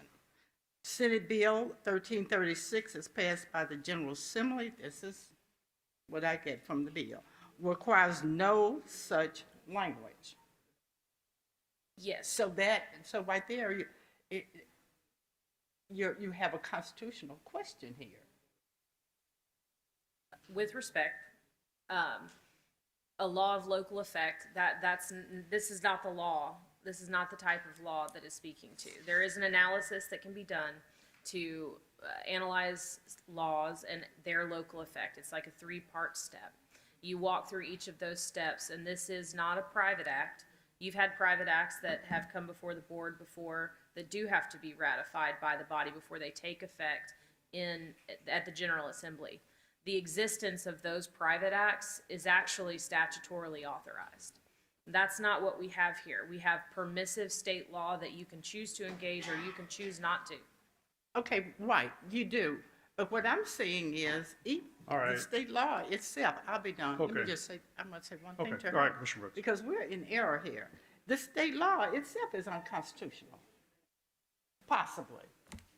I mean, it has to be tested. We have not heard back from Scrimeti on this. And we do not know whether or not it was even vetted by Scrimeti. That is correct. I do not know General Scrimeti's opinion. Okay, all right, thank you. Commissioner Sugarman? Thank you, Chair. And so I just want to put on the floor again that the substitute does not disenfranchise the voters who voted these individuals in. Again, there's already a way to recall through elections to vote them out if you are not supportive of these, the conduct of these current school board members. Having said that, we're in a slippery slope. We start, using our power and authority to disenfranchise voters. Where would that end? And so at this point, I would like to call before the commission, if he's still here, Benny Smith, the Tennessee Election Commissioner.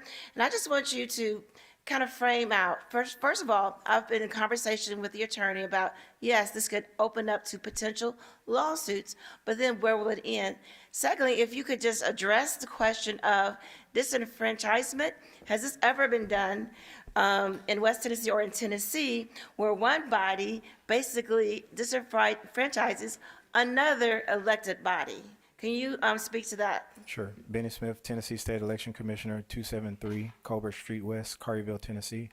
To my knowledge, it has not. It does disenfranchise the voters because it is overturning the results of an election. That's the thing I always want to put a pin in, because if you carry this out in its current form, you're taking a nonpartisan election and squeezing it into a partisan election calendar year in the smallest turnout year of any election in Shelby County. May is when no one votes. And show of hands, if I hate to do it on the spot, I am well known for picking how many people walk into the booth. And so May is indeed the lowest turnout. It is the lowest turnout. I think I say I'll eat my computer if 120,000 people come out. And so that is the lowest turnout when in terms of representation. You also potentially disqualify anyone who is a federal employee. If you have, and these are candidates who have standing. They have duly won their nonpartisan election through the consent of the governed. The public has decided that they wanted them to serve, and through a simple majority vote that was controversial, we now have another governing body to decide the fate of another governing body. And so if you are a federal employee, you cannot declare, you cannot run in a primary. So if there are any federal employees that are on the school board, they are automatically, you have jettisoned their ability to participate in the election process.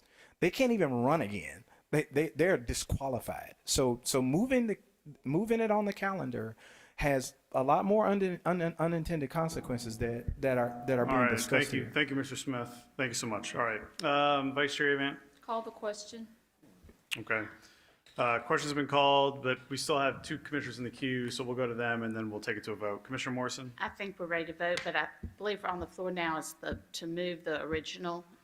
Is that correct? That's right, yeah. Which would be the simplest thing, I do believe, and what the people want. Parliamentary question? Point of Yeah, order? yeah, Vice Chair This Avant. is to accept, this is moving the substitution, which is the resolution that Commissioner Sugarman brought. Yes, there was a motion to amend made by Commissioner Mills, seconded by Commissioner Ford, Okay, and objected to by okay, so we're on that Commissioner motion. Avant. Yes. Okay, all right.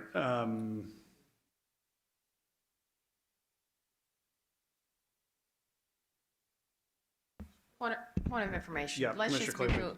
real clear on exactly what we're voting on. So the motion to amend was to revert back to the item that appeared at committee prior to it being substituted to the item that is now in the system that was the item before you. So originally, it was the item that was substituted, which was presented by Commissioner Sugarman. And then there was a motion by Commissioner Lowry to substitute with an ordinance. That item failed. And then we went back to the main motion, to the main item, item 24, and then Commissioner Mills, seconded by Ford, made a motion to amend to revert back to the item that was on the committee agenda on Wednesday. So that was that Wright's, sponsored by Commissioner Wright, I believe. Wright and Ford, okay. So a yes would be go back to the original. And maybe if someone wants to explain that item. Point of order. So I think, and I appreciate the parliamentary having to go through all of those. Basically, what we are voting now is, I objected to going back to the original motion. So we're voting yes if you want to go back to the original motion, and no if you don't want to go back to the original motion. And then that would put 24 back before us.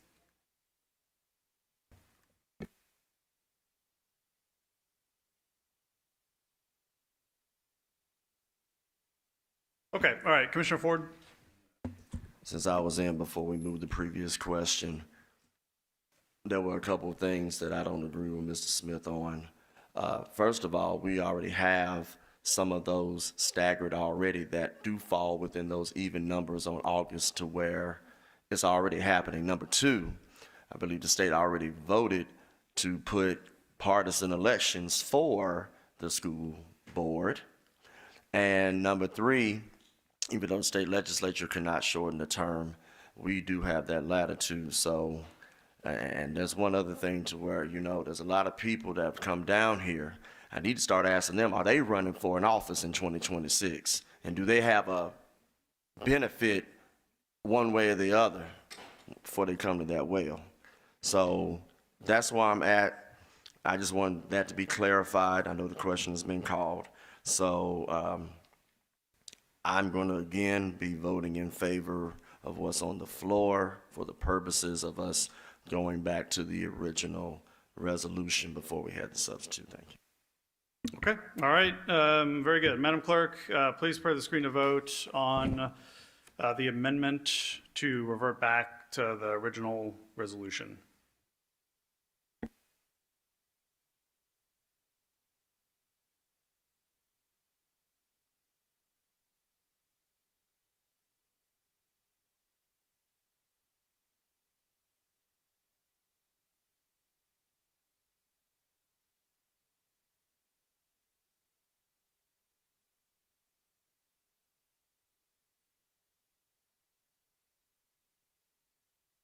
All right, please close the screen and record the vote.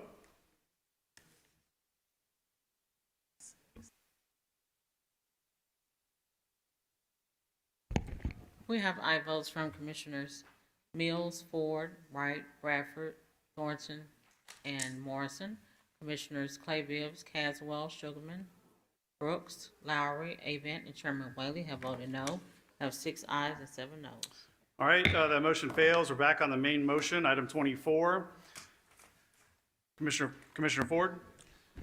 Chair, I know we're going to be going through this for a minute, but looking at what's on the floor now, let's just see where this goes. I'm looking at the now therefore be it resolved by the Board of County Commissioners of Shelby County. I'm looking at the red line version. If we couldn't go back to the original, maybe people will be inclined. We can possibly look at particular things in here. So I would like to make a motion that any language that deals with term limits starting in 2030 be stricken and replaced with 2026. Okay, Commissioner Ford has moved to institute term limits beginning in 2026, seconded by Commissioner Mills. Is there an objection? Okay, it's objected by Vice Chair Avent. So we'll now be on discussion on that amendment. Commissioners, we're gonna do 2 minutes of discussion on this particular amendment. So if you have any discussion, get in the queue now. All right, Commissioner Thornton. Thank you, Chair. So I just thank Commissioner Ford for getting us back into the possibility of us having a sense of urgency about this item. I would ask that our colleagues support this particular amendment, particularly Chairman Whaley, who just said that you were agnostic to whether or not the original or the substitute went. So we didn't see your vote on the last item. I do think that this is a great opportunity for you to honor what you just said, and would love to see 2026 be what moves forward in the substitute. Thank you. All right, thank you, Commissioner Ford. Chair, the only change that I would see, well, if this gets voted down, then it's moot. But the only other change that would need to be done, which would be to take the 1, 6, 8, and 9 instead of them having a 4-year term, it being 2-year, and then it would line up for 2028, but the term limits would start in 26. We've heard people down here talk about how they want that to be the case. 2030, you're talking about people being in until 2038, but it's really up to the voters, because the voters can say yes or no. But I know that when the term limits were implemented for the city council, right after that term was up, there wasn't any extra bonus terms. It was basically, okay, you got grandfathered in right here, term limits start right now. It wasn't, we'll give you another one and then we'll do it. It was instantaneous. So this is one avenue to try to get to where we were in the original with a couple of modifications, but we'll just see where it goes. It's on the floor. Okay, all right, thank you, Commissioner Ford. Madam Clerk, please prepare the screen to vote on Commissioner Ford's amendment to institute the term limits beginning in the 2026 election. So vote yes is for that amendment, a vote no is against that amendment.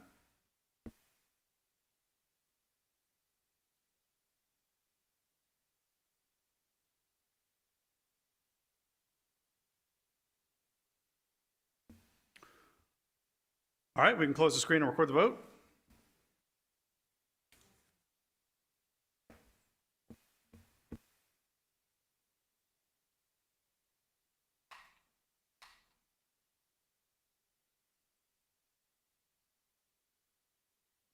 We have aye votes from Commissioners Clay Bibbs, Caswell, Sugarman, Mills, Ford, Wright, Bradford, Thornton, Morrison, and Chairman Whaley. Commissioners Brooks, Lowry, and Avon voted no. Have 10 ayes and 3 noes. All right, that amendment passes. Commissioner Ford, are you back in the queue on the main item? Okay. Okay, all right, one more. Since we weren't able to go back to the original, if you go back to what's in that substitute now, in order to make sure everything is lined up, it will require the 1, 6, 8, and 9 to have a 2-year term, which will make everybody line up in 2028, but it will still make term limits start in 2026. So I'd like to make the motion for any language. Let me go back to it real quick. This basically lines up everything. The bullet points on page 2. This is just gonna be real simple. The last bullet point and the sentence don't exist anymore because it says 2030.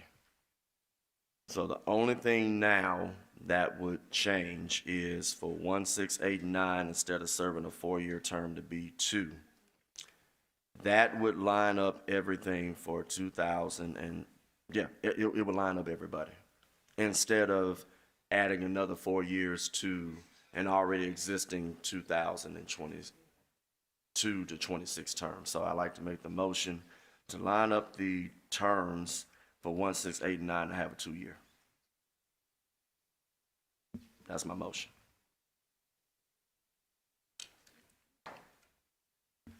All right, sorry, Commissioner Ford.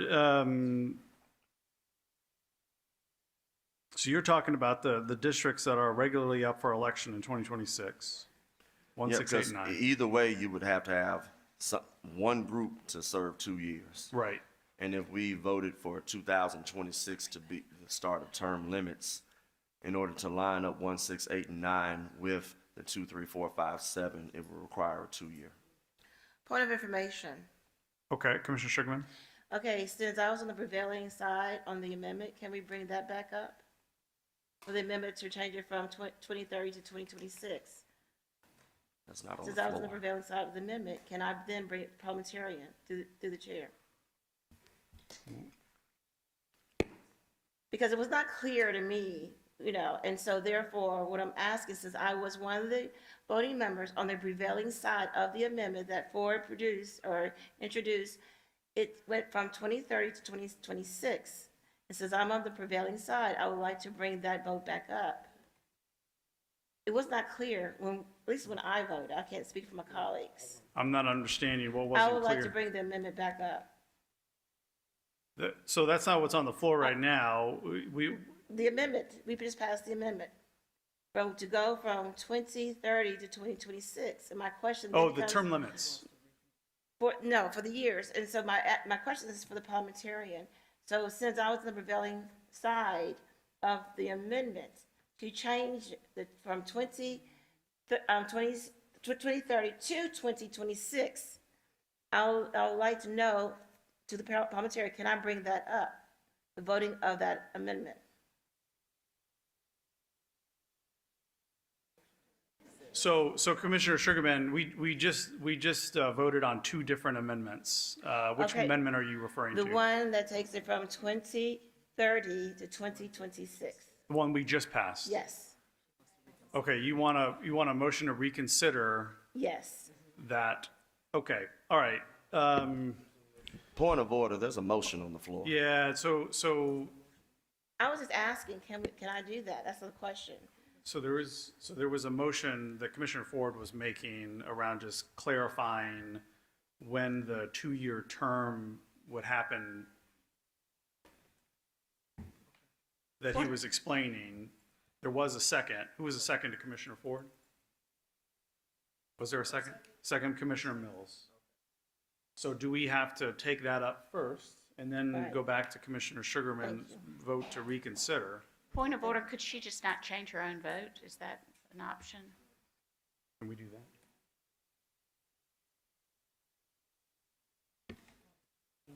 Only if it doesn't change the outcome and before the gavel. But I gavel the amendment. It won't change the outcome.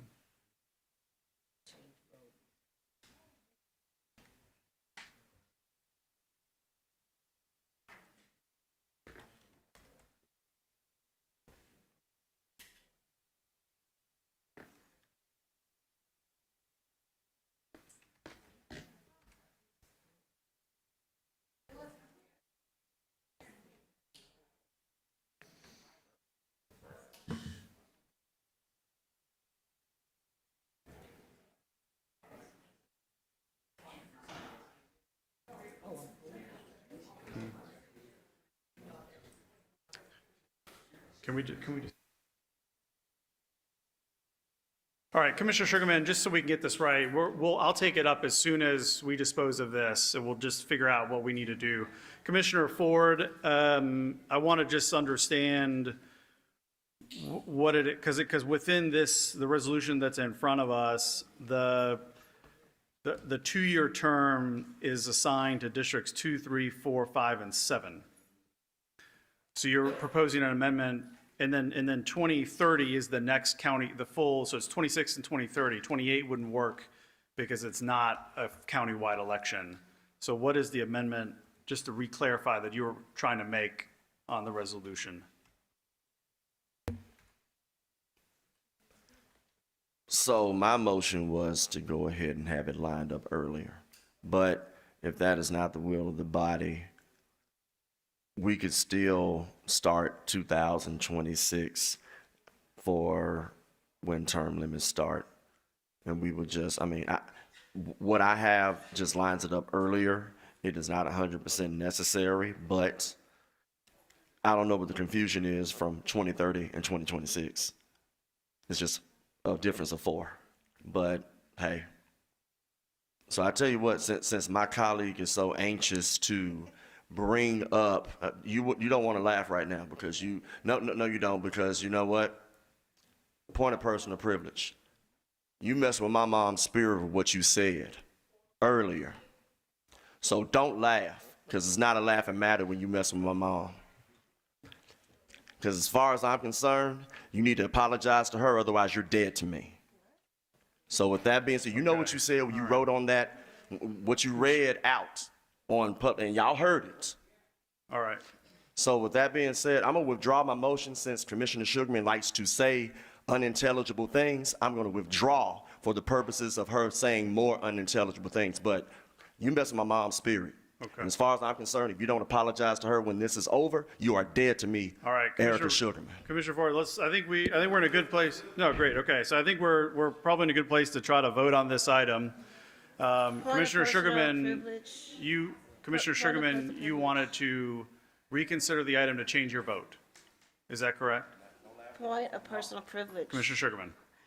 Okay, I do apologize if I offended you. No, I'm apologizing to your mom. Okay. Okay. So, yes, I would like to, we can have this item reconsidered. Okay, all right. Commissioner Sugarman, you have the floor. Okay, I move to reconsider the item, the amendment. Okay, so I think what we were trying to figure out is if you wanted to change your vote on the item, that we can do that without having to fully reconsider it. Since it meets qualifications, can we suspend the rules? Yes. Okay, so I'm gonna make a motion to suspend the rules so that we can change your vote on the last amendment, right? Which was to align the term limits beginning in 2026 instead of 2030. Okay, is there a second? Second. Okay, second by Commissioner Bradford. Can we do that without objection? Okay, now Commissioner Sugarman?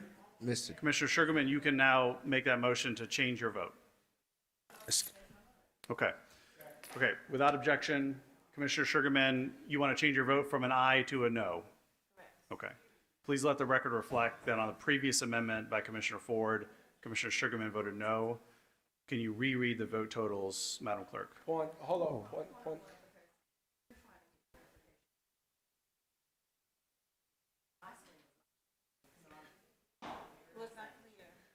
Mr. Chair, So, Mr. Chair, Okay.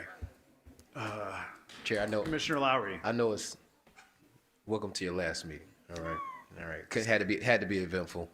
The will of the chair of this body, I'm gonna suggest, just because of screens and everything that's transpired, it's up to you. I'd like to request a 5-minute recess so we can just get what we're voting on. Let's make it clear, because I'm confused now. Maybe I'm the only one. And I hate to have to keep asking repeatedly for someone to explain it to me. So that's my Okay, request, but up to all you, right. Chair. So since there are several commissioners that want to revisit the prior amendment, we can entertain the motion to reconsider. And that will need a second, and that'll have to be done without objection. And then we can all re-vote on that amendment. Okay. All right, so it's moved to reconsider by Commissioner Sugarman, seconded by Commissioner Clay Bibbs. Can we reconsider without objection? All right, so we've now got the amendment by Commissioner Ford, which was to bring forward the implementation of term limits, okay, to apply in next election, 2026. That is what the amendment was.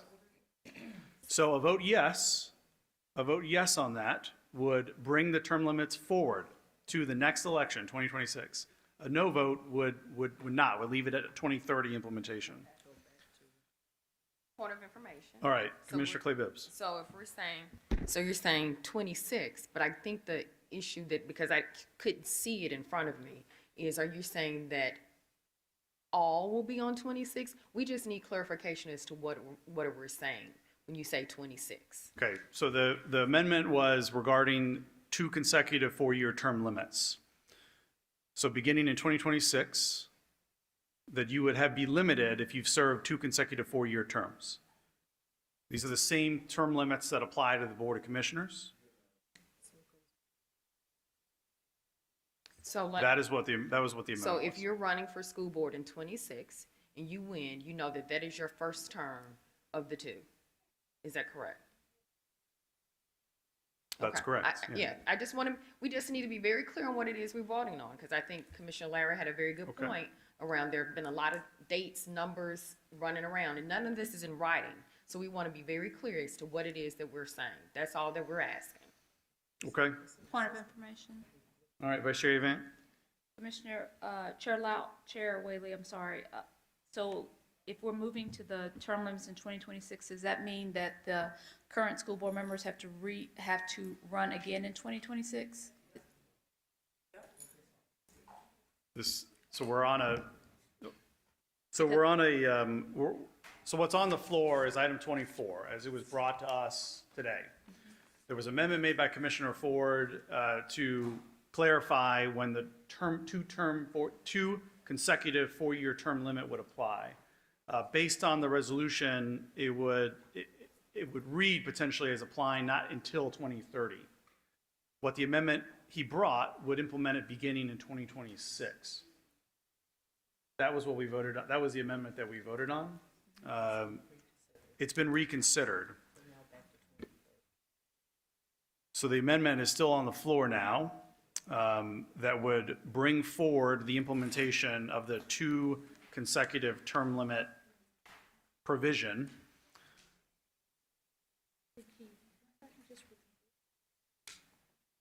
Any further questions on that before we vote again? But I think what I think we're trying to have answered is, does it answer anybody's term being abridged? No, that is not what the amendment stated. Okay. I have a question. Point of order. Commissioner Brooks. Question for information. Will the individuals that were elected in 2024 have the opportunity to serve their full term? Yes, we're dealing with a Yes or different no? amendment. Yes, Yes or no? yes, yes, Oh, we're dealing they with a will. different amendment now. They will. Okay. Everyone feel good? Okay. All right. All right, Madam Clerk, so one more time before we call the vote on this amendment again. What the amendment does is it deals with the implementation of term limits for the county school board. What it does is clarifies that those term limits would apply immediately beginning in the next county election, which is 2026. It would bring it forward. The substitute offered by Commissioner Sugarman would state that it would start in 2030. The term limit provision is now going to start earlier if we vote yes on this amendment. This is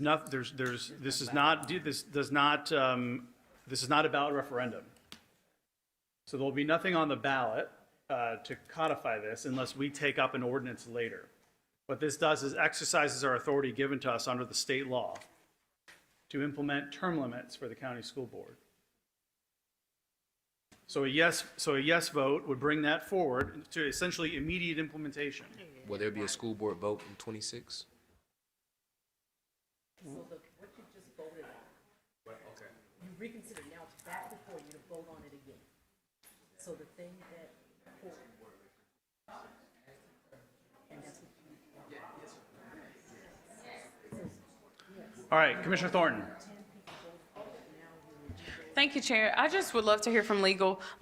Really, I feel like the core of what has been questioned today has surrounded whether or not everyone will be on the ballot in 26. And so it's my understanding that's not what we're talking about right now. We're just talking about when the term limits will start. Okay. Yes. Well, legal, if you could chime in just to make sure that what we're interpreting is really what we're doing here. Megan Smith, County Attorney's Office. It's harder to say it any better than that. So you're dealing with two issues, term limits and alignment. Right now, you're just discussing term limits and when that becomes a factor for eligibility to run.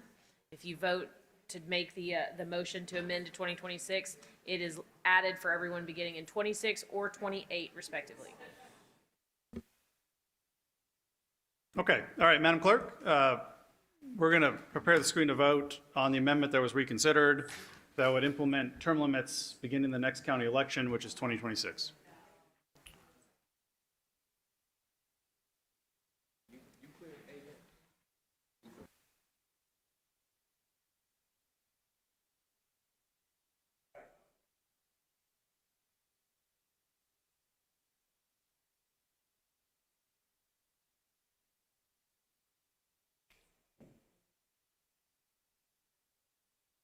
I'm frozen again. Morrison's aye.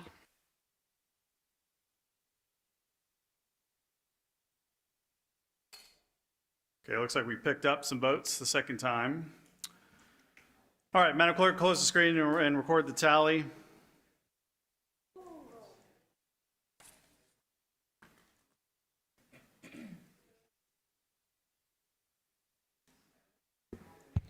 We have aye votes from Commissioners Clay Bibbs, Caswell, Sugarman, Mills, Ford, Wright, Bradford, Thornton, Morrison, Brooks, Lowry, Avon, and Chairman Whaley. We have 13 aye votes. All right, that amendment passes again.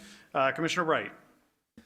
Thank you, Mr. Chair. This would be my second time on the main motion and presumably my last time. I just want to put it out there that I think the state, I admire your long-term thinking, Mr. Chair, and the fact that the decisions that we have long-term ramifications, and you're the only one saying that. That's very true, and that's admirable.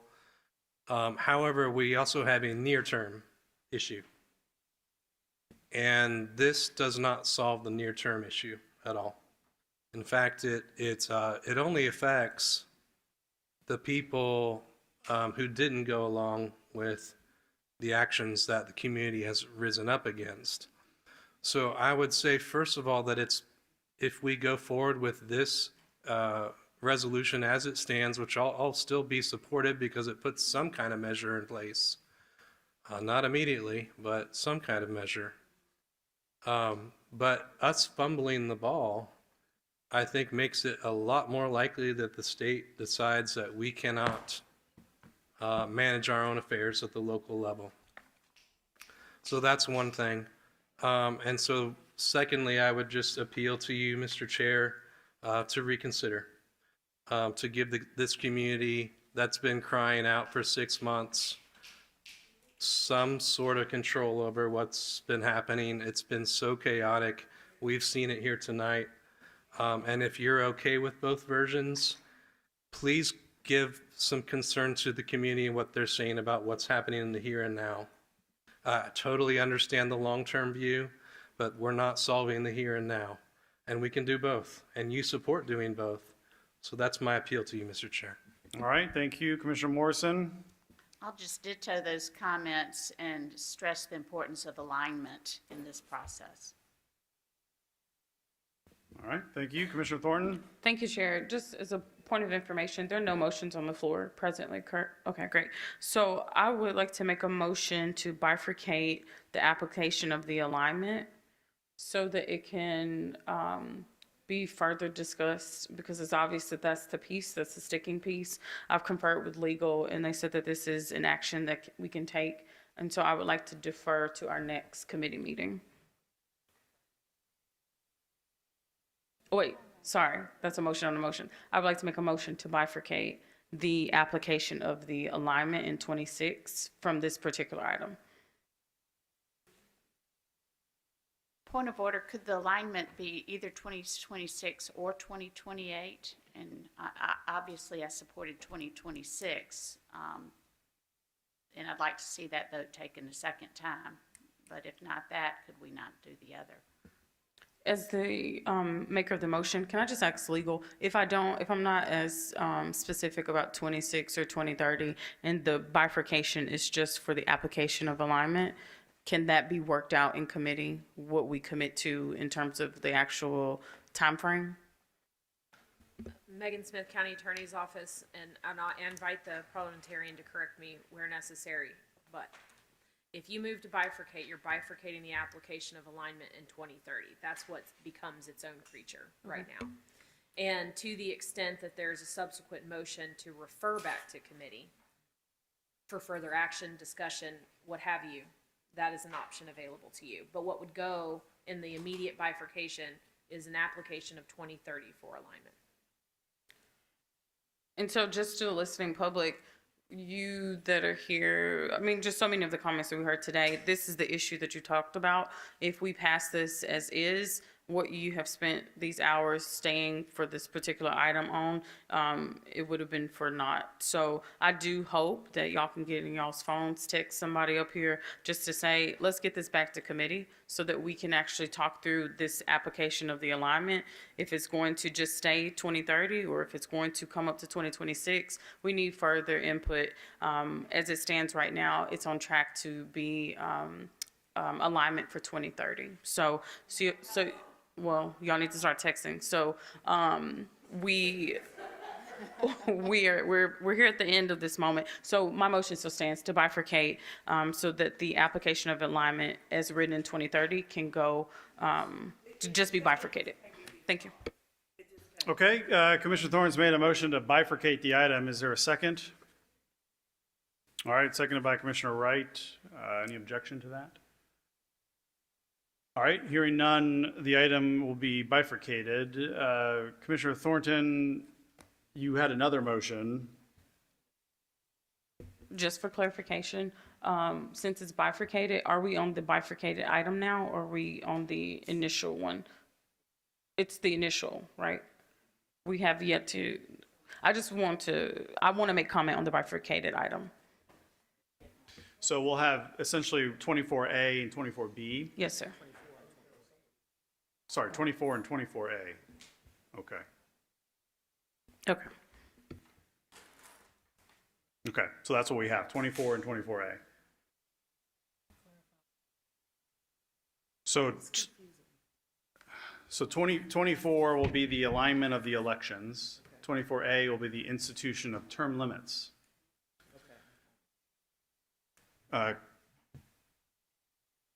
Commissioner Thorne, I'm trying to understand why we're doing that. If we can vote on them separately, that's fine, if that's what you'd like to do. Commissioner Thorne. Thank you, Chair. So the reason why we're doing that is, I mean, it's tactical for me as a supporter of getting the alignment, the application of alignment to 2026. So I'll be explicit about that. And other motions that have been made on the floor have failed. So this is just another legislative action that can get it to a place of being able to get even more people to come out. I do think that there has been a significant amount of public voice today. So I don't think that we should just let it fall to the wayside. Anything that's a tool in the toolbox, I literally just had to consult with legal to learn of what an option could be. So being explicit there, the bifurcation will allow us to be able to move forward with what we're confident with and work on the piece that we just still need to wrap our heads around. So the question is are we as a body going to support the alignment in 2030 or 2026? I do think tonight, based on all of the discussion, that we need to have more time to be able to figure that out. I don't want it to just die today on the floor. So that's the reason for the bifurcation. And with that, I'm going to make a motion that this particular bifurcated item be referred to the next committee. You want to refer both items or just Just the bifurcated item around the application of alignment. So 24, not 24A. 24, okay. When do you want to refer? So there's also the outstanding element of the Attorney General's opinion, which likely can come back. I mean, 45 days from when it was requested is early September.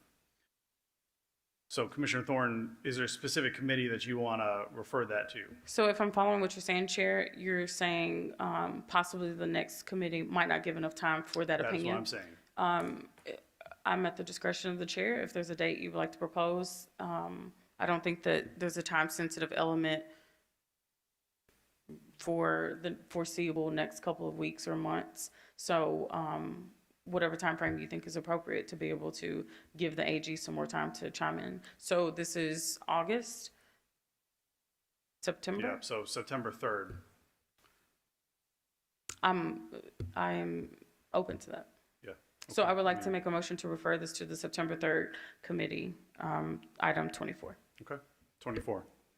Is there a second? Okay, is there an objection? Okay, without objection, 24 will be referred to September 3rd. Now we're on 24A. 24A is the institution of term limits beginning in 2026. We've really exhausted a lot of conversation on that, and I think we're probably ready to vote on item 24A. Madam Clerk, please prepare the screen to vote on 24A.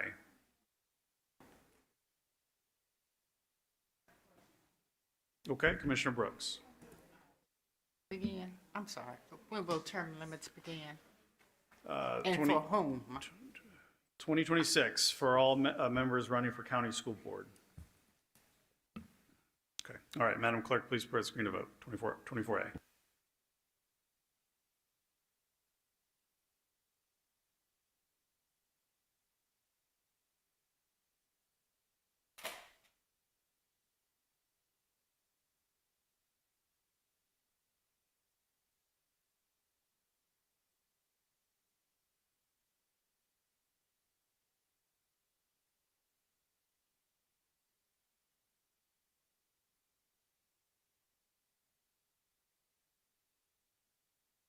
Again, I'm an aye, my phone, All right, Morrison's an aye.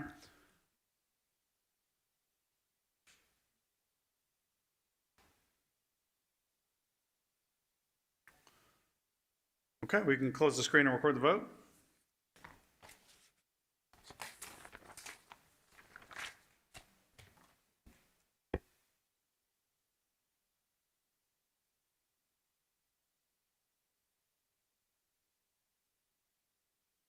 We have aye votes from Commissioners Clay Bibbs, Caswell, Sugarman, Mills, Ford, Wright, Bradford, Thornton, Morrison, Lowry, and Chairman Whaley.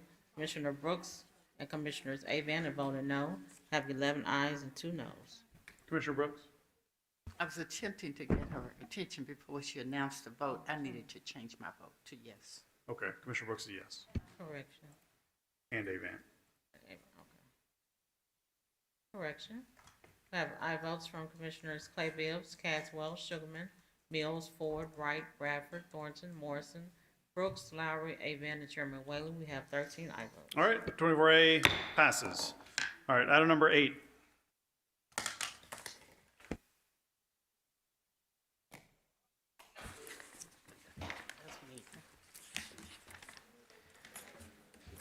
Item 8 comes from the Budget and Finance Committee, which is chaired by Commissioner Clay Bibbs. Item 8 is a resolution to approve the FY 2026 grant operating budget in the amount of $50,000 and appropriate said funds from the Annie E. Casey Foundation to support a multidisciplinary delegation of system and community partners from Shelby County, Tennessee, to participate in a site visit in Houston, Texas, and Calcasieu Parish, Louisiana. This item requires the appropriation and expenditure of grant funds in the amount of $50,000, sponsored by Commissioner Charlie Caswell. This item was moved by Commissioner Sugarman, seconded by Commissioner Bradford, and it was moved to the heel of the agenda without objection. All right, we're back up on item number 8. Commissioner Brooks, any more thoughts? Yes, I don't have any questions. I'm good. I've had my questions answered by the administration. All right, excellent. All right, Madam Clerk, please prepare the screen to vote on item number 8.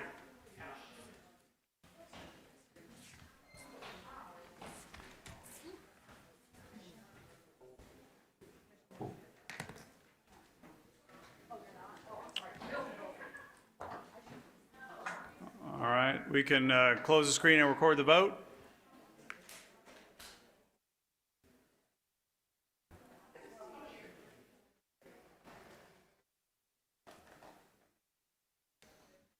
We have aye votes from Commissioners, excuse me, Clay Bibbs, Caswell, Ford, Wright, Bradford, Thornton, Brooks, Lowry, Avon, and Chairman Whaley. We have 10 aye votes. All right, item 8 passes. All right, we're now at announcements or statements. Commissioners, if you have any statements or announcements, please get in the queue. Commissioner Caswell?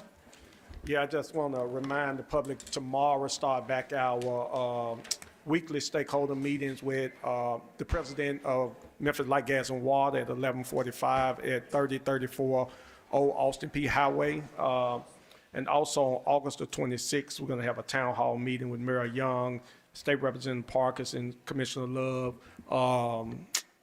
and Councilwoman Logan on August the 26th at 3034 Old Austin P. Highway at the dwelling place. That start at 6 o'clock p.m. on August the 26th. Thank you. All right, thank you. Vice Chair Avant? I'd just like to take a moment to absolutely thank Chairman Whaley for his service over this past year. He has been the epitome of a statesman. We are very grateful for your service and your leadership, and appreciate the time and effort you have put into your role this past year. So thank you very much. All right, thank you very much. Like I said, it's nothing but fame and glory. All right, Commissioner Bradford. I wanted to thank the sheriff deputies tonight for helping keep the peace in here. I know people get very emotional and very charged, and it's a tough place to be in. So first off, I wanted to thank them. Not that they're paying attention, but I wanted to thank them tonight. Also want to announce on September 1st is the Unite Memphis 5K. It's happening on 901 Day at 901 downtown. And then also the Memphis Airport is having a Run the Runway on September 20th at 8 a.m. So just kind of fun activities to get out and get some exercise. So thank you. All right, thank you. Commissioner Clay Bibbs? Thank you, Mr. Chairman. So I want to just thank everyone who came out to our annual backpack giveaway that we held at Hickory Hill Community Center. We were able to serve over 850 families. We had a large turnout, and then we had a few that backpacks that went to schools in District 11. It was a great time. Just wanted to remind people that in my town hall series, I have one coming up this week at East Haven Church of Christ, and then we have a District Connector Community Conversation on the 19th at Resurrection Church on Winchester. All right, thank you. Commissioner Wright? Yes, thank you, Mr. Chair. Just two quick things. First of all, thank you all for deferring a couple of items from the last meeting when I was extremely ill. It was for your benefit that I was not here. You probably think that a lot of times, that you wish I wasn't here. But you were very kind to defer those things, and so thank you. I do appreciate each and every one of you, and there's something that I appreciate in particular about each member.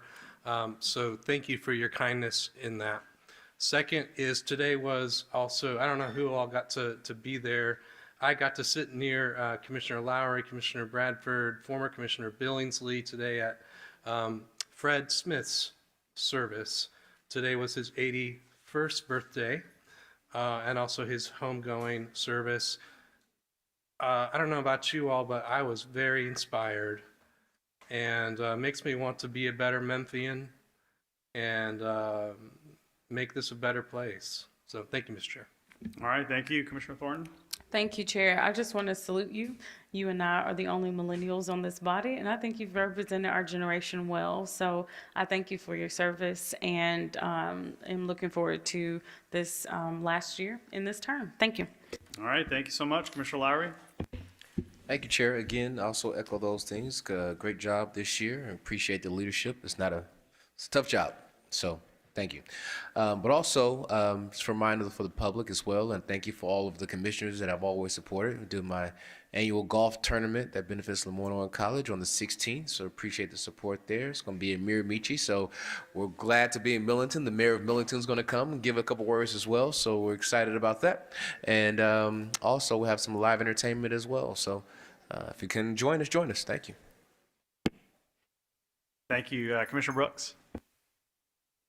Just a reminder to the staff and commissioners of our AI training on the 14th, 9 a.m. until 11 a.m. on the 5th floor. We're going to learn all about AI, the risks, the dangers, and they're not. Just kidding. We're going to learn about those too. Thank you. All right, thank you. Thank you all. With that, we're adjourned until Monday, August 25th, 2025 at 3 p.m.